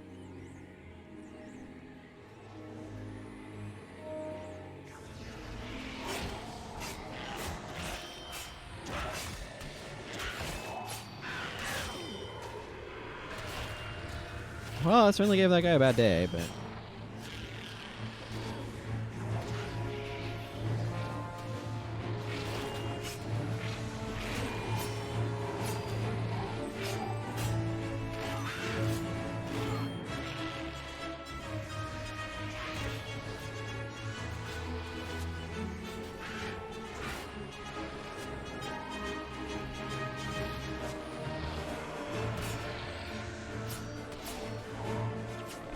Oh, yeah. Doesn't work if I don't have cripple on him, which happens if I skip my lead attack. Ah. Why are you bothering me? Okay, I'm gonna change my bargain, my own personal bargain. So I have the look behind you button mapped to the button right next to the map button. I used the word map there too much and two different meanings, but hopefully that was followable. I still want to be able to Asuran scan. Why me? Maybe Shadow Theft is not what I'm looking for here. Twisting Fangs definitely is not. I kind of like this combo, but again, energy is where the problems lie. So let's grab. I mean, Falling Spider though. Okay, let's just never mind this stuff. Well, I still need a Asuran scan.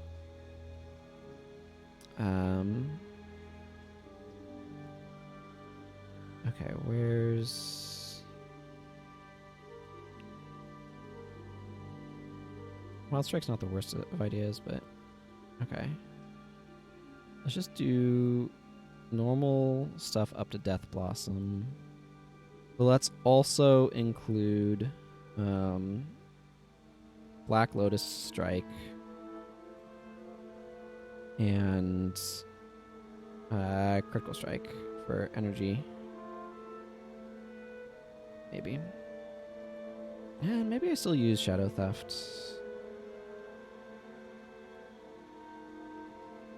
Or I could grab like Temple Strike seems a bit cute. Palm Strike's not bad. I don't know. What do I actually want to do here? Yeah, let's just bring more Shadow Steps. Sure, whatever. It doesn't matter that much.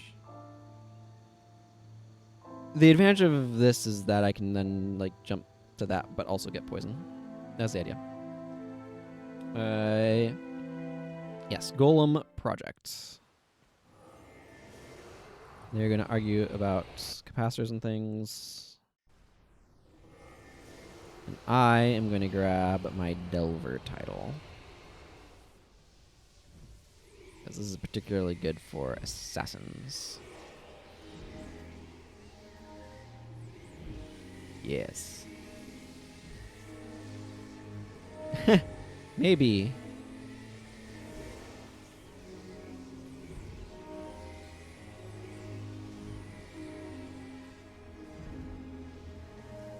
Okay, now I just need to wait for these two to run off and defend their respective things and fight some destroyers. I should not have Acolyte Sasuke on my team right now. Not enough that I'm going to reset. But Fire Magic is a terrible idea against them. Against the destroyers. I need to remember to take him out before the next area.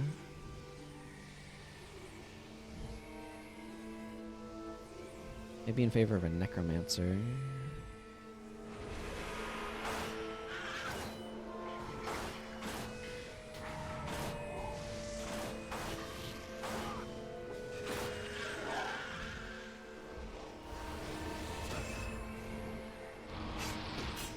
Wish Asuran Scan didn't, like, make you stop moving when you use it.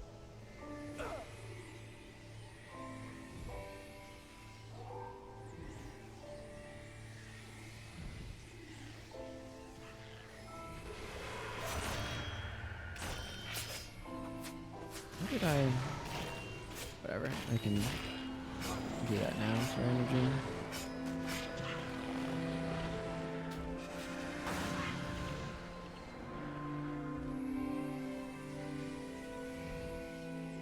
This is a spot where it's actually kind of nice to have a bunch of spirits just because it'll distract them.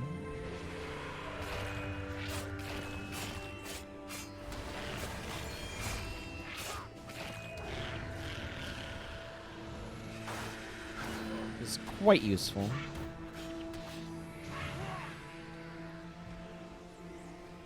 And Death Blossom is just such a ridiculous skill. It should be nerfed.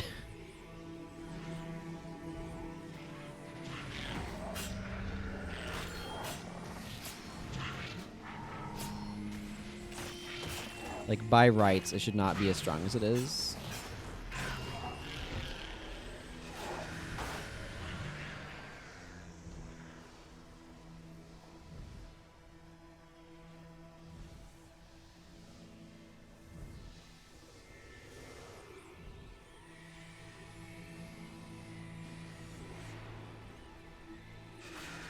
Excuse me.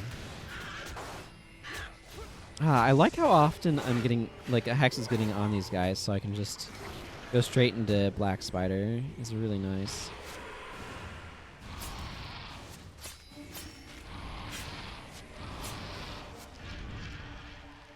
Being able to just jump into Black Spider Strike to get the additional hit in. Just so handy.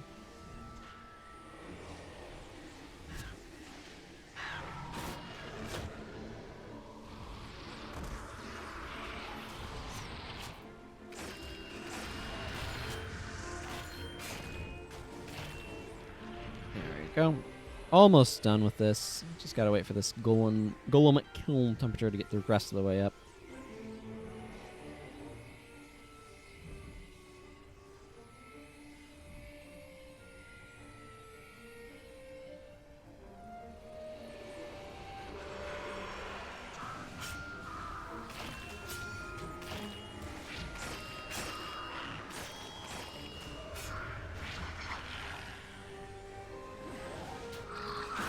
It's really nice to have some additional shadow steps as well.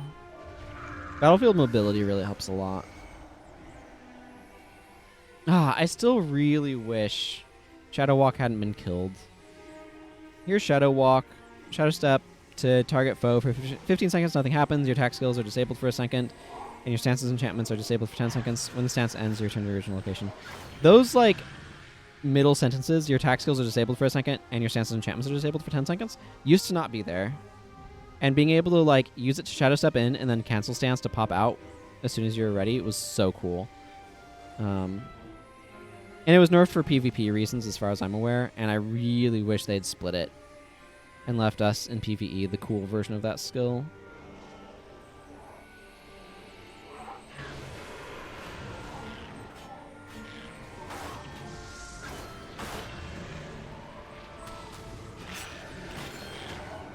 But oh well, it is what it is. Not much more for it than that.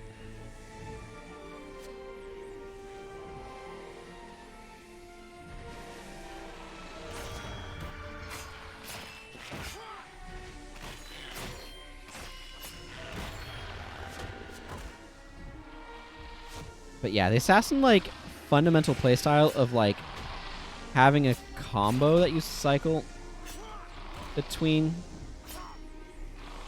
What the heck is up with my team?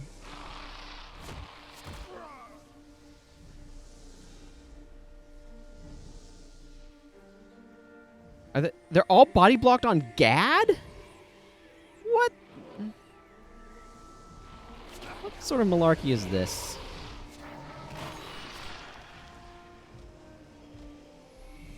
Comes trouble. Thanks, Gad. You killed me. I didn't even know that would... Ugh. Alright, well, whatever. It happens. We'll just deal with it. Why am I going this way? I always just go up this bridge. So, there's another bridge there. I could have taken that one over, but I just always take this one, so I'm taking this one. Habits. Habits. What can I say?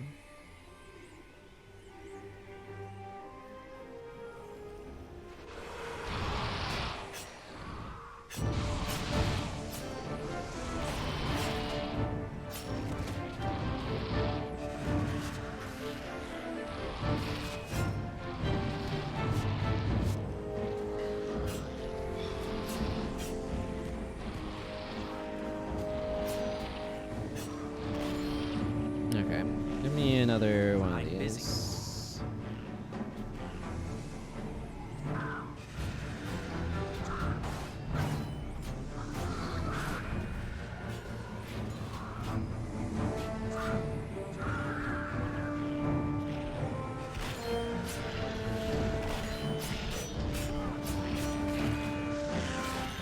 Yeah, I know all about your inner fire.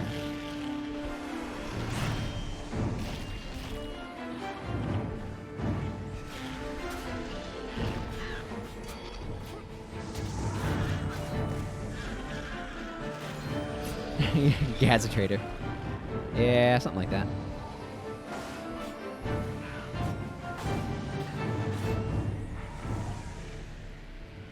Alright, let's go activate this res shrine. Activated. And then let's go up here.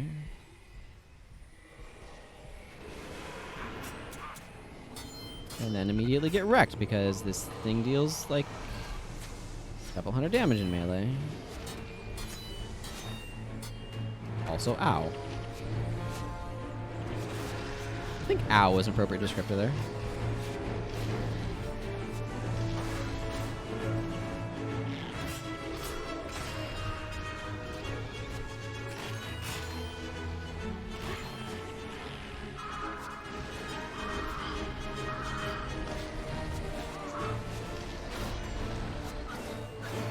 I just wanted my higher attributes.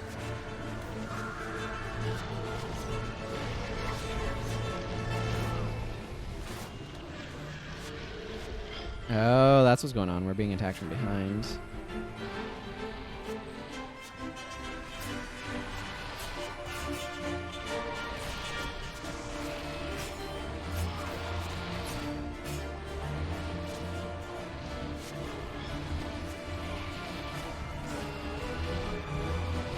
Ah, gotta love Splinter Weapon.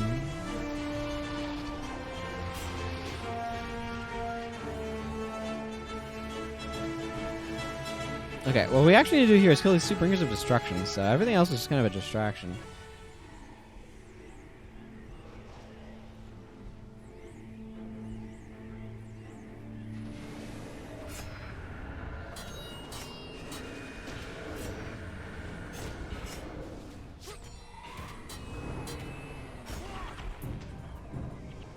Where's the other bringer of destruction?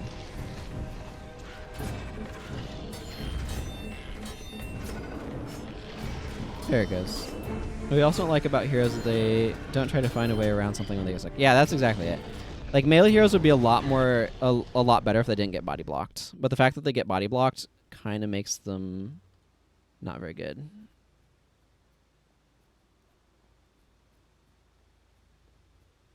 So it would be nice if that was different. Why me? Thank you. Thank you, map.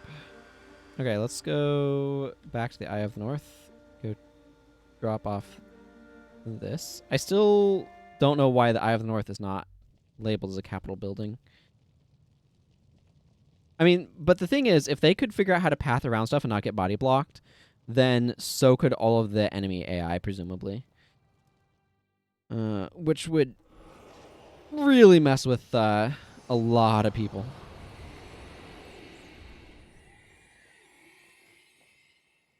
I need to go turn this back on to personal accomplishments. Yeah, exactly. Show me a personal legacy. Where does this need to go? Over here, I guess. Devotion.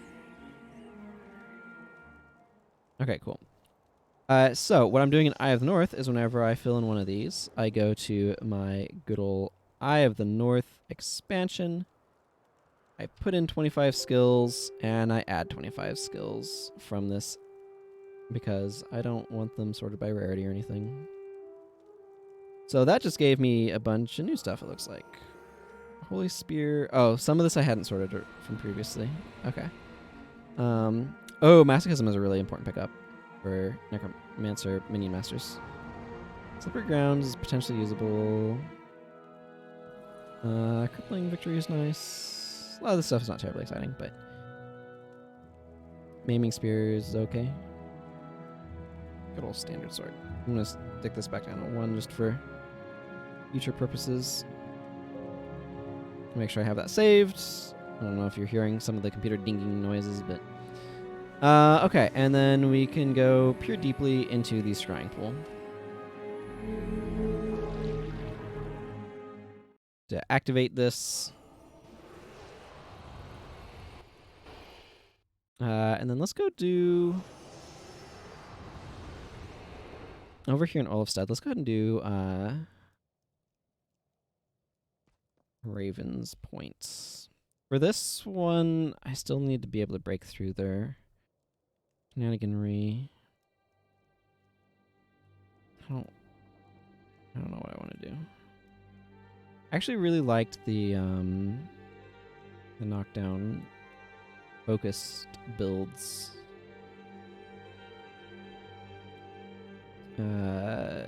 Let's grab. I'm gonna want I Am Unstoppable, and I'm gonna want Brawling Headbutt.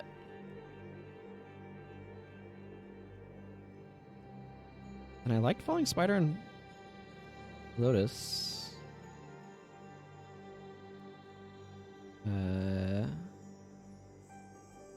Just like some additional options. It's awkward at this point. Is like, okay, well, what do I do for my elite though? There's not really. This is one of those problems. It's not really like an elite dual attack that I want to use over Death Blossom. There's not really an elite offhand attack I want to use over Fox Fangs. There's not really an elite lead attack that I want to use over Jagged Strike. Like, imagine if there was an elite lead attack that's just like, oh yeah, this bleeds and poisons. Or something. Or like, I don't know. There's different ways that they could rig stuff up. But I want both of these. I want the anti-knockdown skill. So it's like, I want a Asuran Scan to be able to get through stuff. I mean, theoretically, I could switch to Fox's Promise. Which makes my dagger attacks not able to be blocked. But it ends next time I fail to hit. So if I'm blinded, it doesn't do anything about blind. This does something about blind. So it's like, a Asuran Scan is just better? To certain extents. So yeah, there's not really an elite skill I want here.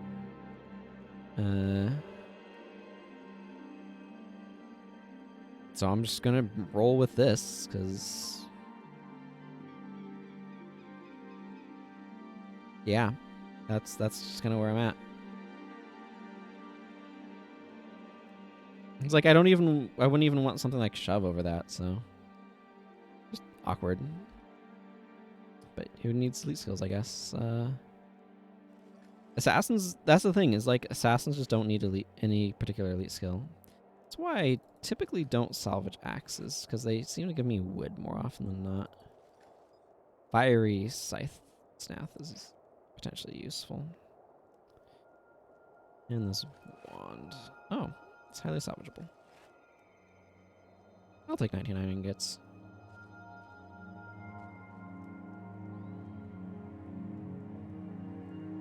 Drop some stuff off, and go fight some more destroyers.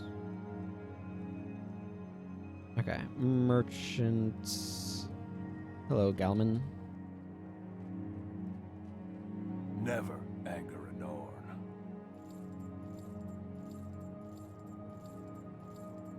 Not gonna be too many more streams. I'm gonna finish stuff out here, which is gonna be cool.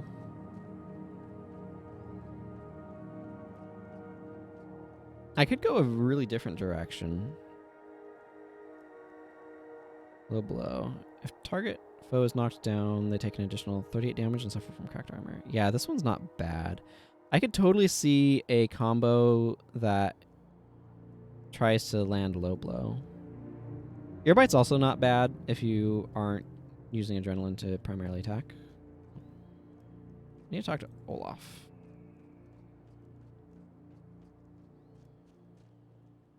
Who sent you?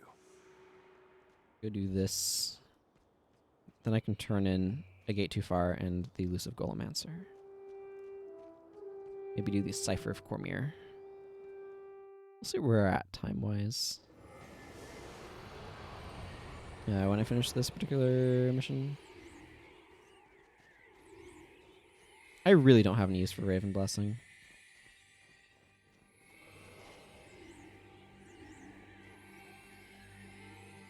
It's the same problem that I have with the Wurms. Of like, I like my bar. Why are you telling me I have to go use a different bar?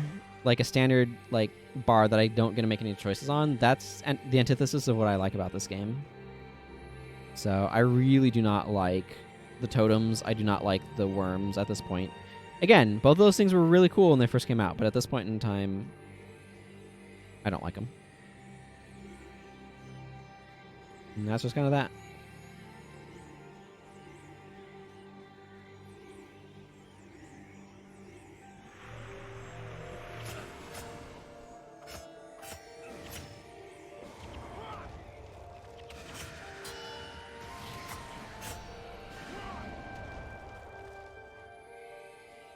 This is an area where you can, if you stray too close to the shadows, you absolutely get ambushed by Viteri.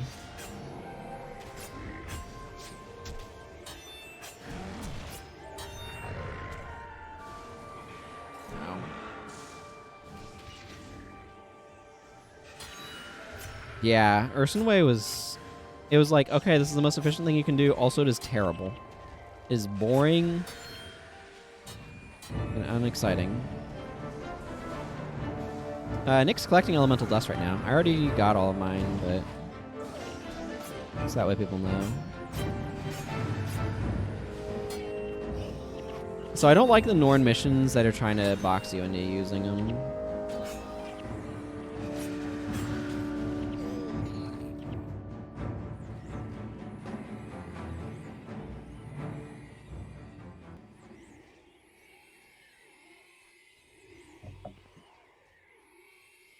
Also sucks that because this character's male, I'm going to have to run back here to do stuff with Orin a bunch, which is kind of annoying.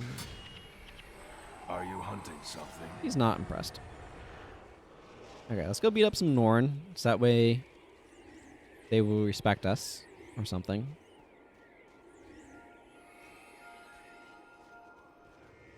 Hang on.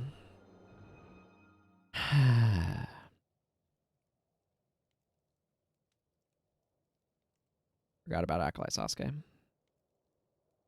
What's Elias set up as? Blood magic? That's definitely what he's set up as.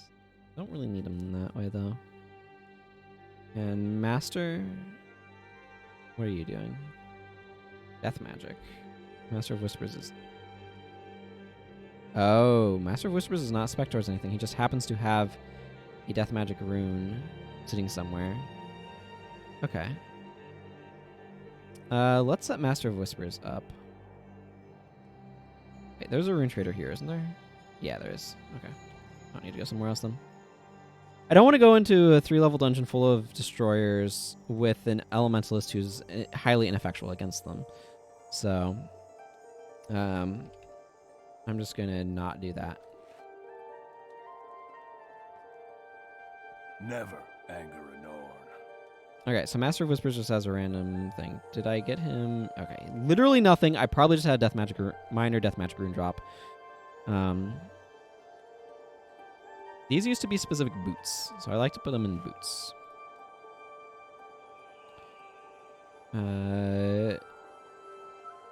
Excuse me. Okay, so let's grab Minor Blood, Minor Soul Reaping, and Superior Curses.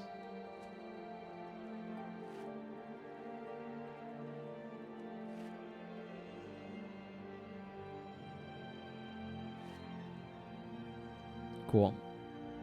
You know what? I'm going to get him some Bone Lace while I'm here. So why not? Gives him more armor against all those bow attacks.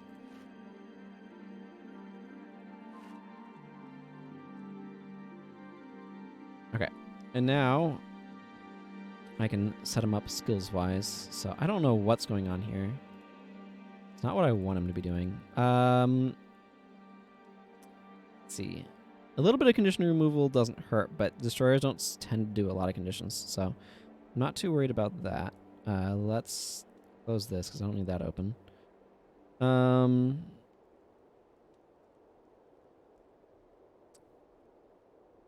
right. So I do like... Let's see. What do I have for resurrection skills? I would like another hard res here. I'm cool with them being slash monk because I don't mind having remove hex and mend condition. What's the rest of this bar that I am questioning? I don't know where we're going to be in that regard either. So I do have mend conditions there. Okay, that's good. And then I have a mend ailment over there. That's probably sufficient condition removal, frankly, because, again, there's not a lot with these guys. One got the insignia, the other don't, and both cast times are exactly the same. I'm not surprised with Death Nova. Do you mean Putrid Explosion? Because Death Nova is, like, targeting something, an ally. Let's see. Okay. I can put restore life on him. Let's do that.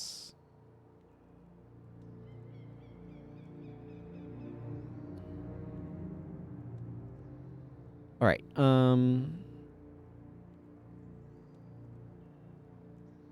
Curses.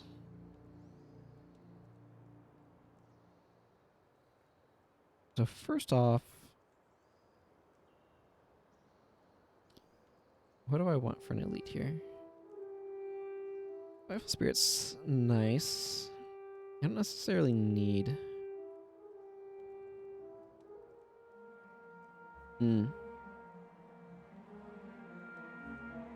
Yeah, but Blessing Insignia improves the speed at which you cast spells that target corpses. So, Putrid Explosion, for example. Death Nova is an enchantment, so it wouldn't affect that. So it's going to like make animating minions faster, that sort of thing. Barbs. Barbs would be good.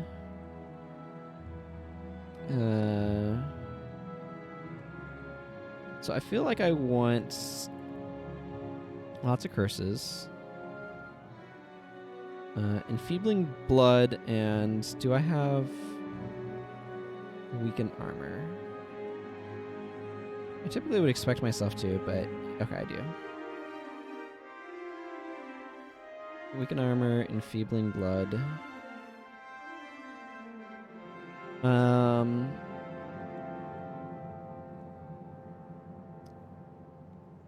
I could just do like Lingering Curse, maybe?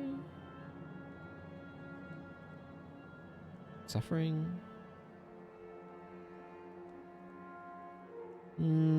Spiteful Spirit's also kind of good. Might be a reasonable choice. They have a lot of hex removal is the reason why I'm hesitating there.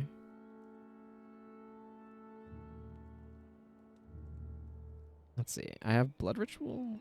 Yes, no? Okay, I do. So I want like some blood magic maybe? And some protection prayers? What protection prayers? Yeah, something like that. Weird split. Blood Ritual. And I mean, because I could make that RC.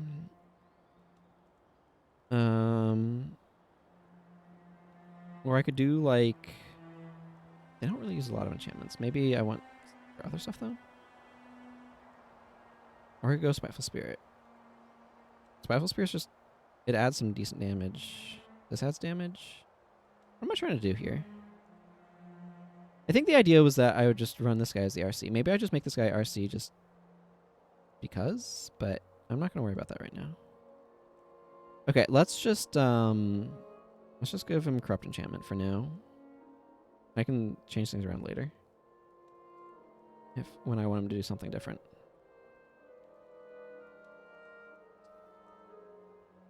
I feel like that's probably reasonable. Yeah, probably. Just this discussion on the forum. Yeah. That doesn't, as a point of contention, that just doesn't make any sense to me. Like, yes, that's how that skill works. You know what? No, I don't think I need the enchantment removal. I think Spiteful Spirit for damage is just better. Okay. Enough waffling. It's like, I'd be really surprised if Bloodstained did make Death Nova cast faster. That's not what it's supposed to do. Okay, now I have to make my way all the way back there because I realized that I had Acolyte Sasuke still and didn't want him.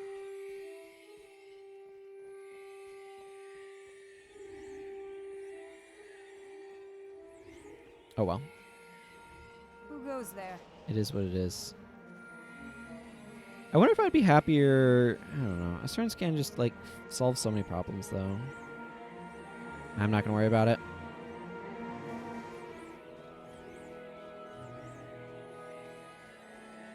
I'll just not use an elite skill.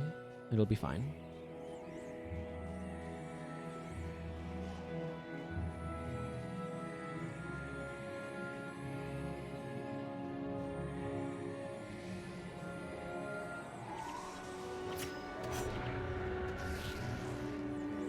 One thing that's nice about bringing Acolyte Sasuke is these frozen elementals are actually weak to fire damage. So, and they are resistant to cold damage. There are things that use winter though, that kind of like elemental damage at large backfire, but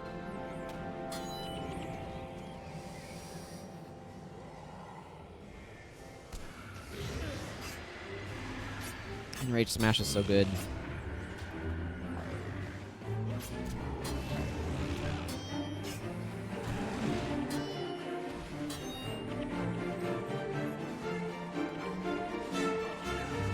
Oh, Ice Imps.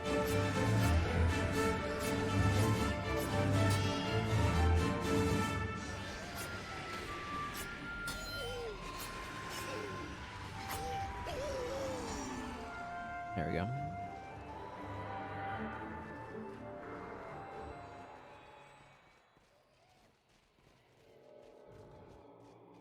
There we go. Now we can go and fight some guys. I guess I could replace this with 3 Shall Return. That might be a good consideration to do at some point. Anyway, for now, Olaf Olafsson. Are you hunting something? I'm always ready to talk.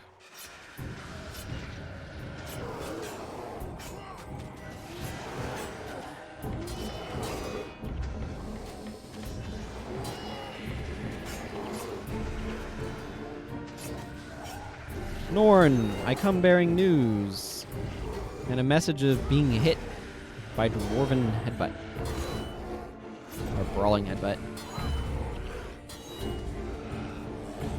It took so long just auto-attacking, I got my energy back. Whoops. Okay, whatever. We are prepared. We are stout-hearted.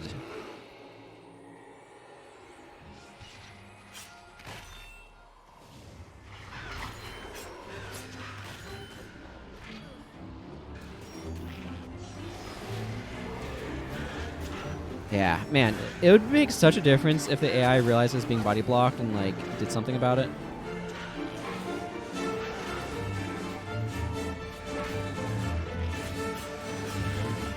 Oh well.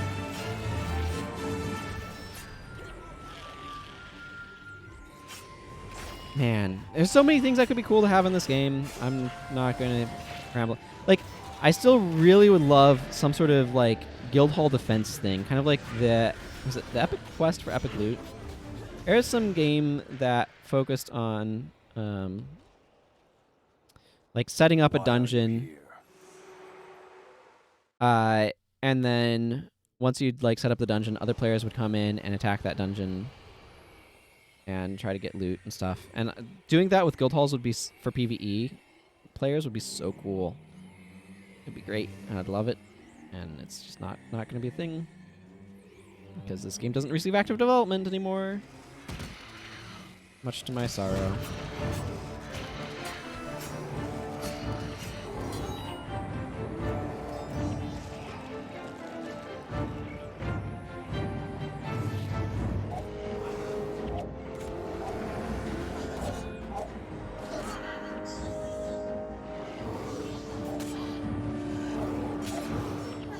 This is the part where me being a physical attacker makes those wisps a heck of a lot easier to fight.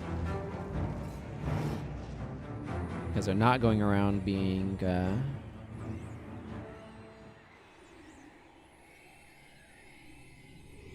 immune to everything I can do. Take that, Spirit of Winter.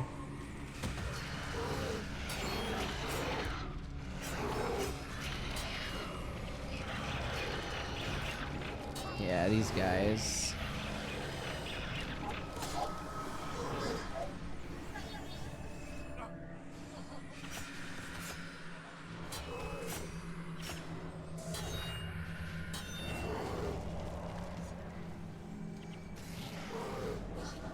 Okay. Let's go activate this area. So I can be told about this Raven Blessing that I do not want to use.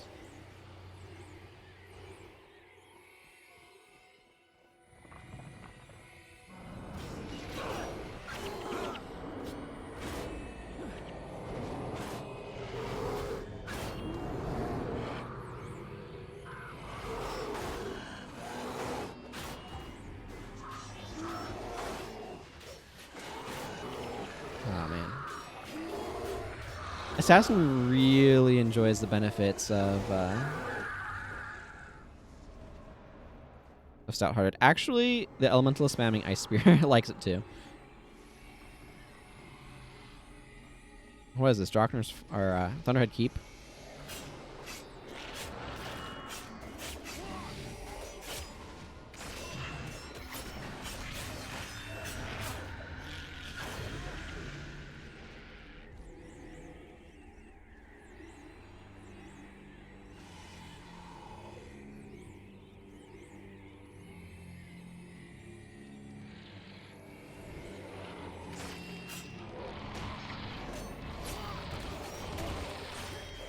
Their fire is a really annoying skill to have exist. My Death Blossom got de-shotted. That's its only weakness, is when you're relying on it and then suddenly it has extended recharge to like an appropriate level. Well, that's maybe a little bit long. It should probably have about an 8-10 second recharge or other thing, or cost like 10 energy. Or there's so many things that would make Death Blossom a more balanced skill, but whatever. Not having bonus damage on the primary target, for example, would make it a more balanced skill. It's a question, though, of like, would that make it better or worse? Okay.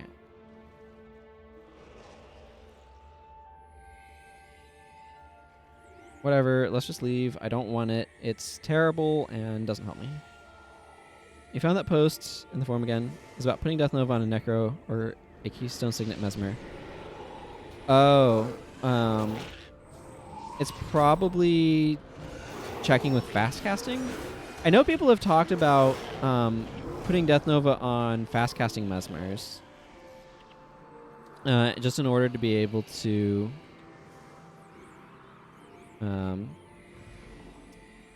improve the casting speed of it. So maybe they felt like fast casting wasn't speeding up the cast of Death Nova? I have no idea. That's a very strange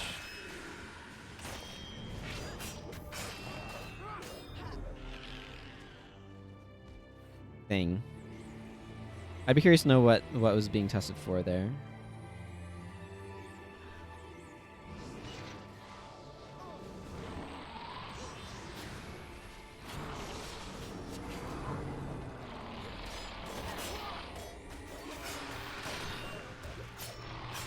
That sounds like that's kind of important to what's happening in that post.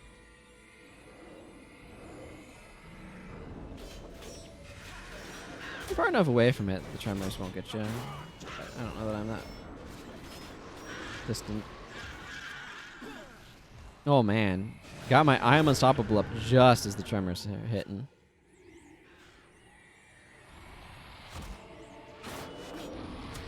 I think there's a lot of sense to putting on a Keystone Signet Mesmer just because you don't need a lot of energy on it, so spamming Death Nova seems like a reasonable use of their energy. And fast casting should theoretically speed up the rate at which it gets out, which would be beneficial, obviously.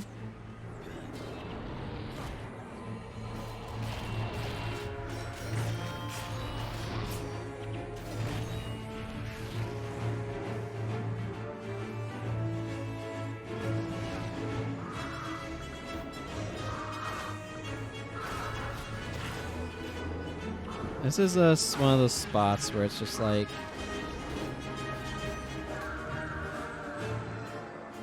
I Am Unstoppable is so good. I wonder what a motivation, right? Or is it leadership? It might be leadership.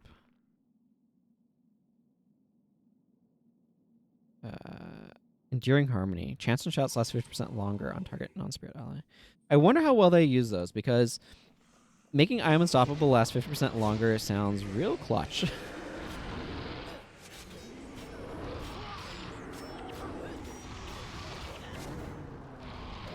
I wonder what the duration with no leadership is. Hang on, do I have a /P anywhere? No, I do not.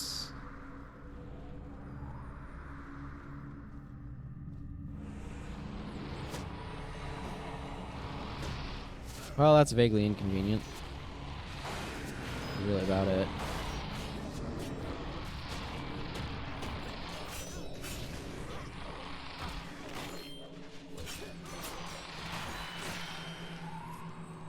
Cool. All I needed to do.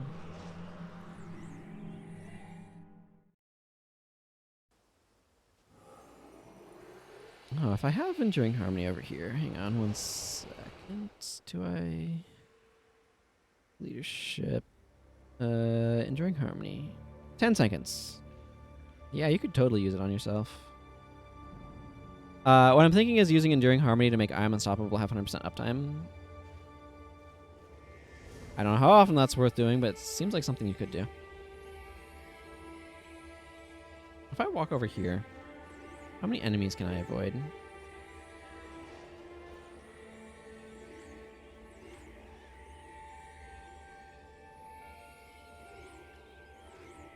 I'd prefer the answer be all of them. Not really expecting that to be the answer. Really would from that. That's not what I was wanting. Well, that was actually a really good move there.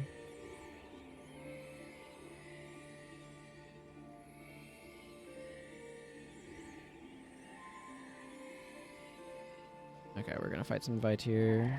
Nope, we're gonna fight some destroyers because destroyers are gonna pop out. That's fine though.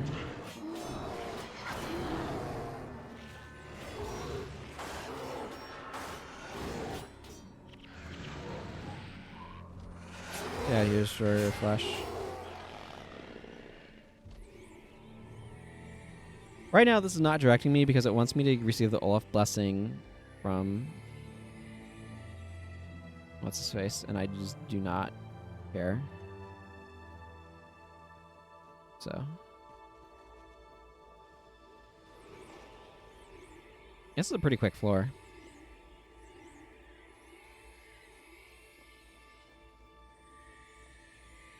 Boom. A gate too far. Next floor. Boy, I felt like I needed to go activate some golems there.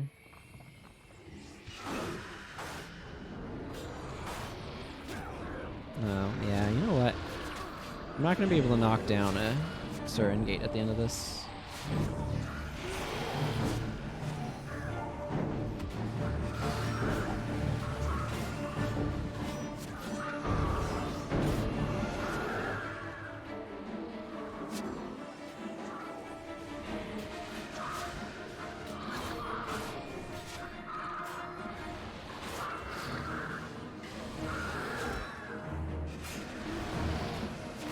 Want to make sure I'm Asuran scanning these guys just in case they throw up their lightning reflexes. I actually kind of like having Spirit of Winnowing up because it makes me deal a little bit more damage, but my heroes don't like it, so they're going to make sure it's not around.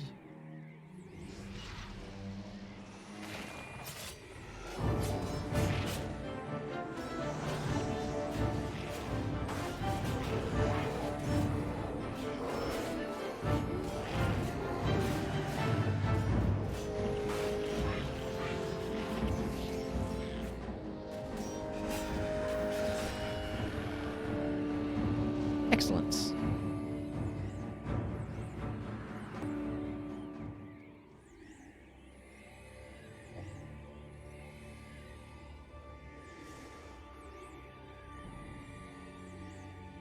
There it is, the gate, and it's overrun by destroyers. Whee! Okay. In my defense, I got killed because I got knocked down. Or because the rest of my party got knocked down. And yeah, it'll be fine.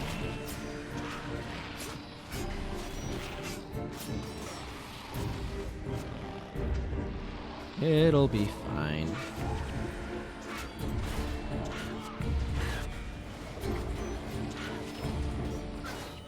Yes! Falling Lotus, go!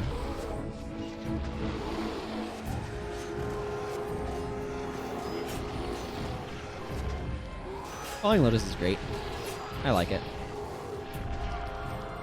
Makes my energy work. I have not gotten Destroyer cores from these guys. Like, I fought several Destroyers today, and I've not been getting any Destroyer cores, which is kind of disappointing now that I think about it.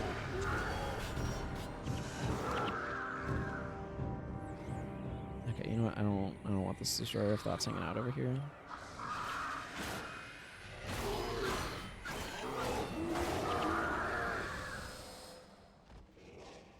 The Asuran Undergate.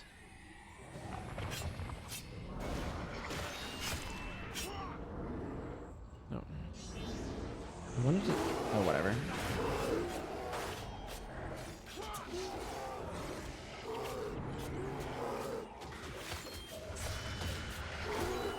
Just want you to know, architectural features can't be knocked down, and they're not fleshy. Oh, they can be knocked down. Oh, I didn't know that. You can knock down the Asuran Undergate, everybody. I tried it, and it worked. Just want everybody to know that the Asuran Undergate is knockdownable.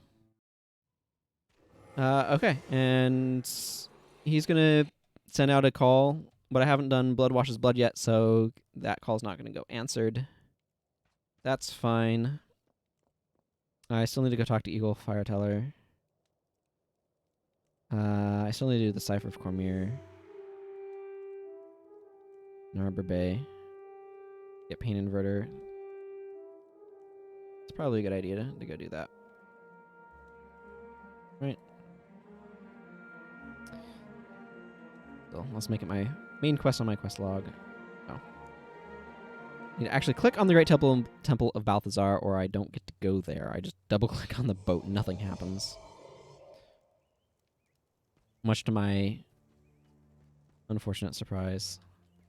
Okay, let's go turn in a couple of Zaishin quests, shall we? The Elusive Golemancer. And that one's worth more for some reason. Ooh. That's enough to get me another stack of copper coins.